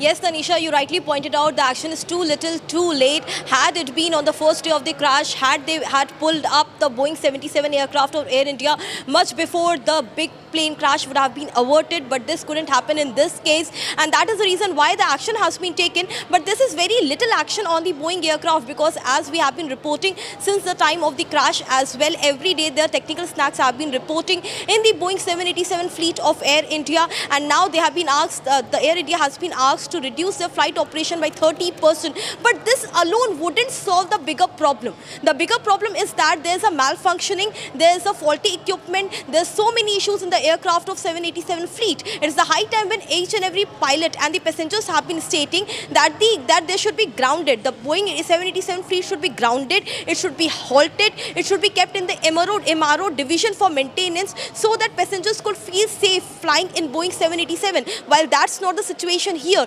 but now let's see if Air India will adhere by the order of DGCA, and they will reduce their flight operation by 30%, because in the earlier as well, we have not seen that Air India has not taken the show cause notices of DGCA very seriously. Never ever they have taken seriously the show cause notice of DGCA, and that is the reason why this bigger plane crash happened. But this was a yesterday meeting where DGCA has strictly told Air India to reduce their flight operation by 30%. Now we have to see whether the Boeing will be halted, grounded, or they will go for the serious inspection, as this is the need of the hour. Back to you. Absolutely, Harsha. Thank you very much for sharing those details with us. Remains to be seen on what further action will DGCA take as far as Air India Boeing aircrafts is concerned. The action is certainly not enough. We move on to the other breaking news that's coming in. A flight AI2491 from Mumbai to Lucknow was cancelled due to operational constraints related to crew flight duty time regulations. Now, despite efforts to arrange alternate crew, the flight could not be operated, resulting in significant delays and eventual cancellation of both the onward and the return sectors. Now, amidst the disruption, some passengers expressed their frustration, leading to damage the aircraft cabin and deployment of an emergency through the overwing exit. Now, the Central Industrial Security Force, that is the CISF, was present at the site to maintain order. So that's the latest breaking news that's coming in. Aviation crisis incidents back-to-back that's coming in.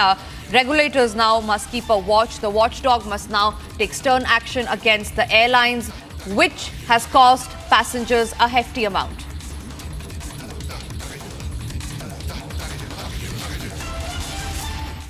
The string of air emergencies that were witnessed in the last 2 to 3 days. First, Let's talk about the AI-315 aircraft. On June 16th, it was the Hong Kong to Delhi flight that made a dramatic U-turn, and this after a mid-air glitch issue was found. It forced it to make a U-turn. All passengers, however, were safely deboarded.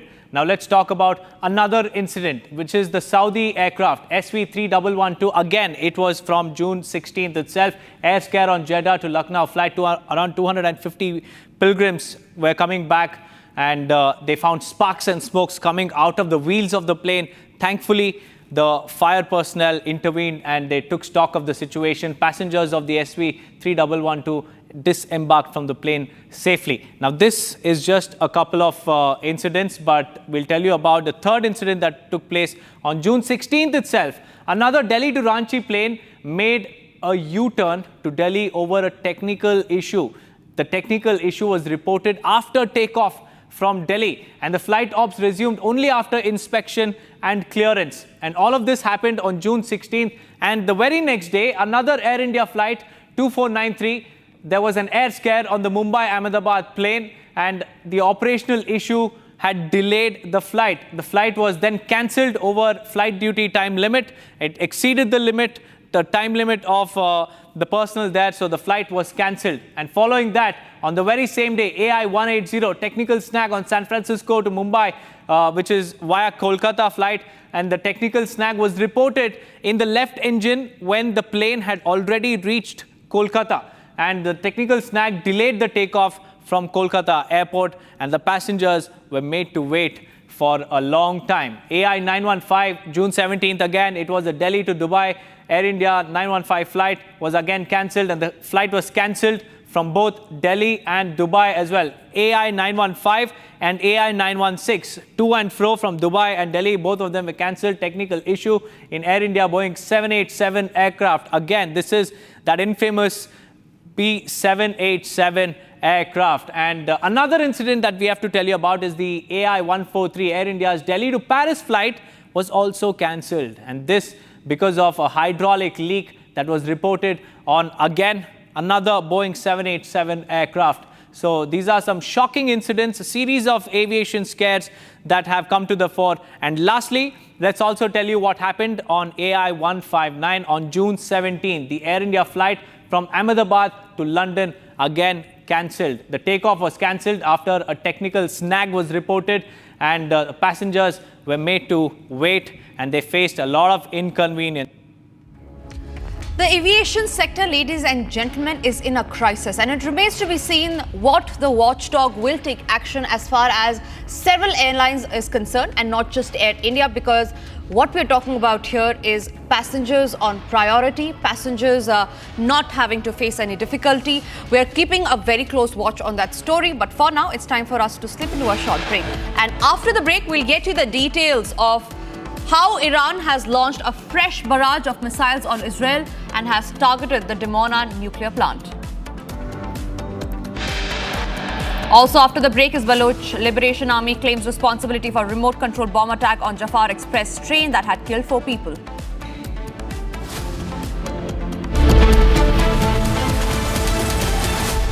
आपकी favourite today cars पर मिल रही है amazing deals.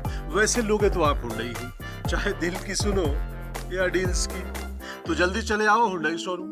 ये है secret recipe MDH का जीरा SIP जल जीरा मसाला। सिप सिप जीरा सिप MDH का जल जीरा सिप MDH का जल जीरा सिप। विमल में गुलिस्तां की ये कुछ लजीज फरिश्ते जब साथ घुले तो जी ललचाए, और दिल कहे कि स्वाद की इस जुबान में खुद को ऐसा डुबाऊं कि निकल ना पाऊं। विमल की जुबान कुछ है ही ऐसी, मानते हैं ना? विमल, बोलो जुबान Kesari.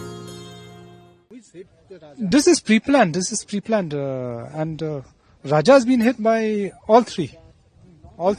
How these 3 people, 3 men and all that, actually had hit Raja, and Sonam was there, and then she had destroyed the phone and all that, and so that's how it happened.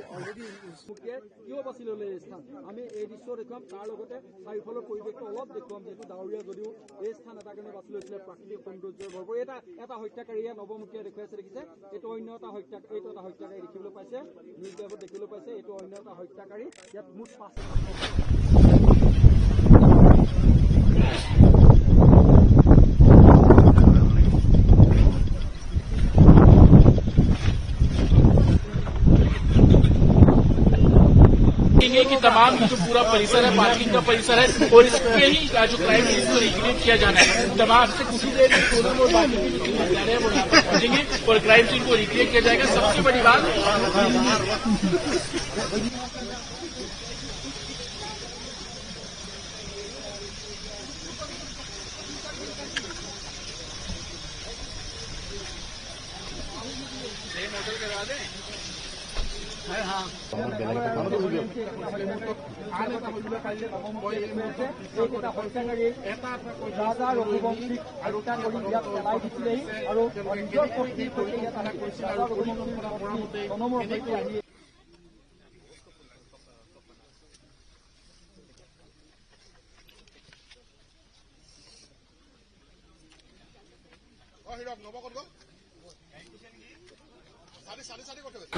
This construction has been based on the delegations we've been conducting over the last few days. I have already told you that in the delegations they have admitted to the offence, and we just had to actually replay or recast how they had done it.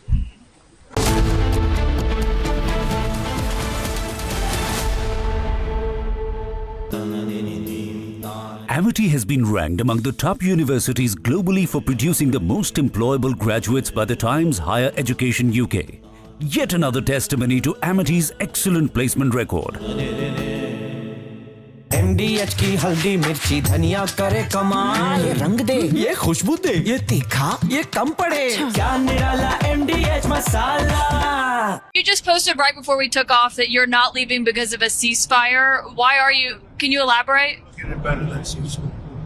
We're not looking for a ceasefire. I didn't say I was looking for a ceasefire. That was Emmanuel, nice guy, but he doesn't get it right too often. But we're not looking. We're looking for better than a ceasefire. What specifically is better than a ceasefire? What are you looking for here? An end, a real end, not a ceasefire. An end. So something that will be permanent.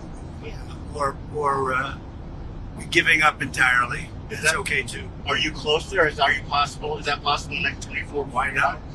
Certainly possible. Complete give up. That's possible, yeah. Doing pretty well. Right now we're doing pretty well. Remember, Iran cannot have a nuclear weapon. It's very simple.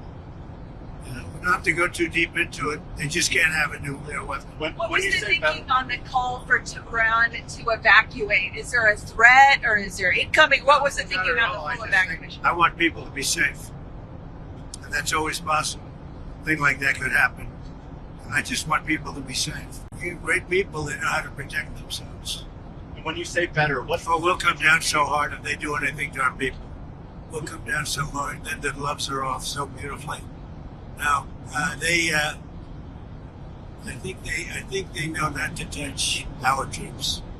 And are you open to negotiating with the Iranians right now, or do you want to wait? I don't know. I've been negotiating. I told them to do the deal. They should have done the deal. Their cities have been blown to pieces. They've lost a lot of people. They should have done the deal. I told them do the deal. So I don't know. I'm not too much in a mood to negotiate. Yeah, I think it's safe. There's a lot of bad things happening. No, I think it's safer for them to evacuate.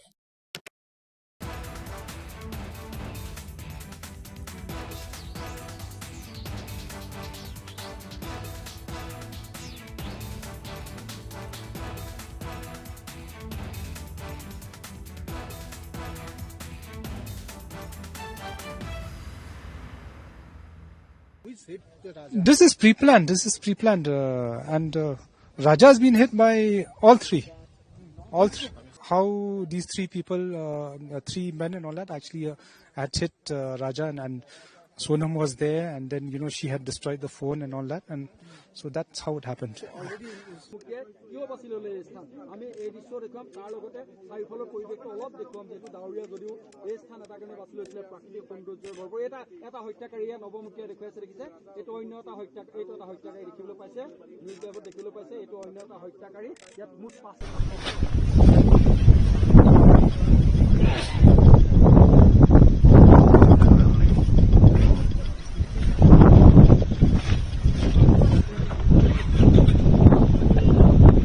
कि तमाम जो पूरा परिसर है, parking का परिसर है और इसके ही जो क्राइम सीन को रिक्रिएट किया जाना है। तमाम से कुछ ही देर में दोनों और बाकी जो हत्यारे हैं वो यहाँ पर पहुंचेंगे और क्राइम सीन को रिक्रिएट किया जाएगा। सबसे बड़ी बात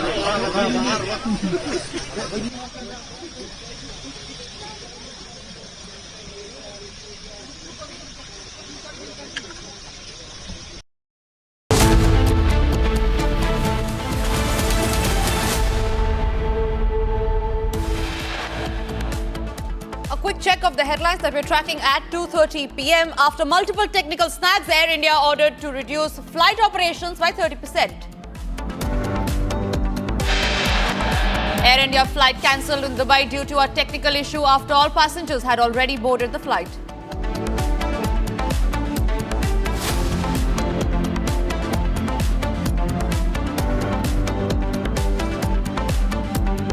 Trump's trade deal bluff called out. Prime Minister Modi makes it clear to Trump that India neither asked nor accepted any foreign mediation.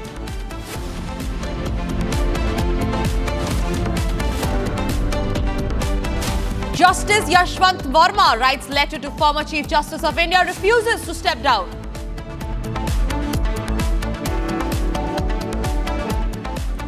Iran launches fresh barrage of missiles on Israel targets Dimona nuclear plant.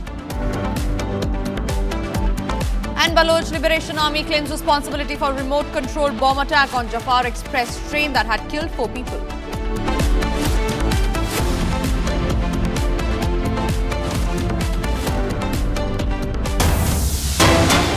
Started this edition with the big breaking news coming in, and this is in regard with the Israel-Iran conflict. Now, as the Israel-Iran conflict intensifies and escalates, we're getting in more visuals from ground zero. On your screen now is a visual of the Prachin military complex in Tehran, which was struck by the Israeli Defense Forces. Remember, it's the 6th day of the Israel-Iran conflict, which has only escalated. Now, Israeli forces have targeted the Prachin military complex. IDF claims that it has struck the missile sites, reportedly attacks targets in Natanz. Now, there were other initial reports also that said that surface-to-surface missile sites in central Iran have been struck by the IDF overnight between Sunday and Monday, is what the IDF claims. The Saudi state-owned news source AI has also said that Israeli forces have struck targets in the area city of Natanz in central Iran. There were other reports that stated that they were simultaneously carrying out large-scale attacks on other nuclear sites across Iran. The IDF is reportedly remembered trying to thwart a launch by Iran by striking their soil after they detected that Iran was attempting to send missiles towards Israeli territory.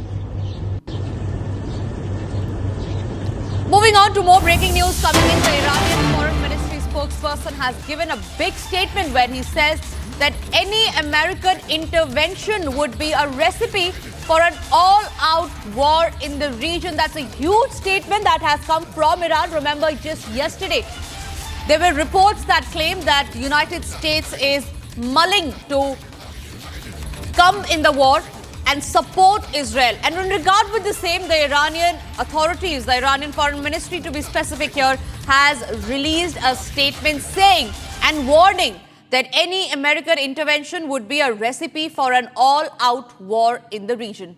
Kruthat, my colleague, is joining us live from the newsroom on that. Kruthat, this is a huge statement that Iran has given, and keeping in mind that there were reports yesterday that Donald Trump, the United States, in fact, is mulling to enter the war and back Israel. Where do you see this panning out as far as the United States intervention is concerned in the Israel-Iran conflict?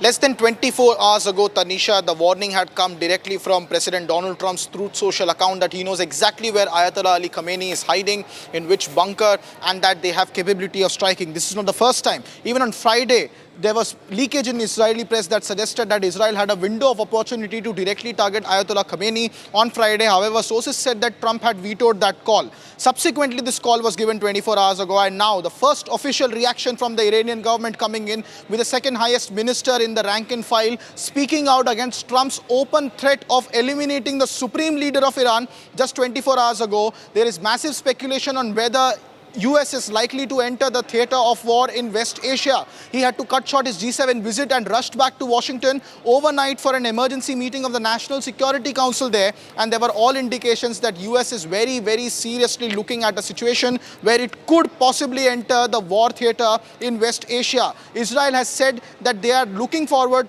to US entering, perhaps as they have done all the clearance work of defenses, and that US's bunker busters are all that is needed to end whatever is left of the Islamic regime in Iran.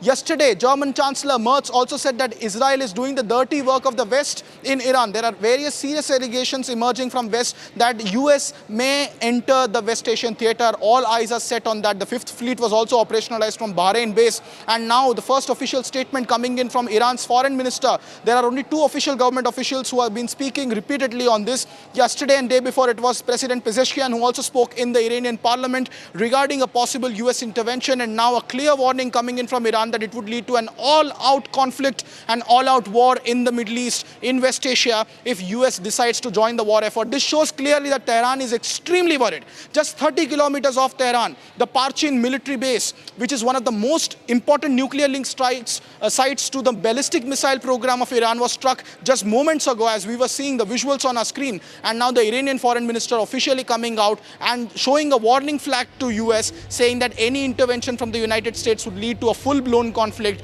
Tehran seems to be on the back foot, and the administration is now, after 24 hours, less than 24 hours after US President Donald Trump's warning, is coming out with some strong words. How will it culminate? The entire situation remains extremely critical. Tonight, in this escalation matrix, will be especially important. Back to the studio. Absolutely, Ketan. Stay with me. We are getting in more breaking news coming in. But before I go to that, let's take you through the top developments. Republic, remember, is the only channel live from both Israel and Iran. Here's a ground report from the nursing home in Qasr-e-Shirin in the area where, after the Iran claimed that Israel targeted medical institutions, here's a ground report which is Republic World exclusive.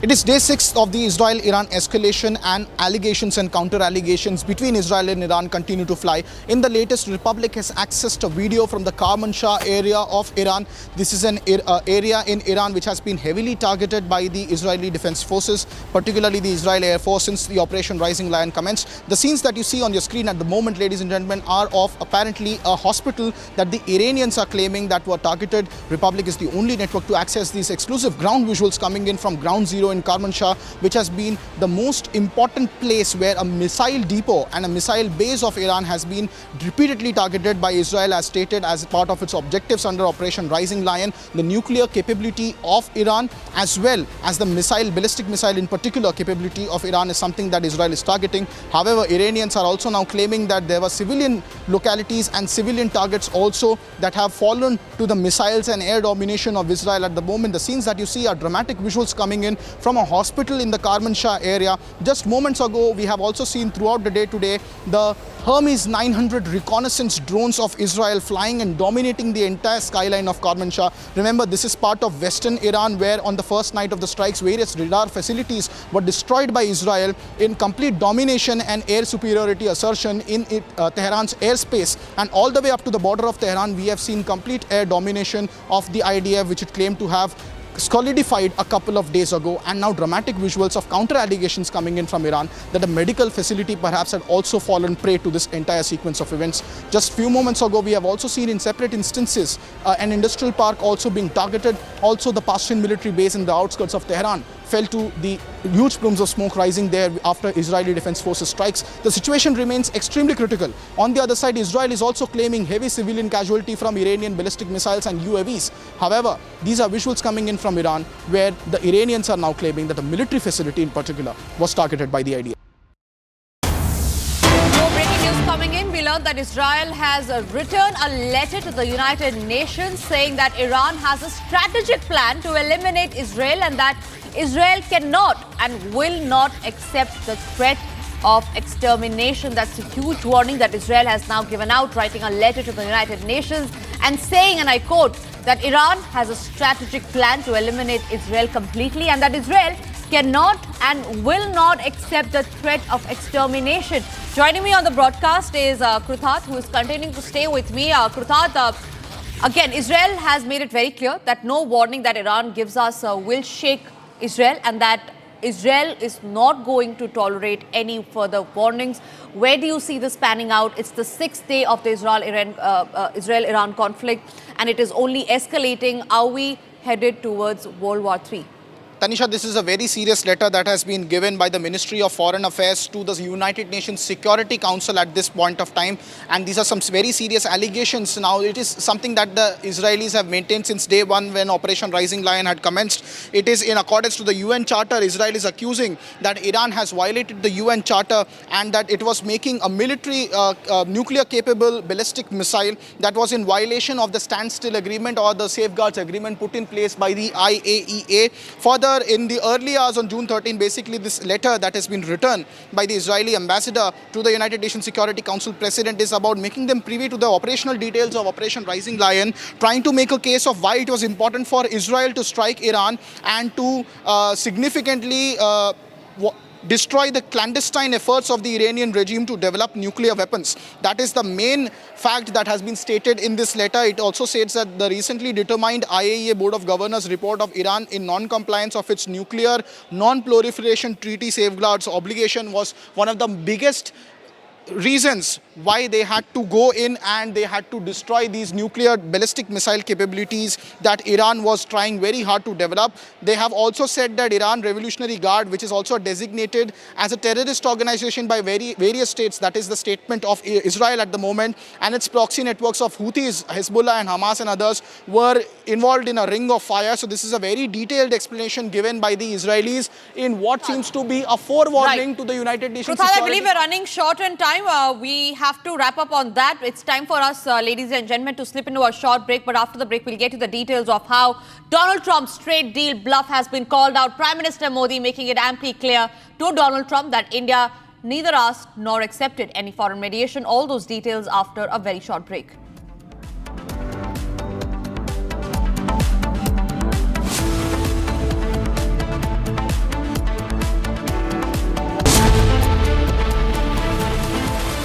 दादी के हाथों का जादू और खुशबू से महकता घर, माँ की मुस्कुराहट और खाने की सुगंध। MDH गरम मसाला, क्योंकि हर रिश्ता है स्वाद से जुड़ा। विमल में गुलिस्तां की ये कुछ लजीज फरिश्ते जब साथ घुले तो जी ललचाए और दिल कहे कि स्वाद की इस जुबान में खुद को ऐसा डुबाऊं कि निकल ना पाऊं। विमल की जुबान कुछ है ही ऐसी, मानते हैं ना? विमल, बोलो जुबान केसरी। MDH की हल्दी मिर्ची धनिया करे कमाल, ये रंग दे, ये खुशबू दे, ये तीखा, ये कम पड़े, क्या निराला MDH masala. This is pre-planned. And Raja has been hit by all three. How these three people, 3 men and all that, actually had hit Raja and Sonam was there, and then she had destroyed the phone and all that, and so that's how it happened.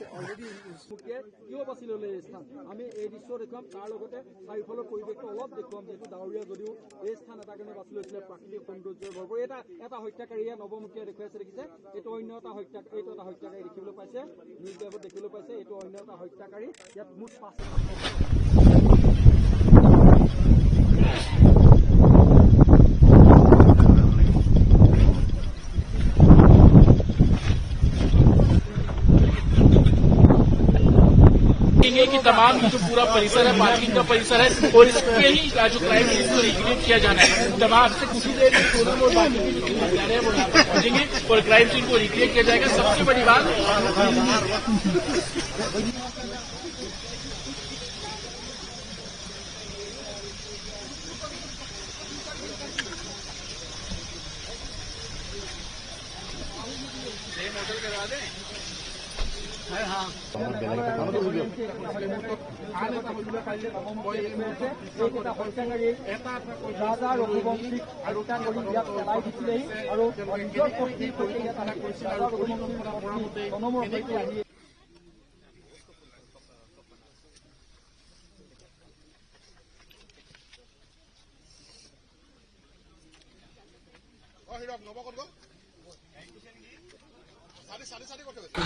This reconstruction has been based on the interrogations we've been conducting over the last few days. I have already told you that in the interrogations they have admitted to the offence, and we just had to actually replay or recast how they had done it. And we started off from the Maulakiat parking lot where they had. You can see one of the targets of the Iranian missiles, but all of them, as you can see, are completely destroyed just from one ballistic missile. You see, this is what happened from one ballistic missile that Iran shot towards Israel. This is what Iran doing. They are striking civilian residential areas all across Israel.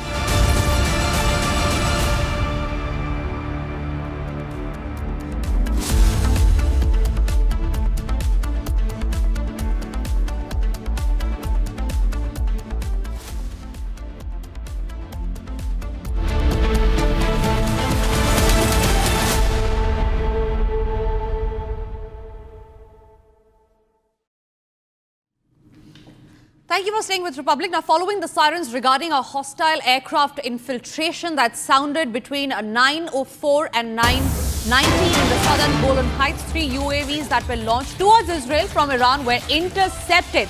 Sirens were sounded in accordance with the protocol. Remember, it's the day 6 of the escalating Iran-Israel conflict. Now, the IDF says the 3 UAVs have been intercepted by air defense system. Iran fired 2 waves of ballistic missiles at Israel overnight on Tuesday, with the first barrage beginning from around 12:40 a.m. and the second approximately 40 minutes after that. And sirens were sounded across central Israel and parts of Jueda and Samaria. Now, the first salvo reportedly involved roughly near about 50 missiles, while the second involved nearly about 10 missiles.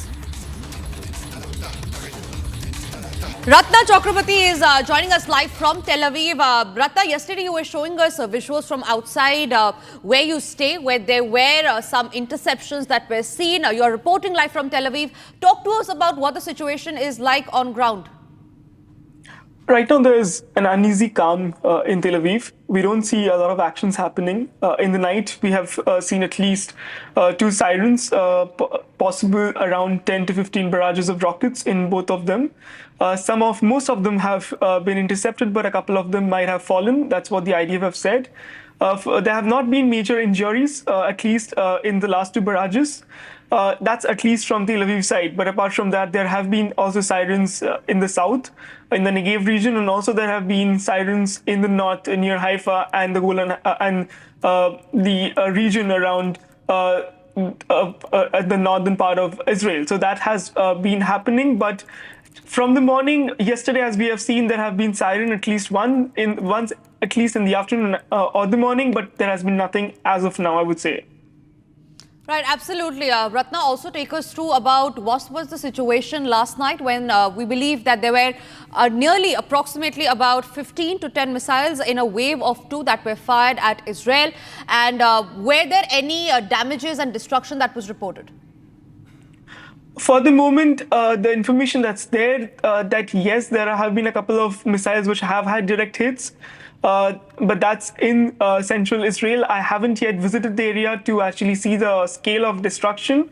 And we haven't seen also visuals coming in from any sources. So I wouldn't be able to exactly tell you what the damage has been. But yes, there have been direct hits.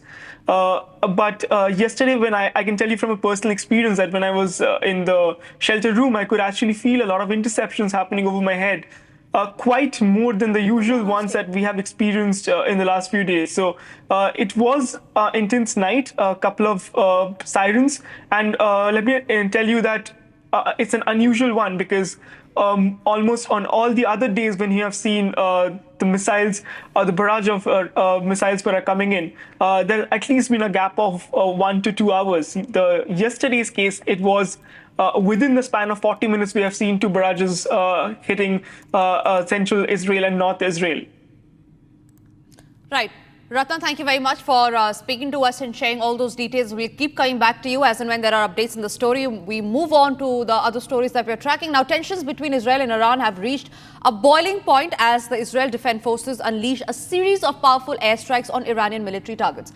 In this explosive compilation, we bring you 9 videos capturing the sheer scale and intensity of the attacks, from missile-laden drones to precision air raids. These visuals reveal the reality of modern warfare and the escalating conflict that's crippling the Middle East.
המטרה נפלה.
The Israel-Iran conflict has entered its day 6 with no signs of end. There is no signs that the conflict could end very soon, and with the United States now saying, according to reports, that it could intervene in the war, it remains to be seen on how this conflict pans out, and we're keeping a very close watch on that. But for now, it's time for us to slip into a short break, and after the break, we'll get you all the details of how Iran has launched a fresh barrage of missiles on Israel and has targeted the Dimona nuclear plant, and what is the significance of that attack. We'll get you all that and much more, but after a short break.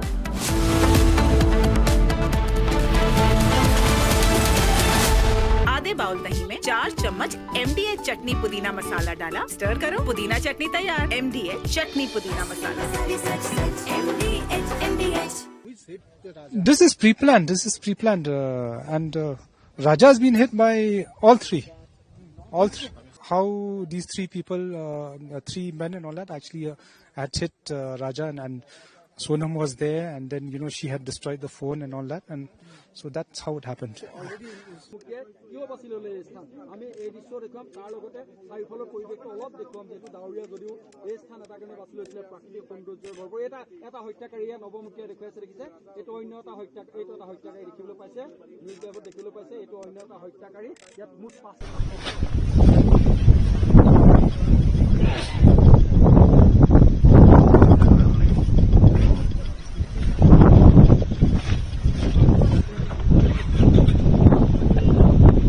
कि तमाम जो पूरा परिसर है, parking का परिसर है, और इसके ही जो क्राइम सीन को रिक्रिएट किया जाना है, तमाम से कुछ ही देर में सोनम और बाकी के जो हत्यारे हैं वो यहाँ पर पहुंचेंगे और क्राइम सीन को रिक्रिएट किया जाएगा। सबसे बड़ी बात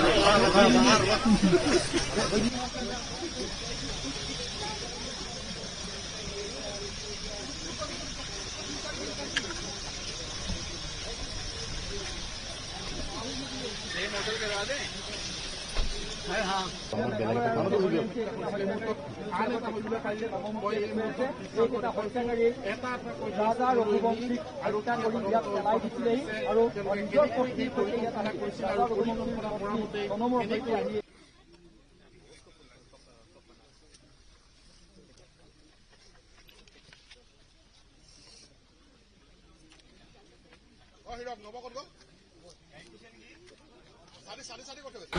This construction has been based on the delegations we've been conducting over the last few days.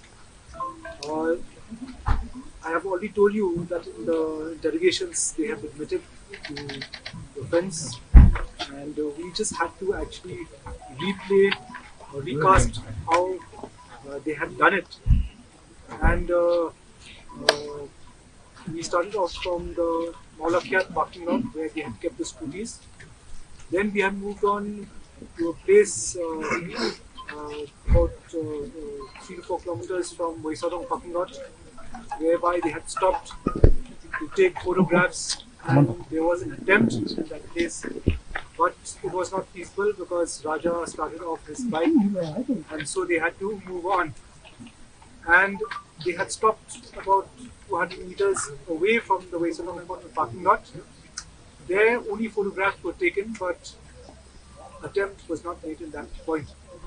We finally came to the Boisadong parking lot where the scooties were kept. We ascertained where the scooties were kept. We had ascertained where Raja was standing. We had taken to replay the whole thing, we had taken one of our personnel from the fire emergency services as Raja to replay the role of Raja. We have ascertained what was the position just before the murder, who was standing where, and how the blow took place. So 3 blows took place. The first blow was by Vishal, alias Vicky. The second blow was by Arnab, and the last blow was by Akash. There's one more.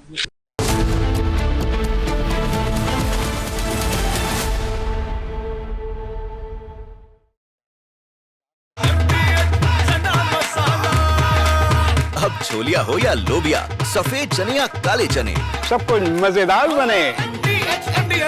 विमल में गुलिस्तां के ये कुछ लजीज फरिश्ते जब साथ घुले तो जी ललचाए और दिल कहे कि स्वाद की जुबान में खुद को ऐसे डुबाऊं कि निकल ना पाऊं। विमल की जुबान कुछ है ही ऐसी, मानते हैं?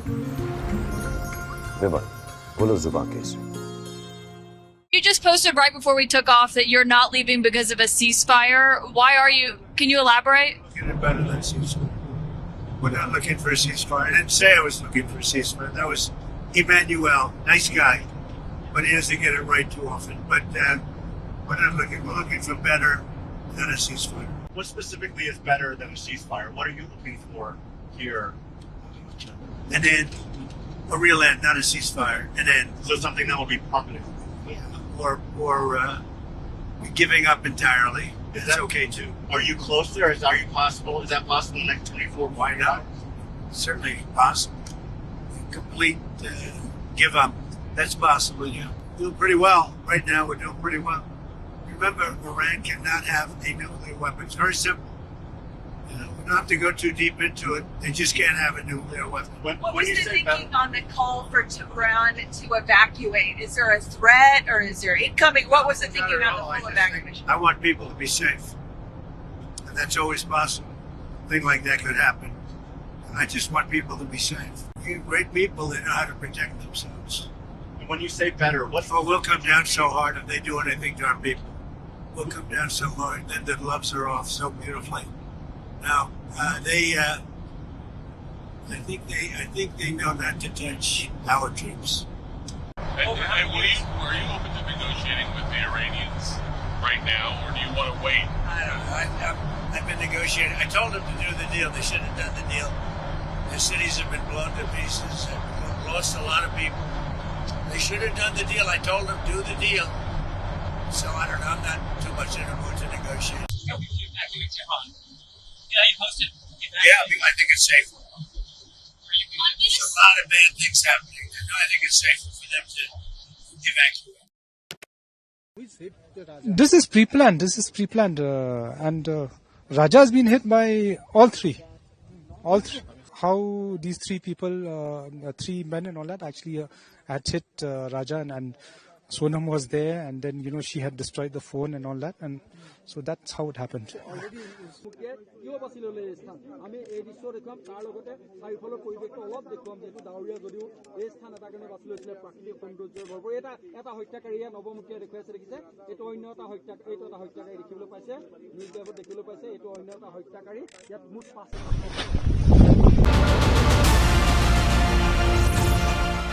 You can see one of the targets of the Iranian missiles, but all of them, as you can see, are completely destroyed just from one ballistic missile.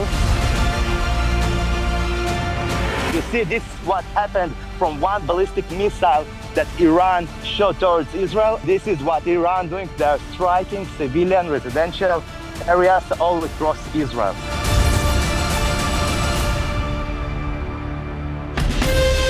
From Asia's largest news headquarters, setting the agenda for Bharat.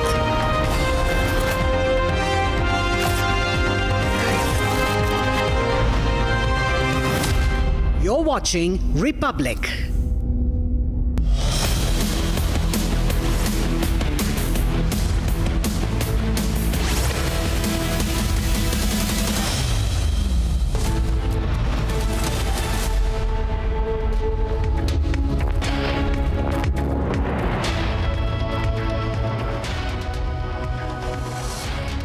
A very warm welcome, viewers. You're watching live and breaking news. I'm Dr. Tamisha with you. The situation in West Asia is only escalating, viewers, and we'll get you all the latest updates. We'll get you ground reportage from West Asia. Republic TV, only channel to report from both Israel and Iran. We'll get you more. First, the headlines.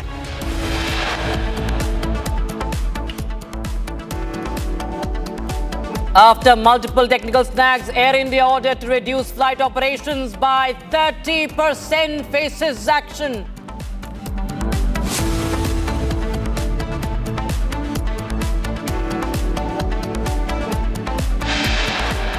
Air India flight cancelled in Dubai due to a technical issue after all passengers already boarded.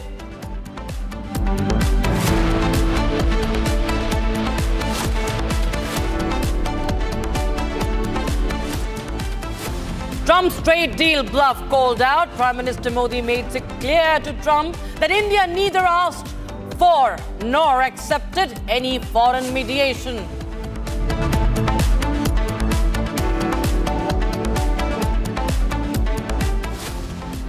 Justice Verma writes letter to former Chief Justice of India, refuses to step down.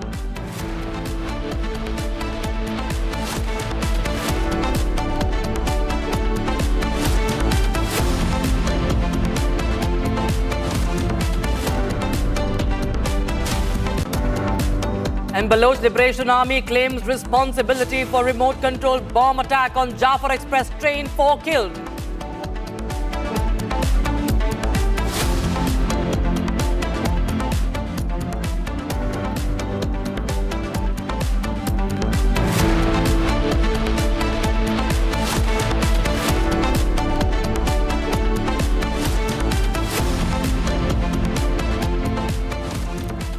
And we have breaking news coming in right now, viewers. Now, the Israeli forces, led by the 162nd Battalion, 162nd Division, is operating in the Jabalia area in the northern Gaza Strip. Now, in recent weeks, the forces eliminated numerous terrorists, dismantled the military infrastructure above and below the ground, and located and seized the weapons, some of which were hidden in the civilian buildings also. So Israel also, viewers, has killed another Hamas terrorist, and they have found weapons in the civilian homes. So remember, the fight in Gaza, the operations in Gaza also continue. Now, who funds Hamas? It is the Iranian. The Iranian regime funds the Hamas, and now they have neutralized a Hamas terrorist also in Gaza. And the Givati Brigade has eliminated terrorist cell in Jabalia. They have found weapons also in the civilian homes. Now you understand why in civilian areas those Israeli defense forces were carrying out operations, while we saw that the Gazans, the Palestinians and other groups have been crying foul that why is Israel targeting the civilian groups. Well, you see that the Israelis have found found weapons in civilian homes. And not just that, they have eliminated a terrorist cell in Jabalia, that's in northern Gaza. So this is, of course, the soldier there in action of Israel, Israeli forces under the command of 162nd Division operating in Jabalia. And it becomes very important to understand that the situation in West Asia is only escalating, viewers. Israel was always, Israel for the longest time has been engaged with this war with the Hamas. It has removed the top leadership, but not to forget that now for the first time we see the escalation between Iran, direct confrontation with Iran, and the escalation is something that is unprecedented between the two countries. Israel continues to strike Iran. Meanwhile, Israel's operations in Gaza also continue. Visuals from Gaza, from Jabalia coming onto your screens. Meanwhile, we have the Israeli Defense Forces statement also coming in. Let's take a listen in.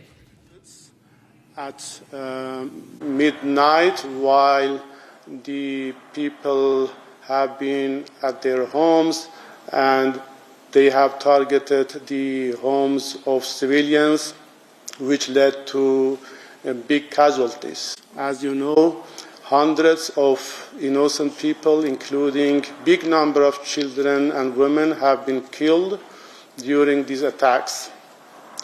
And a big number of civil infrastructure, including water and energy infrastructure, has been hit and has been destroyed.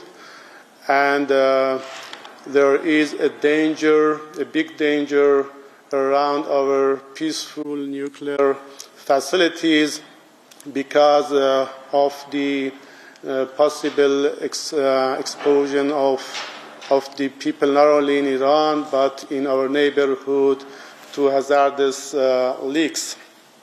And all these things show that we are facing with an irresponsible entity. And the bitter fact is that this entity is supported by many Western countries, particularly United States, financially and logistically and militarily. They are providing intelligence to this entity. They are providing military arms to this entity. And they are supporting even politically. And they are trying to justify what Israel has done. It is a very complicated situation in our region. There are some things which should be clear for everybody. The first thing is that this is an act of aggression committed by Israel, no doubt about it. There are all elements which can describe an act of aggression. Israel has attacked our country without any reason. Israel has attacked our civilians, our civil infrastructure. And Israel has violated the integrity of Iran, has violated our territorial integrity, and has violated the right of Iranian people to live in peace. This is the first point which I would like to be clear for everybody. The second point is that Israel, during this aggression, has violated all norms of international law and all norms of human rights by targeting civilians, by violating the principle of distinction, the principle of proportionality, and the principle of informing the people about the attacks. And therefore, Israel has violated all norms of international humanitarian law and all principles of human rights. And this is something which should be expressed everywhere and by everybody. And the third point is that Iran will respond. Iran is resolute in responding to Israel attacks. We will show no any doubt, no any reluctance in defending our people, in defending our security, in defending our land. We will respond very, very, very seriously and strongly. And that is what we are doing now. Nobody should expect Iran to show any kind of restraint. Nobody should expect Iran to be indifferent to its security and security of the people. Iran will respond very strongly. And we will stop aggression by all means, and by the confidence that the people of Iran have in our military forces. Our military forces, on behalf of our people, will defend the country and will defeat Israel. They will stop aggression, they will stop aggressors. And nobody should talk about any kind of restraint. And what we are doing now is not only on behalf of the Iranian people, it is on behalf of the humanity, because humanity is attacked. The international peace and security has been attacked, and international order has been attacked. Human rights has been attacked, international law has been attacked, and we are going to defend all of these things. And one of the reasons Israel is continuing committing such crimes is the great impunity bestowed to this entity. Whatever Israel is doing is receiving impunity by Western countries, and particularly by the United Nations Security Council.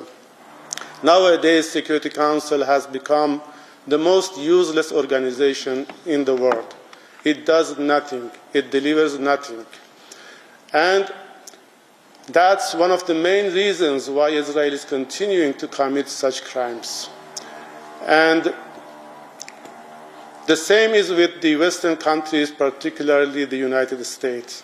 They have covered Israel by huge impunity. And when you look at the positions of different countries, Western countries, European countries, not only they are not condemning the attacks and aggression, they are trying to justify the aggression by baseless allegations, by baseless excuses.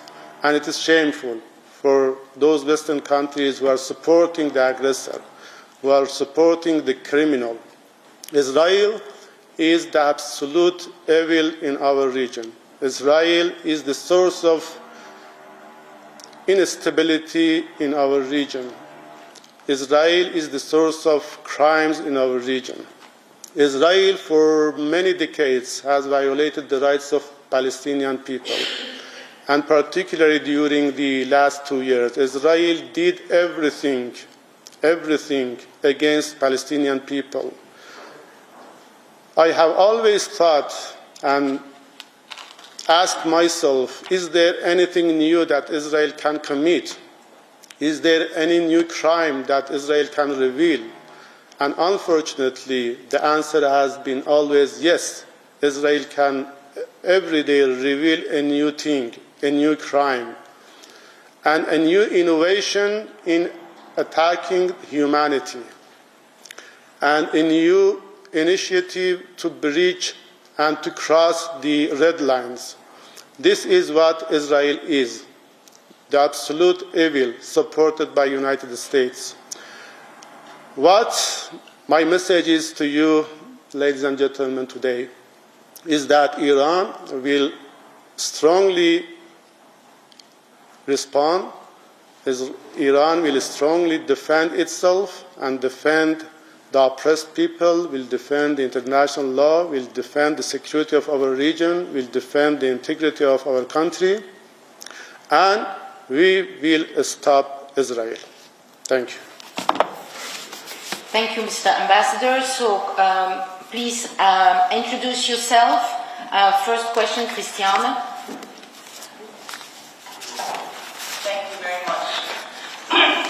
Mr. Ambassador, we are all looking in horror at the attacks that happen on all sides.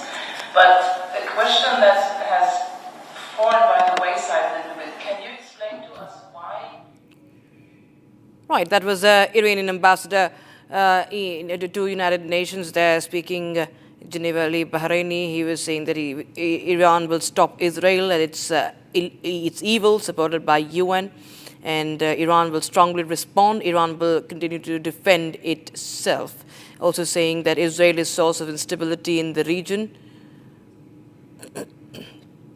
All right, viewers. Meanwhile, we also have a statement coming in from the Israeli army. The Israeli army say that one of its drones downed over Iran. Okay, Israeli drone has been shot down over Iran, confirmed by the IDF, the Israeli Defense Forces. This is the update coming in.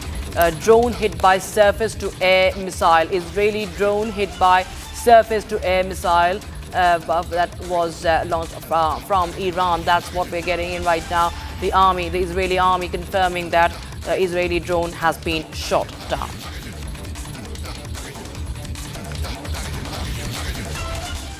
And there you have Israeli, of course, Israel also striking Iran. So their firefighting in the skies continue. These are visuals that have come in. Israel striking Iran, Israel defense system, in Israeli defense forces intercepting the Iranian drones also. But one of its drones have been downed by the ballistic missiles, the surface-to-air missiles of Iran. So you have this Israeli strike. You can see the dramatic visuals and balls of fire that have been witnessed in Tehran, in the skies of Tehran, in several parts of Iran, as Israel continues to strike multiple targets there in Iran. My colleague Nick is now. All right, we have Nick joining us from Tel Aviv right now. Nick, what is the latest situation right now as you report from Ground Zero? Yes, I'm now standing in the neighborhood in the middle of Tel Aviv. This is a residential area, and it is completely destroyed by Iranian missile. You can see the building is destroyed, and it would need to be completely destroyed because nobody can live here anymore, and it should be evacuated. And this is just one building. I can show you behind me. You can see that the whole neighborhood is destroyed. And you can see that there are no military bases. There are nothing that is strategic here, just regular people. Most of them are young people that are coming to Israel, coming to Tel Aviv, and they want to be next to the beach just a few minutes from here, the Mediterranean Sea. And you can see the massive destruction of all of this area. Here, usually, we're living young people in their 20s from all over Israel and a lot of tourists. And now this place is completely destroyed. Here hit the missile from Iran, and from the shock wave, all the buildings for hundreds of meters were destroyed. You can see the complete destruction. Now the site is closed. People can't come here because it is really dangerous. And also where I'm standing here, underneath, there is a construction of a metro station. And because of this ballistic missile, maybe all of this ground can collapse any moment. You can see here, this is the construction of the metro that was before. And this huge building also can collapse. And inside was the consulate of the United States. So maybe this is a reason for the United States, the casus belli, to join Israel in the war against Iran. You can see the massive destruction here all around. You know, as you mentioned about United States, the President of the United States, Donald Trump, has, written on social media yesterday that, they very well know where Khamenei is hiding. At the same time, say that we do not intend to kill him. At the same time, he calls for unconditional surrender. That's a strong message that has been sent out in capitals by Donald Trump. Now, what does that really mean? It means that Israel wants to change the regime in Iran. After 79, the new regime is bad for Israel, but the United States still doesn't want to do it, at least not openly, publicly. They're afraid that the consequences maybe can be very bad to the economy, especially because the prices of the fuel can go really up, the prices of oil, and it's bad for America. I think this is the main reason why they still want to try to solve this conflict in other ways. Right, and speaking of what's happening right now on ground, we're going back to what's happening on ground. Nick, if you could just tell us more about the strikes that continue, because we've seen that Israel has continued to strike major targets in Tehran. Many nuclear facilities also being targeted by Israel. In fact, just stay on with us, Nick. We have breaking news coming in. The president of Israel, Isaac Herzog, has visited northern Israeli town of Tamra following the Iranian missile strike. That's the breaking news we are getting in right now. The Israeli president, Herzog, is taking stock of the situation in northern Israel, visiting the town of Tamra that has witnessed a lot of impact as far as the Iranian strikes are concerned. You can see the civilian areas that have been affected. And Nick, I'll just go across to you on that. Nick, Isaac Herzog right now is taking stock of the situation. He's in Tamra. Tell us more about this place. What has really happened over there? One of the places where the ballistic missile hit, and in the Arab communities, they don't have bomb shelters, and they don't have enough places to hide like in the Jewish cities in Israel. But even with those bomb shelters, you see that it's not always enough because the ballistic missiles are really strong, massive. And the Arab communities, also some of them, especially the Bedouins, they are living next to bases of the Israeli army that Iran also trying to target them, especially of the Air Force of Israel. And the Bedouin communities are surrounding those places in the Negev desert. So this is one of the reasons why if something should there, they don't have too much what to do about that. They just can't pray to God that it will not fall on them. Right. Nick, thanks so much for joining us with that ground report coming in from Tel Aviv of Israel. And Robert TV, of course, continues to get you more such ground reports to help you understand what's really happening, viewers.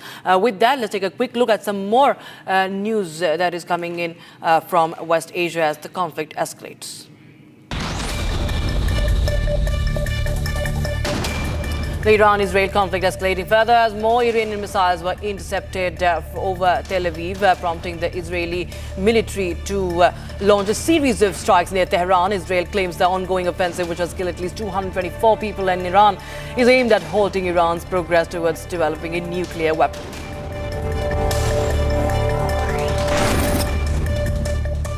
The rising hostilities in Iran dominated the G7 summit's final discussions. Canadian Prime Minister Mark Carney, hosting the summit, called for de-escalation across the Middle East and urged a ceasefire in Gaza, warning that the Iranian crisis risks igniting a broader regional conflict. Leaders also reiterated our commitment to the pursuit of peace and stability in the Middle East. Made clear that Iran is the principal source of regional instability and terror. And we've been consistently clear that Iran can never have a nuclear weapon. We urge that the resolution of the Iranian crisis leads to a broader de-escalation of hostilities, including a ceasefire in Gaza.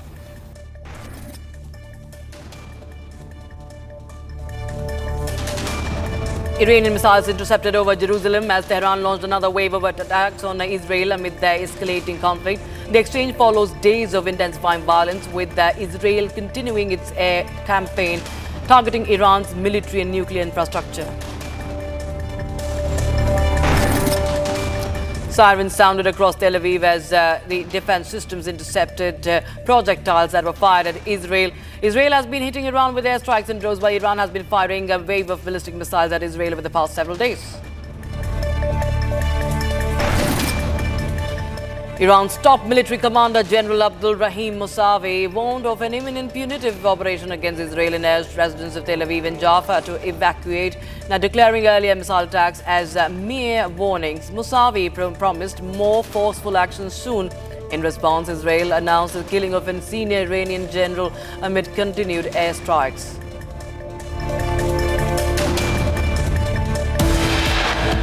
And after multiple technical snags, the Air India has been ordered to reduce its flight operations by 30%. Also, another flight of Air India cancelled, this time in Dubai, due to a technical issue once again after passengers had boarded. We'll get you more on that.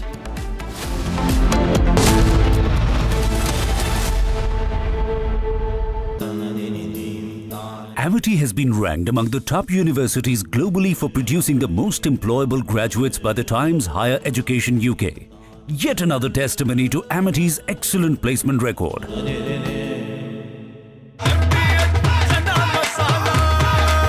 अब छोलिया हो या लोबिया, सफेद चने या काले चने, सब कुछ मजेदार बने। विमल में गुलिस्तां के ये कुछ लजीज फरिश्ते जब साथ घुले तो जी लग जाए और दिल कहे कि स्वाद की जुबान में खुद को ऐसे डुबाऊं कि निकल ना पाऊं। विमल की जुबान कुछ है ही ऐसी, मानते हैं? विमल, बोलो जुबान कैसी? This is pre-planned. And Raja has been hit by all three.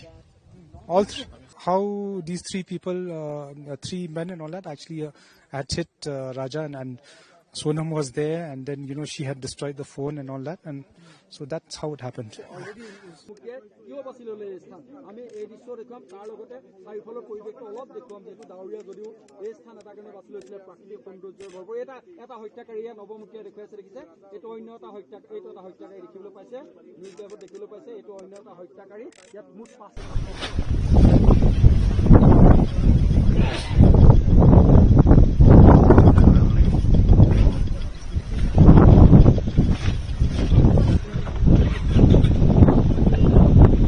कि तमाम जो पूरा परिसर है, पार्किंग का परिसर है, और इसके ही जो क्राइम है इसको रिक्रिएट किया जाना है। तमाम से कुछ ही देर में सोनम और बाकी के जो हत्यारे हैं वो यहाँ पर पहुंचेंगे और क्राइम सीन को रिक्रिएट किया जाएगा। सबसे बड़ी बात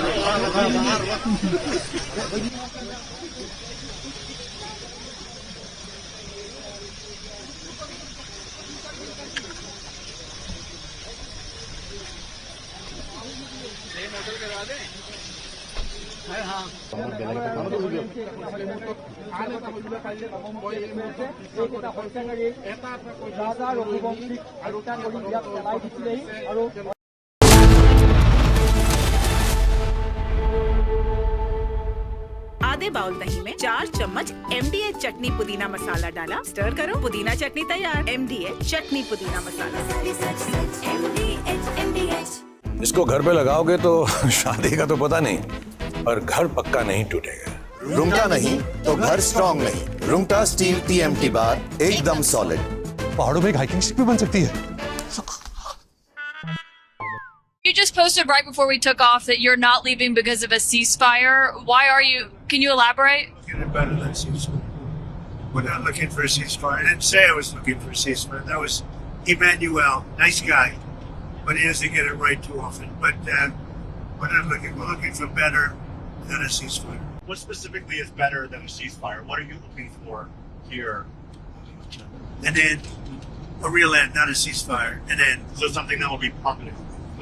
Or giving up entirely. Is that okay too? Are you close there? Is that possible in the next 24? Why not? Certainly possible. Complete give up. That's possible. Yeah, doing pretty well right now. We're doing pretty well.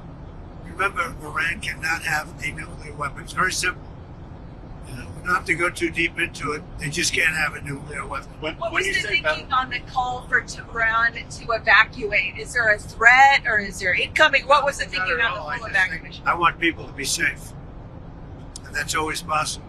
A thing like that could happen. I just want people to be safe. You're great people that know how to protect themselves. And when you say better, we'll come down so hard if they do anything to our people. We'll come down so hard that the gloves are off so beautifully. Now, I think they know not to touch our troops. And were you open to negotiating with the Iranians right now, or do you want to wait? I don't know. I've been negotiating. I told them to do the deal. They shouldn't have done the deal. The cities have been blown to pieces. We've lost a lot of people. They should have done the deal. I told them do the deal. So I don't know. I'm not too much in a mood to negotiate. Yeah, you posted. Yeah, I think it's safer. There's a lot of bad things happening. I think it's safer for them to evacuate. This is pre-planned. And Raja has been hit by all three. How these three people, three men and all that, actually had hit Raja, and Sonam was there, and then she had destroyed the phone and all that, and so that's how it happened.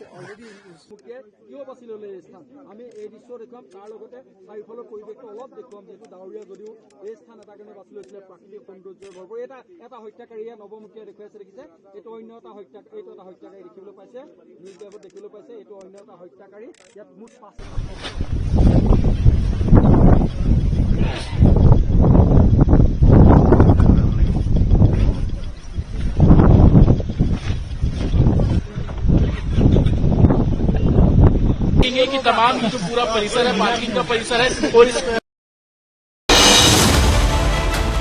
I have seen what it takes to report from the front lines. Accuracy, urgency, courage and responsibility. At Republic School of Journalism, you will be trained for that reality. It's not theory, it's a live learning inside a working newsroom from day one. If you want to report the truth when it matters the most, RSJ is where you begin. Courses begin on June 30th. Apply now.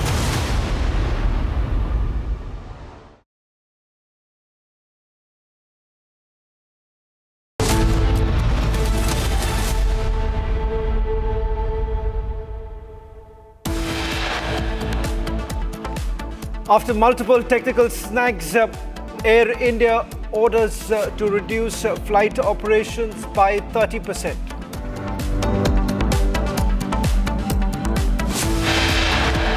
Air India flight cancelled in Dubai due to a technical issue after all passengers had already boarded.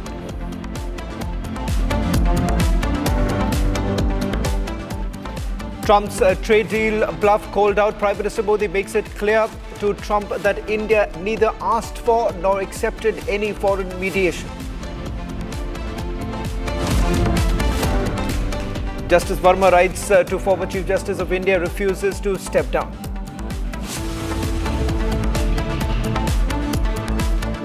Baloch Liberation Army claims the responsibility for remote control bomb attack on Jafar Express train, 4 killed.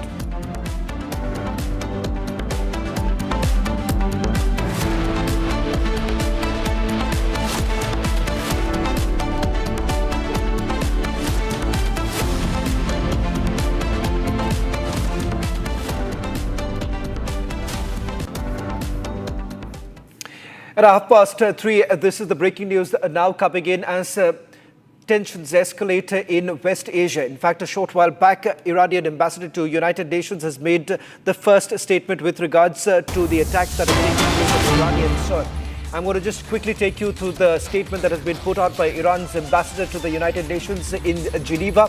And this is what Iran has to say, and I'm quoting, "Whatever Israel is doing with the support of US intelligence. We will follow the developments and actions of developments. At any point we come to the conclusion that the United States is directly involved in the attacks on Iran, Iran will respond to the United States of America." In fact, what we have essentially seen are two important aspects since the war began on Friday.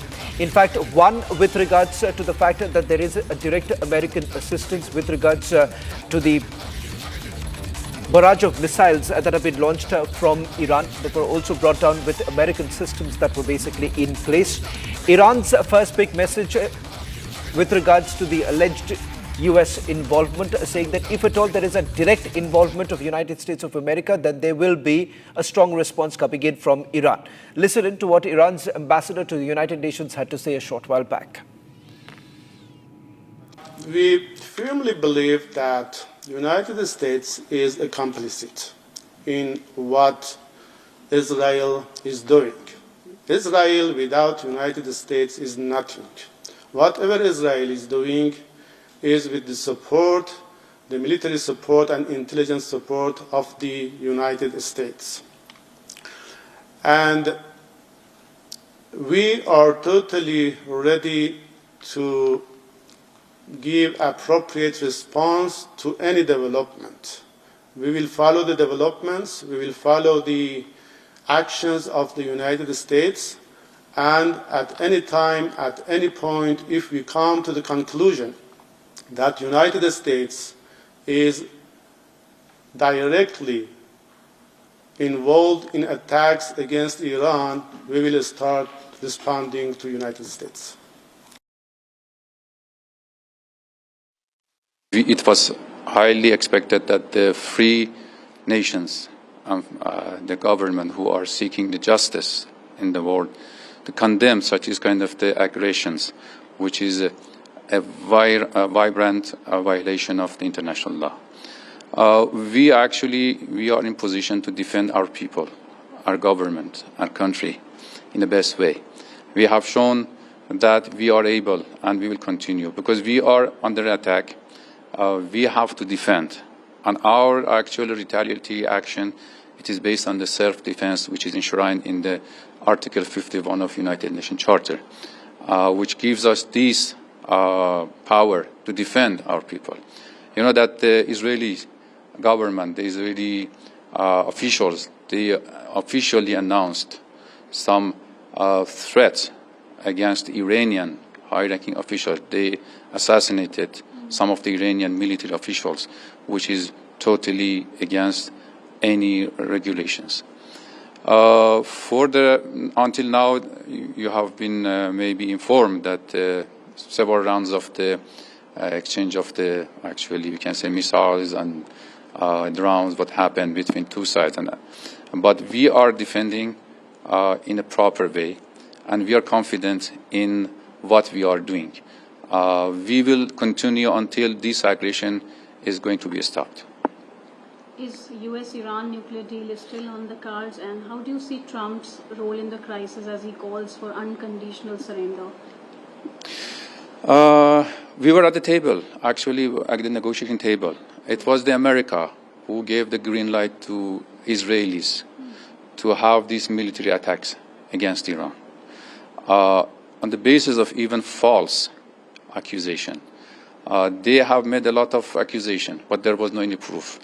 But if there is any kind of allegations, it should go through we can say, some mechanism which is actually it has been considered by the international organization like UN. It's the 11th wave of attacks, missiles that have been fired by the Iranians. We have seen large-scale devastation also taking place in multiple cities of Israel. In fact, this report has been filed by my colleague Nick from Tel Aviv. This is the hole that made just one ballistic missile that was fired from Iran towards a residential area in the center of Israel. Meters from here, there are kindergarten, schools, a lot of buildings with innocent people living there. And you can see the impact. One blast of a ballistic missile destroys anything with the shock wave in a radius of around 500 meters. And Iran continued to bombard Israel with hundreds of those kind of missiles for 5 days. Israel tries to destroy the nuclear capability of Iran because they also can use the nuclear weapons and to strike the same areas, but the impact will be much more bigger. Joining us on this broadcast is Major Samarpal Tur. Major Tur, United States of America and its role. Iran says that if at all there is a direct action coming in from US, then the response from Iran will be hard. Do you believe that this is perhaps the time that US is taking to finally come up with a deal with Iran? Shravan, as you see, the geopolitics, right now, the Russians are quiet. The Chinese have given a very strong statement that the world can go on without America. And as far as the war against Iran is concerned, Shravan, there is actually going to be no practical output if you do not have, troops on the ground. So that is definitely not the present phase one that they are going to do. So what I certainly feel is, their nuclear assets are going to be decimated once and for all and finally. So they are going to destroy the nuclear program first. Secondly, it is just a matter of time when the top Iranian officials will be offered political asylum in Russia, maybe China, maybe North Korea, maybe some Arab country. But as of now, you see, none of the Arab countries have come out openly and criticized or asked for truce or peace at the moment, other than Pakistan. So you see, it's a very fragile and a volatile situation. Let us not forget that, Houthis, Hamas, and Hezbollah, these three have been the proxies of Iran for n number of decades. And now Iran is talking in UN in terms of safeguarding its sovereignty. What happened to the sovereignty of Israel when, Hezbollah was being provided arms, ammunition, and missiles by Iran? And now they are saying that the Americans have given the green signal. Fair enough. They would have given it because the intelligence on ground is definitely stating something that now... Just ask you a quick question. Can you really trust the Americans right now? Israelis are certainly hoping the Americans will come in because Israel right now sees a stumbling block. They cannot perhaps carry out an attack on Fordo nuclear facility. They need the US help. But US sees this as an opportunity, that this perhaps is the time for striking a deal with Iran and let this pass. See, Shravan, the GBU-57 is the only potent weapon or a bomb that can penetrate into the depth to where the bunkers have been made in Iran. Secondly, you see, this is a war against ideology. This is going to break the backbone of terrorism all around the world. And let us not forget, there are lakhs of Houthi rebels who are ready to move into Iran and fight this war. So definitely it is going to be a large-scale war with a number of, refueling aircraft which are moved in. USS Nimitz and its fleet has been ordered to move in towards Iran. So definitely these are not small orders. These are massive and concrete and decisive, military orders which are being carried out. And in coming 48 hours, definitely let's not be surprised that the Americans will be bombing Iran with the B-52s and the B-2 bombers. Well, thank you very much, Major Tur, for putting this into perspective. It remains to be seen whether at all the United States of America will actually respond to what many are saying. It's almost an ultimatum coming in from the Iranians.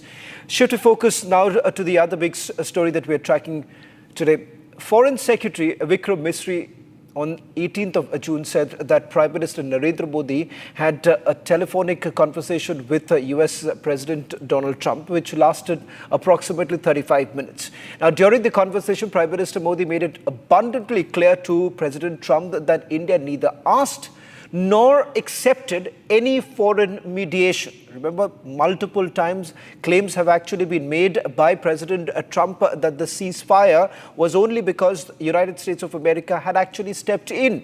India has maintained that there was no mediation as far as Operation Sindoor is concerned, and this once again was told to President Trump by Prime Minister Modi. Listen to what the Foreign Secretary had to say. प्रधानमंत्री मोदी ने राष्ट्रपति Trump से operation सिंदूर के बारे में विस्तार से बात की। प्रधानमंत्री मोदी ने राष्ट्रपति ट्रंप को स्पष्ट रूप से कहा कि 22 अप्रैल के बाद भारत ने आतंकवाद के खिलाफ कार्रवाई करने का अपना दृढ़ संकल्प पूरी दुनिया को बता दिया था। प्रधानमंत्री मोदी ने कहा कि 6-7 मई की रात को भारत ने पाकिस्तान और पाकिस्तान ऑक्यूपाइड कश्मीर में सिर्फ आतंकी ठिकानों को ही निशाना बनाया था। प्रधानमंत्री मोदी ने राष्ट्रपति ट्रंप को स्पष्ट रूप से कहा कि इस पूरे घटनाक्रम के दौरान कभी भी किसी भी स्तर पर भारत अमेरिका ट्रेड डील या अमेरिका द्वारा भारत और पाकिस्तान के बीच मध्यस्थता जैसे विषयों पर बात नहीं हुई थी। सैन्य कार्रवाई रोकने की बात सीधे भारत और पाकिस्तान के बीच दोनों सेनाओं की एग्जिस्टिंग चैनल्स के माध्यम से हुई थी और पाकिस्तान के ही आग्रह पर हुई थी। प्रधानमंत्री मोदी ने जोर देकर कहा कि भारत ने न तो कभी मध्यस्थता स्वीकार की थी, न करता है और न ही कभी करेगा। इस विषय पर भारत में पूर्ण रूप से राजनीतिक एकमत है। राष्ट्रपति ट्रंप ने प्रधानमंत्री द्वारा विस्तार में बताई गई बातों को समझा और आतंकवाद के खिलाफ भारत की लड़ाई के प्रति समर्थन व्यक्त किया। Colonel Shailendra is joining us, writer. Colonel Shailendra, this was known all this while, but there was politics over this entire issue. Even till today, questions were essentially raised whether at all protocols were followed or not, and the United States of America had basically stepped in. The fact of the matter is the DGMOs were involved, and this is what the Prime Minister had to tell President Trump. Jai Hind, Namaskar. You see, as far as our country is concerned, we have been throughout clear. I think there are only two kind of people who are not clear about the Indian policy. One is Trump, who has got selective amnesia and memory loss. And the second is somebody in our own country who doesn't want to be part of the country and start questioning the country. I'm very clearly bringing it out. There have been three outstanding part of this conversation on telephone. One, our Prime Minister clearly specifies to the Trump, that is President Trump, that nothing like that happened. You are somehow having a dream. You are going into selective memory loss, where you are time and again repeating it might have happened in your dreams, but it has not happened on ground with India. The second part is very clear that Trump offered the Prime Minister that you please come down for a visit from Canada, for which there was a fantastically clear answer given that no, we are going to Cyprus. And that amounts to what? That Cyprus visit cannot be cancelled just because the president of US is calling. The third part was that our Prime Minister gave him an option that we can meet during Quad and you are invited, which he is accepting. So this also should bring out to everybody clear. India does not go by others' agenda. We have our agenda clear. We have our lakir going up and up, and we will go by that. We will go by what is correct as far as Indian interest is concerned. We will never ever have any mediation in any of our internal affairs. We are quite capable. We are quite strong. We can support ourselves. We don't require anybody to come in without invitation. And that invitation we will be giving selectively if at all required, which as on today has got no reasoning that it will be given as far as US is concerned. Very clearly responsibility has been also brought out that yes, Vance did speak. There's no doubt about it. But there was no talk about samjhota. There was no talk about trade. So let us be very clear. In India, abroad and in the world, India is on its own.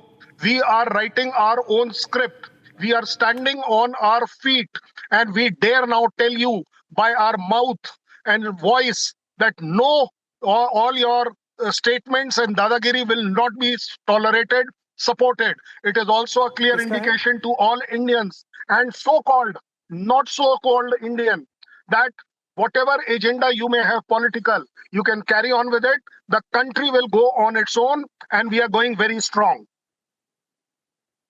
Thank you very much, Colonel Shailendra, also joining us on this broadcast. In fact, responses now coming in from the government. Earlier today, Union Minister Hardeep Singh Puri and Delhi Minister Manjinder Singh Sirsa spoke on this entire issue. Listen.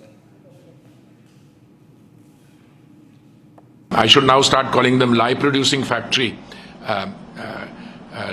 LPF instead of INC. Constantly, I mean, they turn to, there's no invitation. And then when a productive 35-minute exchange takes place, they resort to, I don't know, frankly, whether this is ineptitude and incompetence or this is pure lies. But either case, it's a lie. Then they take resort to an earlier conversation which took place in January and say, oh, this is not the readout. Arey bhai, readout aane do unka. But should you or should you not accept a detailed readout by your own foreign secretary and point by point? So all I can do is, I don't want to dignify the Congress party's ongoing, hallucinatory, I would call it hallucinatory fake narratives that they go and put on. But through all this, I get the feeling, so Chitraji, that they're always looking for some way in which they can show India down. ये पहले से स्पष्ट है, विपक्ष को एक बीमारी लग गई है झूठ बोलने की। देश के प्रधानमंत्री प्रभुसत्ता पे, संप्रदा पे कभी भी कोई कंप्रोमाइज, कभी कल्पना सपने में भी नहीं कर सकते। विदेश मंत्री ने क्या बताया, स्पष्ट किया कि जब ट्रंप की तरफ से ऐसा अगर कहा भी गया तो हमने स्पष्ट कहा, इस कूटनीति में किसी भी दूसरे मुल्क की इन्वॉल्वमेंट नहीं बर्दाश्त की जा सकती, क्योंकि हमारा स्टैंड बड़ा क्लियर है, पीओके हमारा है और इसके ऊपर किसी बातचीत के लिए भी किसी और को बीच में नहीं लाया जाएगा। लेकिन राहुल गांधी एक स्कूल जाते बच्चे की तरह बार बार कभी नरेंद्र सरेंडर, उसको उनका कसूर नहीं है। जो उनको सोशल मीडिया के छोटे छोटे बच्चे पढ़ा के भेज देते हैं, उसमें से जितना वो याद करते हैं उतना पढ़ देते हैं, जो भूल जाता है वो भूल जाता है। Let's also take you through what else is making news right now. Another gangster has been neutralized in Lucknow under the ongoing Operation Langra. Police as well as the SIT carried out this late-night encounter. One criminal injured, another on the run. Gunfire was also exchanged, warning ignored. The heat is also now back on Uttar Pradesh's most wanted.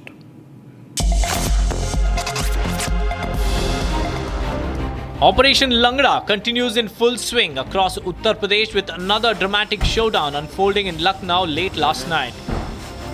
Between 2 and 3 a.m., acting on a tip-off, the STF and Lucknow police launched a joint operation near Langra Patak.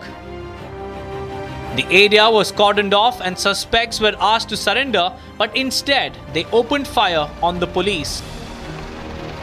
In retaliatory firing, one gangster was injured and captured, a classic case of half encounter. The second suspect managed to escape under the cover of darkness. A manhunt is now underway.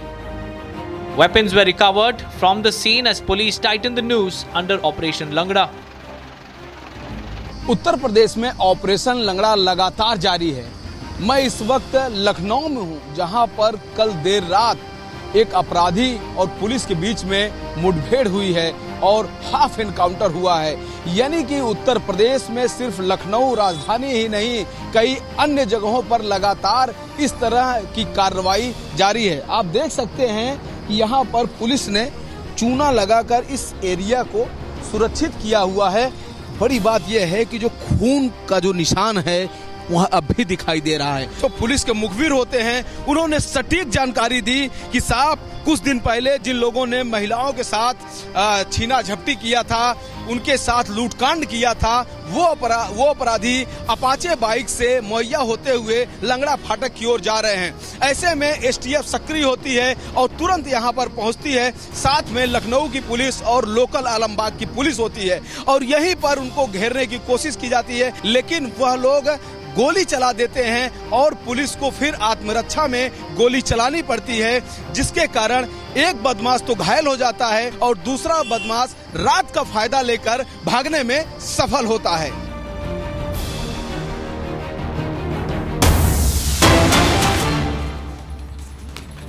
Well, India has now taken a strong stand against Pakistan at the United Nations Human Rights Council, calling out Islamabad for harboring terrorists. India defended Operation Sindoor, saying that defensive action is not just a right, but a solemn duty. The sharp rebuke comes at a time when Pakistan is facing rising global scrutiny for enabling cross-border terrorism. In fact, multiple delegations that have been sent out by India parliamentarians that have visited various European nations as well as Caribbean islands and once again reiterating India's position on this entire matter, that it is India's right to self-defense, and the fact that Pakistan has been exposed for harboring terrorists and indulging in cross-border terrorism. In fact, that's the position that India has taken all along. In fact, several of the foreign dignitaries have also been briefed about why Operation Sindoor was the need of the hour. This was in the backdrop of the horrific attack that took place in Pahalgam, claiming the lives of over 24 people. Important to point out here on your screens right now, this was the statement that was put out by the Indian ambassador a short while back, Indian envoy to UNHRC. This is what the ambassador had to say. 22nd April 2025, Pakistani terrorists turned a serene sanctuary in Jammu and Kashmir into a killing field, carrying out a barbaric execution of 26 Indian tourists in Pahalgam in front of their families. The UN Security Council rightly condemned this reprehensible act of terrorism and called for all perpetrators, organizers, financiers, and sponsors to be held accountable. And we all know that those sponsors operate from Pakistani soil. Pakistan's attempt to mischaracterize Operation Sindoor, our precise and proportionate response, as military aggression is unconscionable. When a state harbors terrorists who massacre innocents, defensive action is not just a right, it is a solemn duty. From hosting Osama bin Laden in its military cantonment to conducting state funerals for globally sanctioned terrorists, Pakistan never fails to disappoint. It claims victimhood while remaining the acknowledged epicenter of jihadist terror. After multiple technical snags, Air India ordered to reduce flight operations by 30%. Air India flight cancelled in Dubai due to a technical issue after all passengers had already boarded.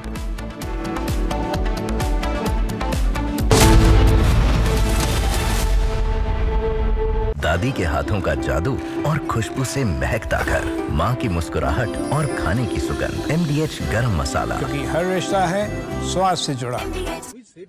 This is pre-planned, and Raja has been hit by all three.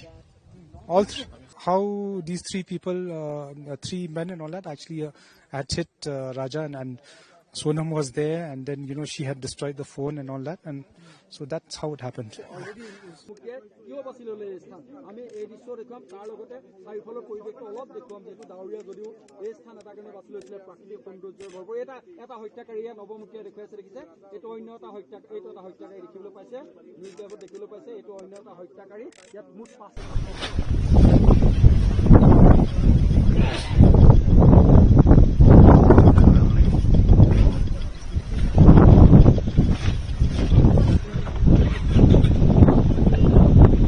कि तमाम जो पूरा परिसर है, parking का परिसर है, और इसके ही जो क्राइम है इसको रिक्रिएट किया जाना है. तमाम से कुछ ही देर में सोनम और बाकी के जो हत्यारे हैं वो यहाँ पर पहुंचेंगे और क्राइम सीन को रिक्रिएट किया जाएगा. सबसे बड़ी बात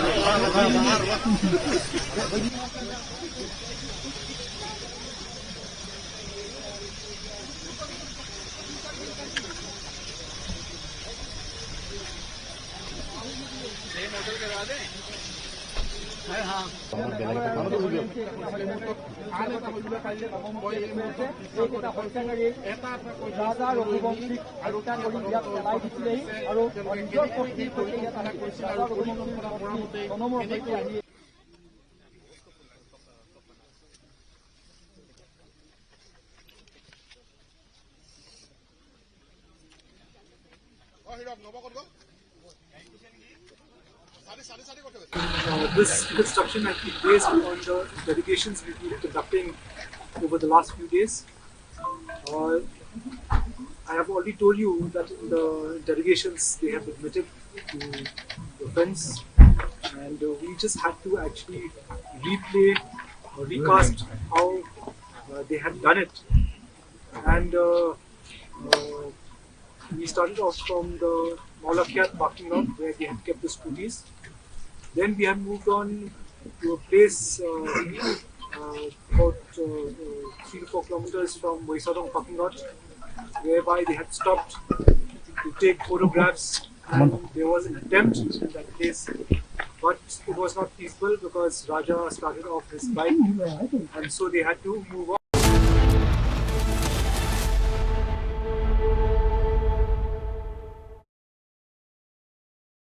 आपकी फेवरेट हुंडई कार्स पर मिल रही है अमेजिंग डील्स। वैसे लोगे तो आप हुंडई ही, चाहे दिल की सुनो या डील्स की, तो जल्दी चले आओ हुंडई शोरूम। MDH की हल्दी मिर्ची धनिया करे कमाल, ये रंग दे, ये खुशबू दे, ये तीखा, ये कम पड़े, क्या निराला MDH मसाला। विमल में गुलिस्तां की ये कुछ लजीज फरिश्ते, जब साथ घुले तो जी ललचाए और दिल कहे कि स्वाद की इस जुबान में खुद को ऐसा डुबाऊं कि निकल ना पाऊं। विमल की जुबान कुछ है ही ऐसी, मानते हैं ना? विमल, बोलो जुबान Kesari. This is pre-planned. And Raja has been hit by all three. How these three people, 3 men and all that, actually had hit Raja, and Sonam was there, and then she had destroyed the phone and all that, and so that's how it happened.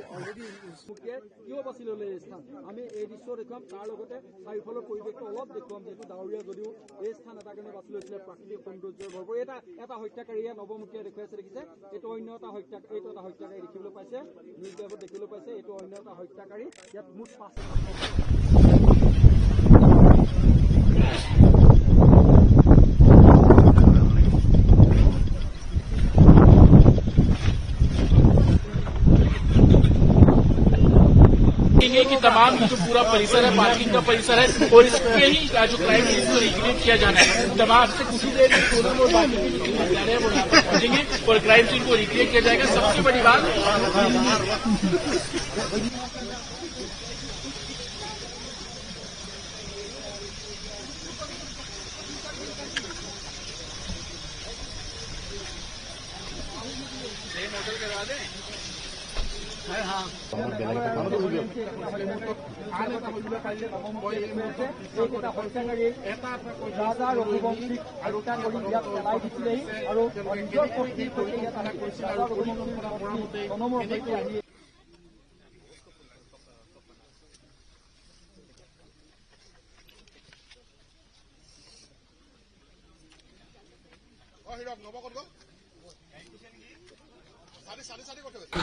This construction has been based on the delegations we've been conducting over the last few days.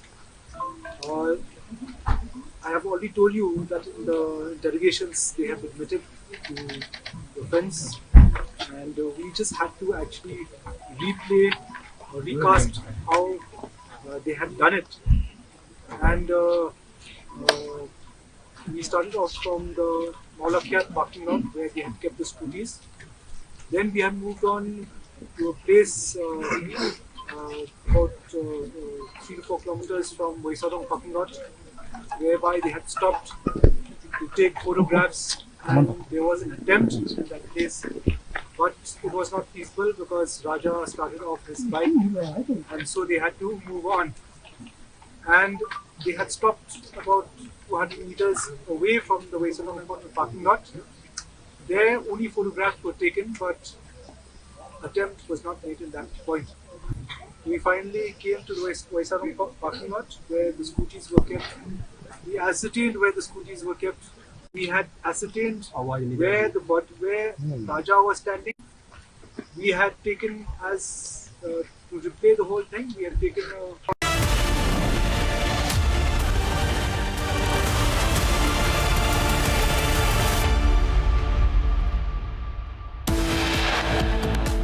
follow the developments, we will follow the actions of the United States, and at any time, at any point, if we come to the conclusion that United States is directly involved in attacks against Iran, we will start responding to United States.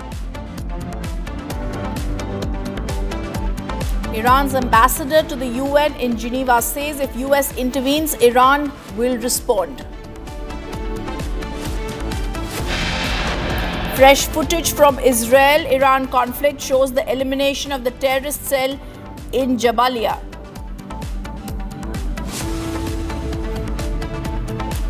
West Asia remains on the edge. Republic reports from damaged and destructed areas in Tel Aviv in Israel.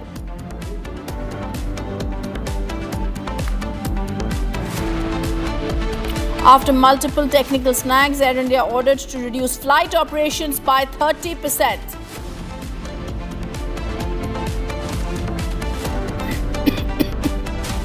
Pakistan's attempt to mischaracterize Operation Sindoor, a precise and proportionate response, as military aggression is unconscionable. When a state harbors terrorists who massacre innocents, defensive action is not just a right, it is a solemn duty.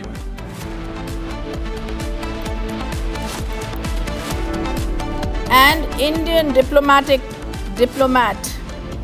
Kshitij Tyagi slammed Pakistan at UN Human Rights Council, says when a state harbors terrorists, defensive actions is not just a right but a solemn duty.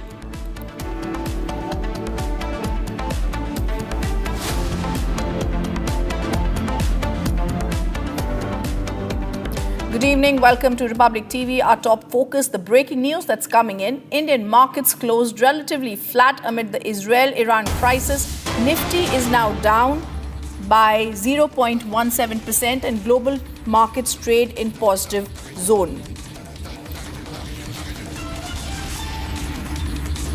The big breaking news that's coming in the Nifty, Sensex is down just 0.17%. I'm going to try and go across to business editor Pranav is joining us live from our digital newsroom. Pranav, Indian markets have closed flat. Nifty Sensex is down just 0.17%, relatively less hit by the Israel-Iran crisis. Explain to us how this is going to be impacting us, Pranav.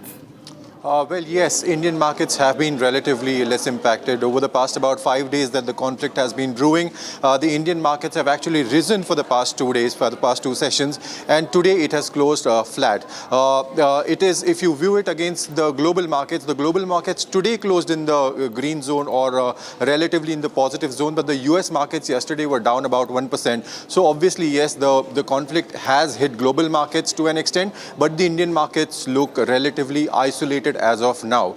Now, we were talking to an analyst today morning who says that some of the key factors behind the relatively isolated response of the Indian markets is one, the RBI repo rate, which took place about a week ago, followed by the strong fundamentals and the macros, which is supporting the Indian sentiment.